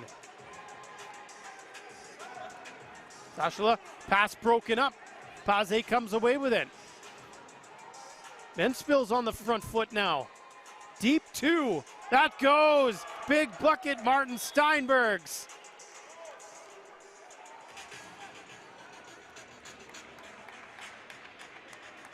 Three-point Ventspils lead. And Humpalek takes a timeout. Here was the bucket that made it 13-12 for Humpalek, but since then it's been all Ventspils. Paze drills the deuce. And then this time he defers to Martin Steinbergs, who hits from downtown. Couple of big buckets for Ventspils late in this game, and they have a 3-point advantage. We'll see what Humpalek can do to respond here. Degren drops it off. There's a 2 that's missed. Tracking that one down is Kradishvili. Sismilic driving, spinning, nifty move. Vladimir Sismilic.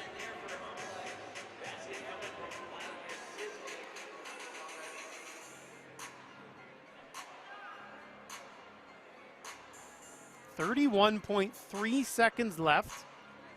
Ventspils with the ball. Humpalek needs a stop here. Paze sees things open up. Little runner from the free throw line is missed, and Humpalek gets the ball back. Zasherla looking for someone to pass to. Degren is fouled underneath, and it is on the floor. Only the 6th foul for Ventspils, so it's not a shooting foul. 15.3 to go. And now Ventspils will take a timeout.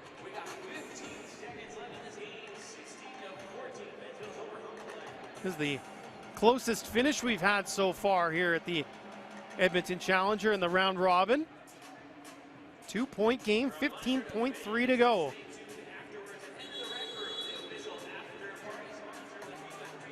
And there was those couple of long shots that put Ventspils in front. And this was the move that pulled Humpalek within 1. We're back underway. Degren drops it up. Zasherla to tie the game. Got it! 9.6 seconds left. And we're tied at 16. Ventspils looking for the win now. 5 on the clock. Paze underneath, too strong. Zasherla running out of time. Throws it up. Banks it off the glass, and it's a miss. So we have overtime for the first time here.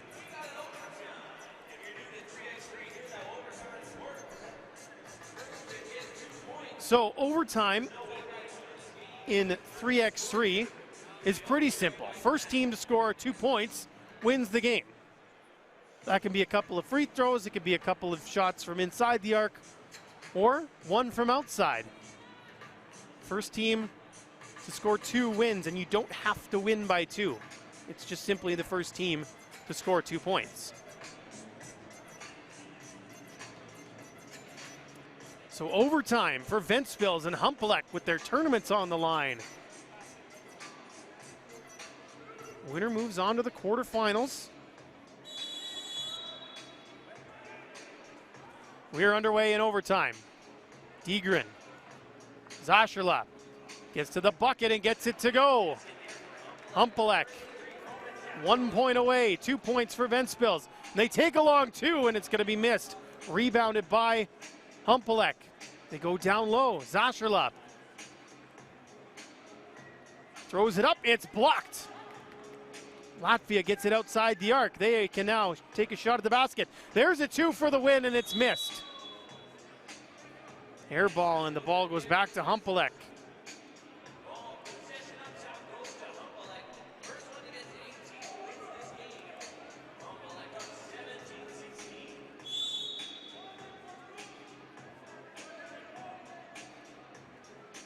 Zasherla, Humpalek, 1 bucket away from the victory. Zasherla throws it down low, and there it is! Jan Kradishvili puts it away. Humpalek was down 16-13, but they scored the last 5 points of the game and win it 18-16 in overtime. So Humpalek moves on to the quarterfinal. They'll play the first place team in Pool D. That's the team that, or the pool that includes Edmonton. Ventspils, unfortunately for them, their Edmonton Challenger has come to an end. Our next game features Ljubljana and Jetta. That one's going to start in just a couple of minutes. Stay tuned. You're watching the FIBA 3x3 Challenger event from Edmonton, Alberta.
Short break here at the Ice Palace in West Edmonton Mall as we're getting ready for the final Pool C match between Ljubljana and Jetta. Jetta in the blue, just introduced to the crowd here in Edmonton. Gracie Knutson here with you on the call. So glad you could join us.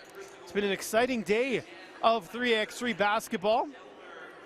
Good opportunity for the Edmonton crowd to cheer on some local teams and see what 3x3 is all about, as this event will be part of the 2020 Tokyo Olympics.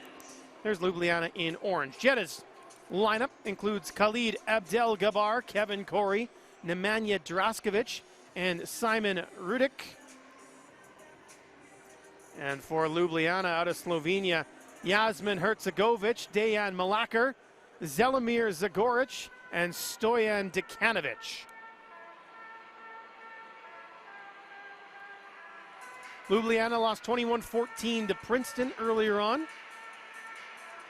Jetta lost 13-9 in a very low-scoring game to that same Princeton team. So the winner of this contest will move on to the quarterfinals, and once again the loser, unfortunately, is out.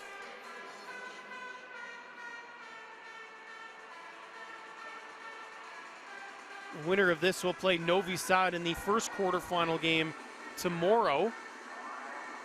I'm set for 1 o'clock Mountain Time.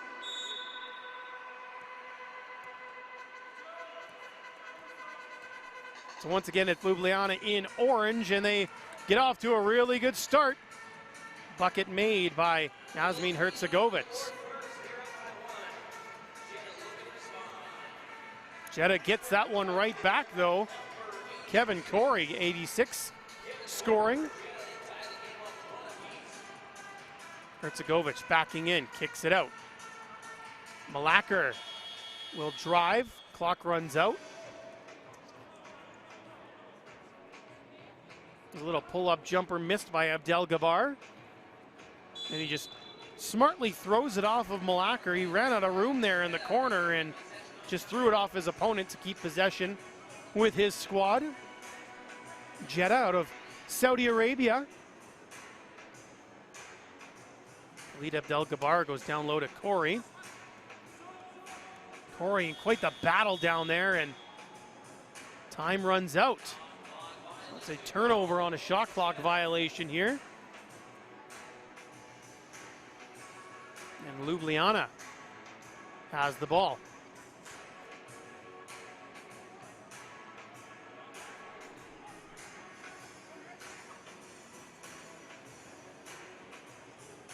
Zagoric takes a shot that's a little bit too heavy, so Jett is able to rebound, and then an offensive foul called against number 76, Musa Abdul Alim.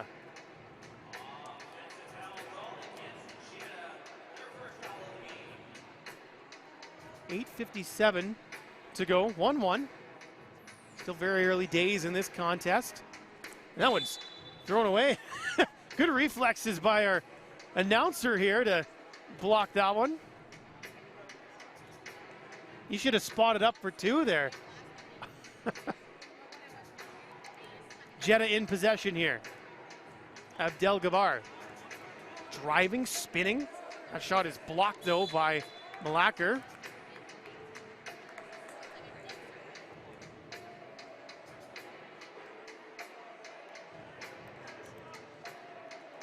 Possession with Ljubljana here.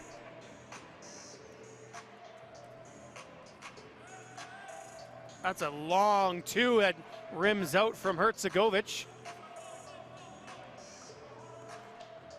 Getting into the lane and finishing real nicely. Musa Abdul Alim. Jetta has the lead. There's a two that's a little bit short from Malaker. Jetta is able to rebound. Abdul Alim from deep. Bounces on the rim and stays in. Now spotting up from two is Khalid Abdelgabar, and that goes. Jetta up 4-1.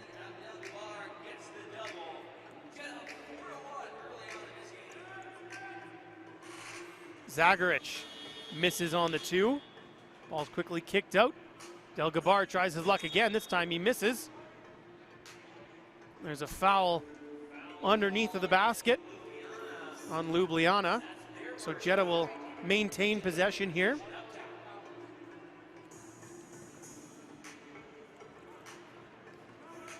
Spinning is Corey and couldn't get it to roll off the rim, but they say they caught him on the arm, so Corey will go to the line here to shoot a free throw.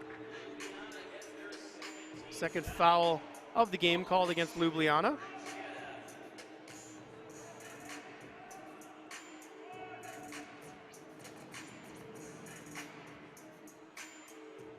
And Corey misses, so Jetta maintains their 4-1 lead.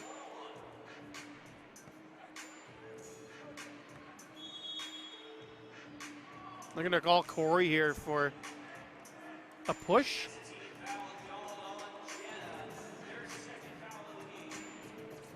So Ljubljana will take over possession here.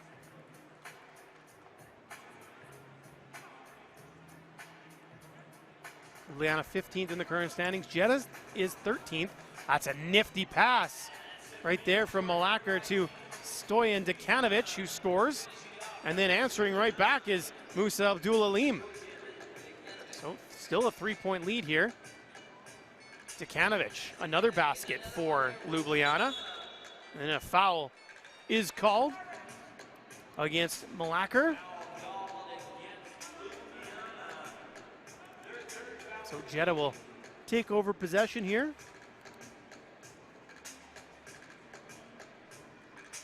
Abdelgabar driving, trying the reverse. It just wouldn't go in, but rebounded by Corey. He finishes.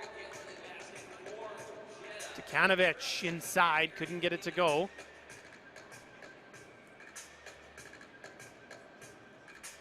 Abdelgabar for two, he gets it to go. Trying to respond right away, and they do, is Malaker back-to-back twos. Score can change real quick in 3x3. Corey down low. Nice little turnaround jumper there, working in the low post. Deep two again. Heating up is Dan Malaker.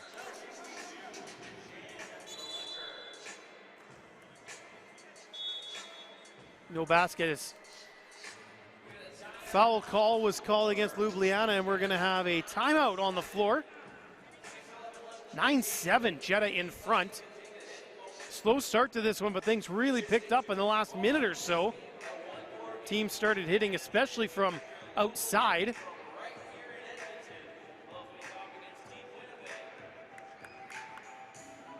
Dan Malaker, a couple of buckets for Ljubljana, and a couple of threes made by Khalid Abdelgabar, who was held off the score sheet in the first game for Jetta.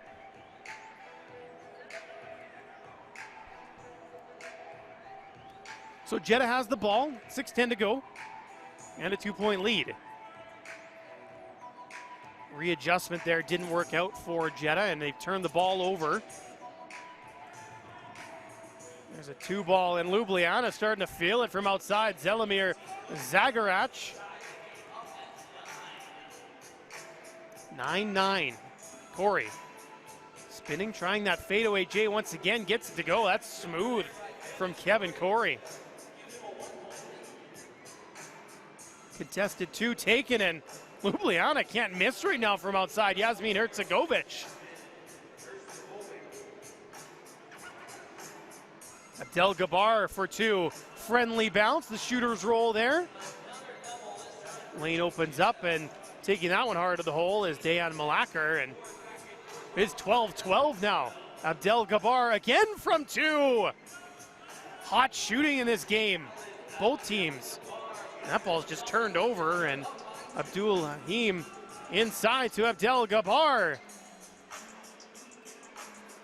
Basket's coming fast and furious. Jetta up 15-12 with under 5 to go.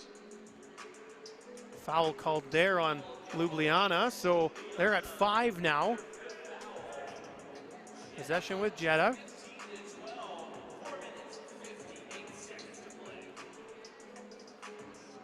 Simon Rudik. A ton of impact yet. There's another 2. Abdul Alim couldn't get it to go.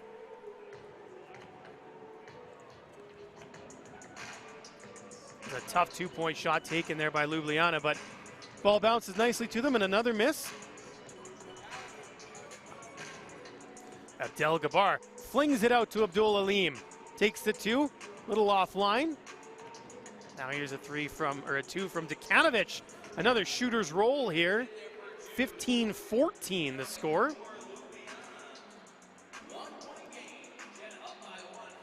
Rudik's gonna take it 2. Couldn't get it to go. Tracking that one down was Zagarach. Having some trouble handling it. The 41-year-old. Behind the back pass to Zagarach in the corner. Got it. Ljubljana up by 1 now. Almost all of their points have come from that 2-point shot. Zagarach, it's a professional foul from him, but it puts them 1 closer to the penalty. It's their 6th foul of the game. 3:54 to go. Ljubljana up 16-15. Look at some of those recent baskets. A lot of them coming from the outside. There's the Stoyan Dekanovic 2. I've only said 3 a couple of times today. I'll get used to the 2-point long distance shot here before the day is out. We are at West Edmonton Mall. This is actually a hockey rink we're playing on right now. You can see the boards there where all the people are standing around. Great vantage point from all around here. Very cool, unique setup. As you can stop in and watch for free as you're doing your shopping on a Saturday. Game action back underway. Jetta in possession, and that's a nice little play run there by them, and Abdel Gabar gets the bucket. We're tied at 16. The ball slapped away, and it should be possession with Ljubljana, and it is, but they only have 5 seconds left on the shot clock.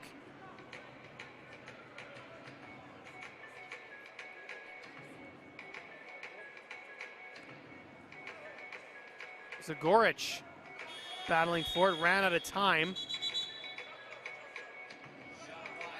When they have to take it from the top, Jetta was hoping they could just get away with it, but the referee right on top of things.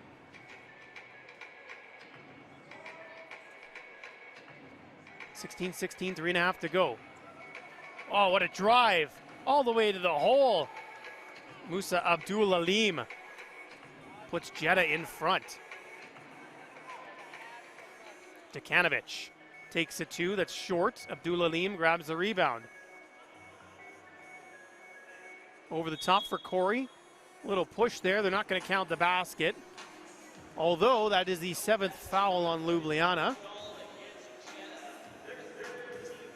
Or pardon me, that's a foul on Jetta. They're going to call the push off on Kevin Corey.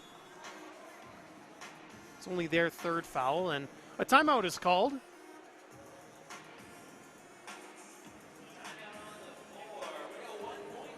There's that basket in the corner from Zelimir Zagarach. He actually played at the 2006 FIBA World Championship for Slovenia, a 5-on-5 version. Some international experience there. There's a lot of the players in this tournament do represent their countries internationally at events like the European Games and FIBA 3x3 World Cups. It's a tough two taken and missed by Herzegovich. Abdul Alim gets by his man on the baseline and scores the bucket. 18-16 Jetta in front, but answering right back there is Malaker.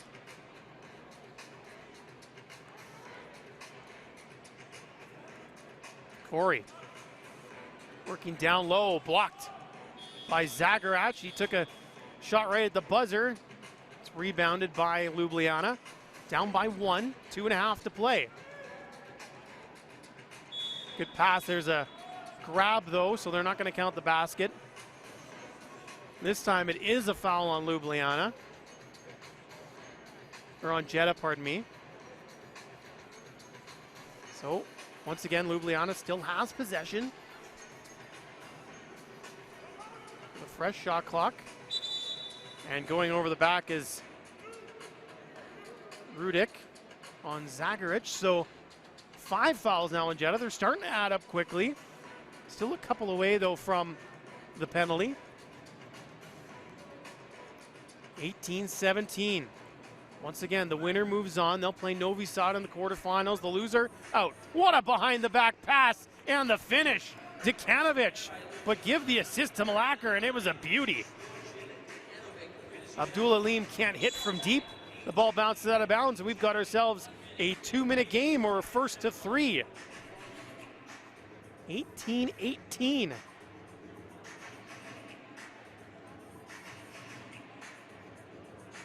Ljubljana in possession. There's a 2, and it's good. Dejan Malaker. They're 1 point away now. What does Jetta have as a response? Corey down low. Works his way inside the restricted zone and scores. Ljubljana in possession, just needing a bucket to win. Malaker driving, just too strong. Jetta has it. Abdul Gabar for the win. Got it! Big bucket, Khalid Abdel Gabar. And Jetta comes back to win at 21-20. That's easily the game of the tournament so far. So Jetta moves on. They'll play Novi Sad. Ljubljana, unfortunately, their tournament has come to an end.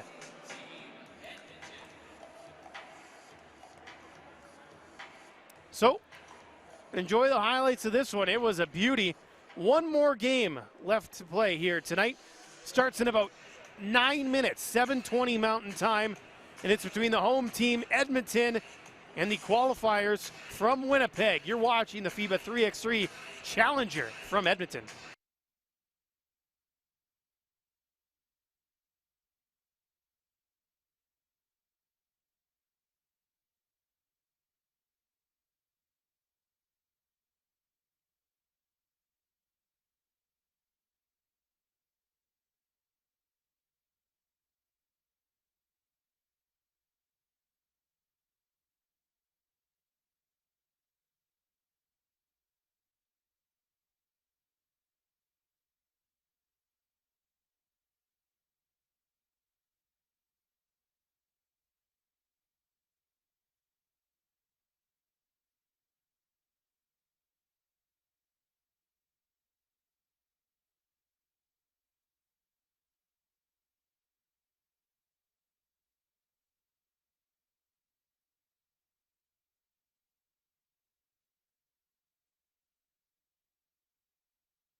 Welcome back to the FIBA 3x3 Challenger event here in Edmonton. We are at West Edmonton Mall, and this is our final matchup of the evening, and it should be a lot of fun. First up in blue, the qualifying team from Winnipeg made their way through 2 matches this morning just to get into the round-robin draw. And then they lost to Verbas 21-16 in their first main draw match, and they are up against Edmonton in an all-Canadian matchup.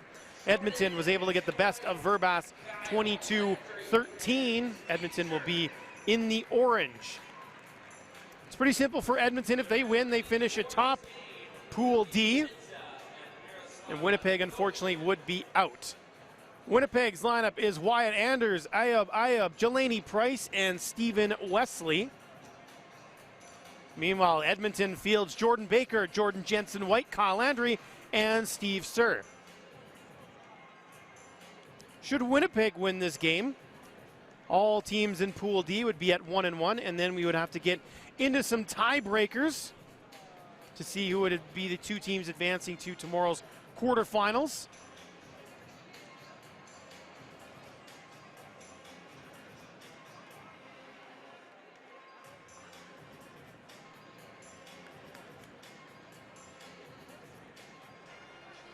This should be a fun one.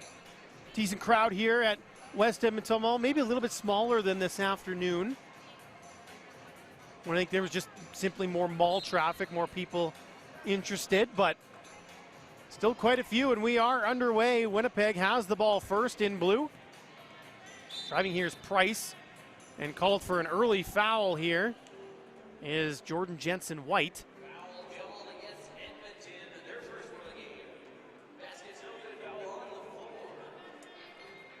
So Winnipeg still in possession here. Shot from outside from Wesley misses, but Winnipeg able to rebound the ball. When they're calling time count violation, the shot clock had reset, but the ball didn't hit the rim. So it will be Edmonton ball now, their first touch in the game. Sir, Jensen-White, and Landry on the floor. Here's Landry down low, working on Price. Turnaround jumper misses. Rebounded by Anders, who just throws it right away to White, and then it's Jensen-White who finishes. First points of the game go to Edmonton. Trying to back down there was... Oh, big dunk! Jelani Price.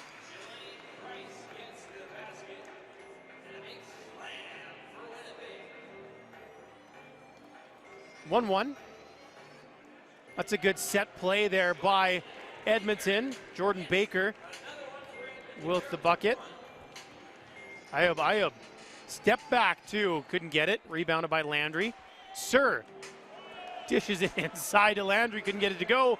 Grabbed his own rebound and missed again. Price gets a screen from Wesley and hoists a 2 that misses. Sir quickly takes the 2, got it! Steve Sir, so dangerous from the outside. Wesley getting inside, spinning and winning. Steve Wesley. Sir will take another 2, got it! Steve Sir with a hand in his face and everything. Ayub looking for an answer, had it blocked, but grabbed his own miss and put it in. 6-3 Edmonton. Here's Baker. Pulls up, and he rims it around and in. 7-3 Edmonton. Wesley, 4-2, misses. Baker out to Sir. Ayub's all over him, so he doesn't have that long-distance shot. Landry does, though. Couldn't get it to go, and it's rebounded by Ayub, who goes out to Price. Price gets by Baker and throws it down, and one! Jelani Price might have paid the price there as he goes hard to the floor.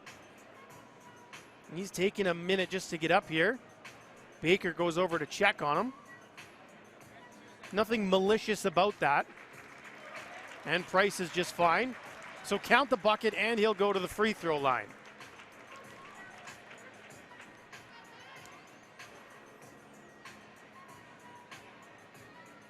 Jelani Price, the Iceman.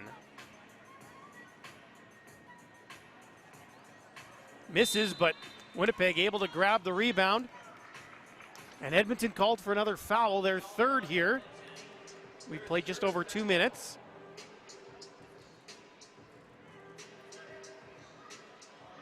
Price. Driving past Jensen White, big block. Jordan Jensen White with a rejection. Here's Sir. Baker. Baker for 2. Air ball. Late in the shot clock, didn't have a lot of other options. Winnipeg ball down by 3 here. Anders holds up and finds Wesley. Working inside, not quite there. Landry rebounds and clears. Here's Jensen White, back out to Baker up top. Baker gets around 1, in the lane, drops it up for Jensen White. Takes the dribble, and it's a time count violation. Jensen White wanted a foul. That's really good defense there by Winnipeg. 7:05 to play. Edmonton still up 7-4. Great speed from Price, but he couldn't finish. Surbach on the floor. Takes a little pull-up jumper, and that drops. Edmonton doubling up the peg, 8-4 right now. Here's Price working on Baker. Baker goes down. Doesn't look to be in the greatest of shape, and there's a wide open 2 that's hit by Price, or Stephen Wesley, pardon me. Baker seems to be okay, takes it 2, misses. Wesley inside to Wyatt Anders. Back out to Price. Price slips and falls. Ball on the floor, and Owen's going to bounce towards one of our camera guys. Turnover, and it will be a timeout.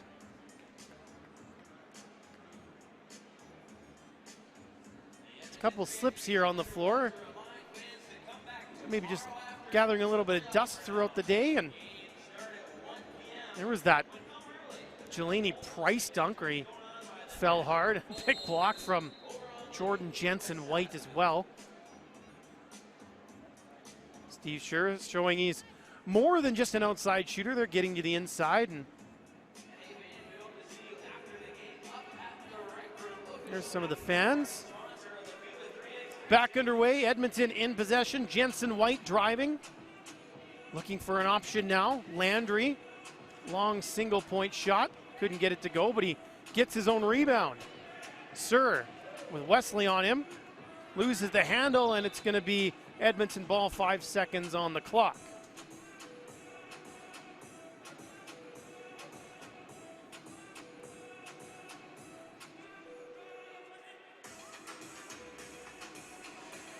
Jensen White's 2-pointer is blocked, and then just throwing it towards the hoop is Landry at the end of the shot clock. Rebounded by Winnipeg. Anders backing down Sir, spins away, gets to the bucket, can't finish off the glass. Jensen White, little dish off to Landry. No finish there again. Edmonton a little cold right now, and Wesley tried to knock down a tying shot, couldn't do it. Landry cutting Sir, gets the reverse lay-in to go. Jensen White knocks that one away. Ball will still be with Winnipeg.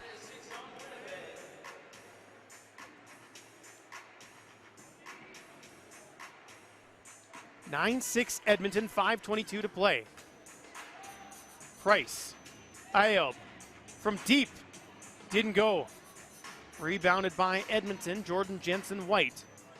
Landry, Baker has his pass blocked.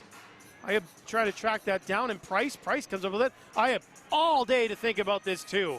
Couldn't get it to go. Rebounded though by Anders. Winnipeg still in possession. Ayob, this time a little bit closer, gets the single point shot to drop. 9-7. Jordan Jensen White trying to cross up Anders here. Good defense though by Winnipeg. Landry, contested shot, won't go at the end of the shot clock. Winnipeg in possession here. Anders trying to turn around Jensen White, and A foul is called. No basket, though. Winnipeg hoping for continuation, and they aren't given that call. But it will be a foul. It's just an on-the-floor foul, too, which is maybe even worse for Winnipeg. But they do have the ball and a chance to either get within one or tie the game here. And it goes for Price. 9-9, 4:21 to play. Edmonton started off so hot, and they haven't been able to hit much since. Here's Baker. Wide open, Landry throws it down. Trying to answer quickly is Wesley, a little bit short. Price for two. That's not gonna go, poked away, and Baker comes away with the rebound. Landry. Baker up top. Sir, nice pass inside to Landry. Everyone in the building thought he was gonna shoot it except for those two guys on the floor. Winnipeg down by 2, but they do have the ball. Price off the glass, doesn't go. Here's Sir in the corner for 2. Not quite that time. Baker hustling in to win the rebound. Poked away, and it looks like it's going to be Winnipeg ball. Timeout on the floor. 11-9, Edmonton on top here. 3:40 left to play in this one. There's Price from deep. A nice look at that roll down the lane by Landry. Baker found him. And then how about this play? Sir going up to shoot. Decides Landry's an easier option. Finds him with a pass, and it's a 1-point bucket for Edmonton, and they have an 11-9 lead here.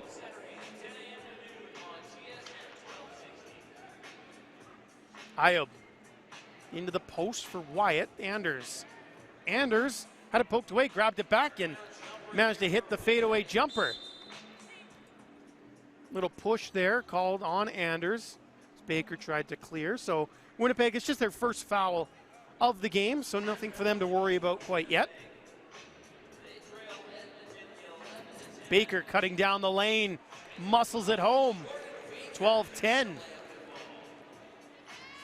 Anders looking for Wesley.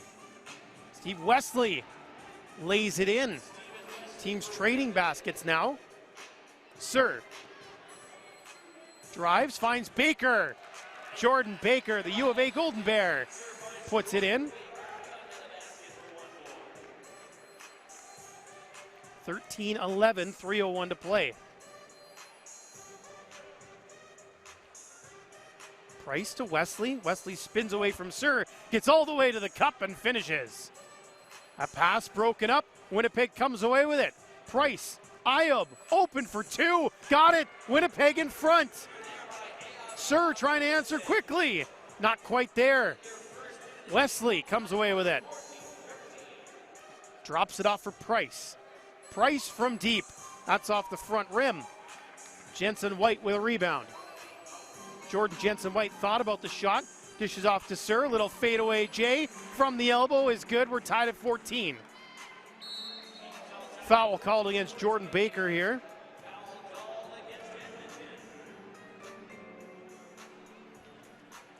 We're in for a finish here.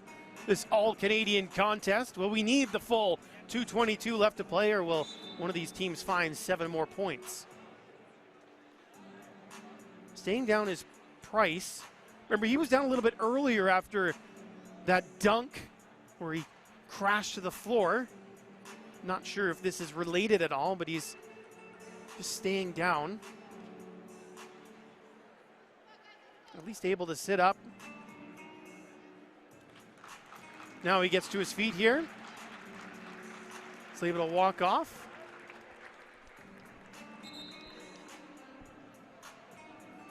So Winnipeg ball here. 2:22 to play. Tied at 14. This is Ayoub. Wesley. Wesley against Sir. Wesley throws it up. Traveling called against Wesley. Steve Sir gives the thumbs up to the official. Now Edmonton with the ball. Baker and Landry trying to work something up top for Sir. Nice zip pass back to Landry, who throws it down.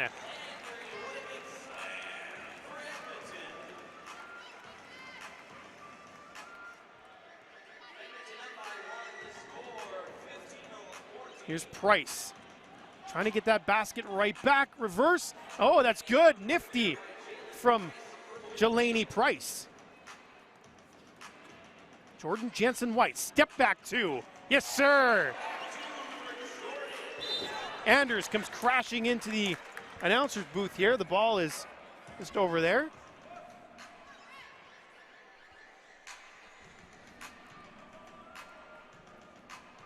He mangled that A-frame pretty good, but we're back underway. Edmonton with the ball, up by 2. Jensen-White is throwing it up for Baker. Baker underneath, can't get it to go.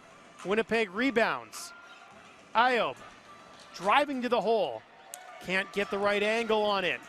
Jensen-White back down low for Baker, and one. Jordan Baker finishes strong.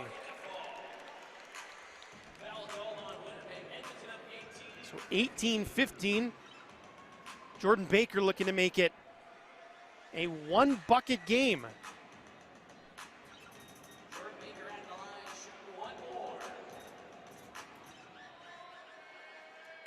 And Baker misses. So Edmonton still needs 3 points here, or to last out this last 121. Price underneath. Can't get it to go.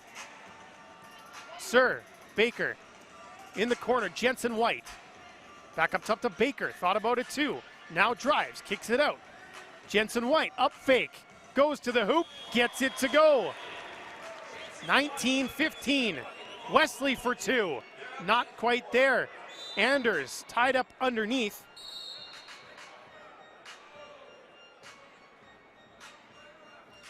I think we also have a timeout here, or maybe just a discussion between the officials. I think they called Steve Sir with a technical foul as well, in addition to the original foul. So Edmonton up to 7 fouls now, which means that Winnipeg is in the bonus. The technical free throw was missed. And so now here come the foul shots on the original call. Wyatt Anders, big Wyatt. He misses 2. Winnipeg ridding themselves of their free throw shooting, but they get it back, and Wesley drills a 2. 2-point game. But 2 points for Edmonton will win them the game.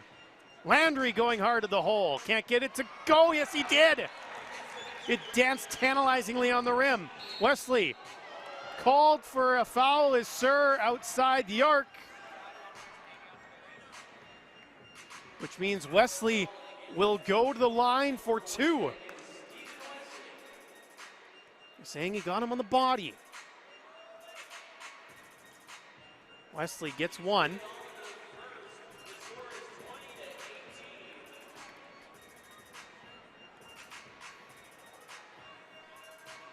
Wesley trying to go 2 for 2. He does. 20-19. Edmonton looking for the win here. Baker. Landry turns it over. Wesley in the corner. Here's Price. A 2 would win it for Winnipeg. Price under pressure. Throws it to Anders. Anders, shot clock running out. Wesley for 2. Couldn't get it. Baker rebounds. Ball slapped away, and it's going to be... Who is this ball with right now? I think it's with Edmonton. 12 seconds to go, 20-19. Edmonton in front.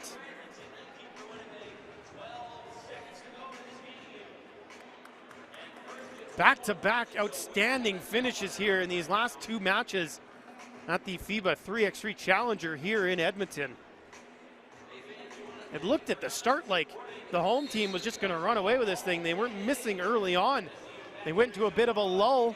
Winnipeg was able to catch up, and they've been going punch for punch the rest of the way. I think it's Winnipeg ball right now. 12 seconds left, so the shot clock should be off here. A 2 would win it for Winnipeg. A 1 would tie it. Baker can't hang on to it. Wesley for 2 in the win. Rims out, rebounded. Here's Price for the win. No, it rims out. Edmonton hangs on.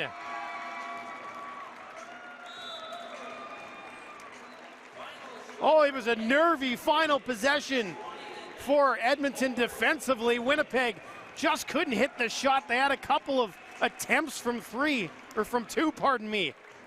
Just couldn't make it, so Edmonton wins it 20-19, and they finish first in Pool D. So our quarterfinal matchups for tomorrow are set. At 1 o'clock Mountain Time, Novi Sad will take on Jetta. Then Edmonton takes on Humpalek of the Czech Republic at 1:25. At 1:50, New York Harlem will take on Verbas of Serbia, who get through as the second team in Pool D. Then at 2:15, Princeton will take on Sosnovyy Bor out of Russia. The semifinals follow that, and then the final gets going at 4:40 Mountain Time tomorrow. What an outstanding day of 3x3 basketball here in Edmonton. Thank you so much for watching. My name is Grayson Knutson saying so long from the FIBA 3x3 Challenger event in Edmonton, Alberta, Canada.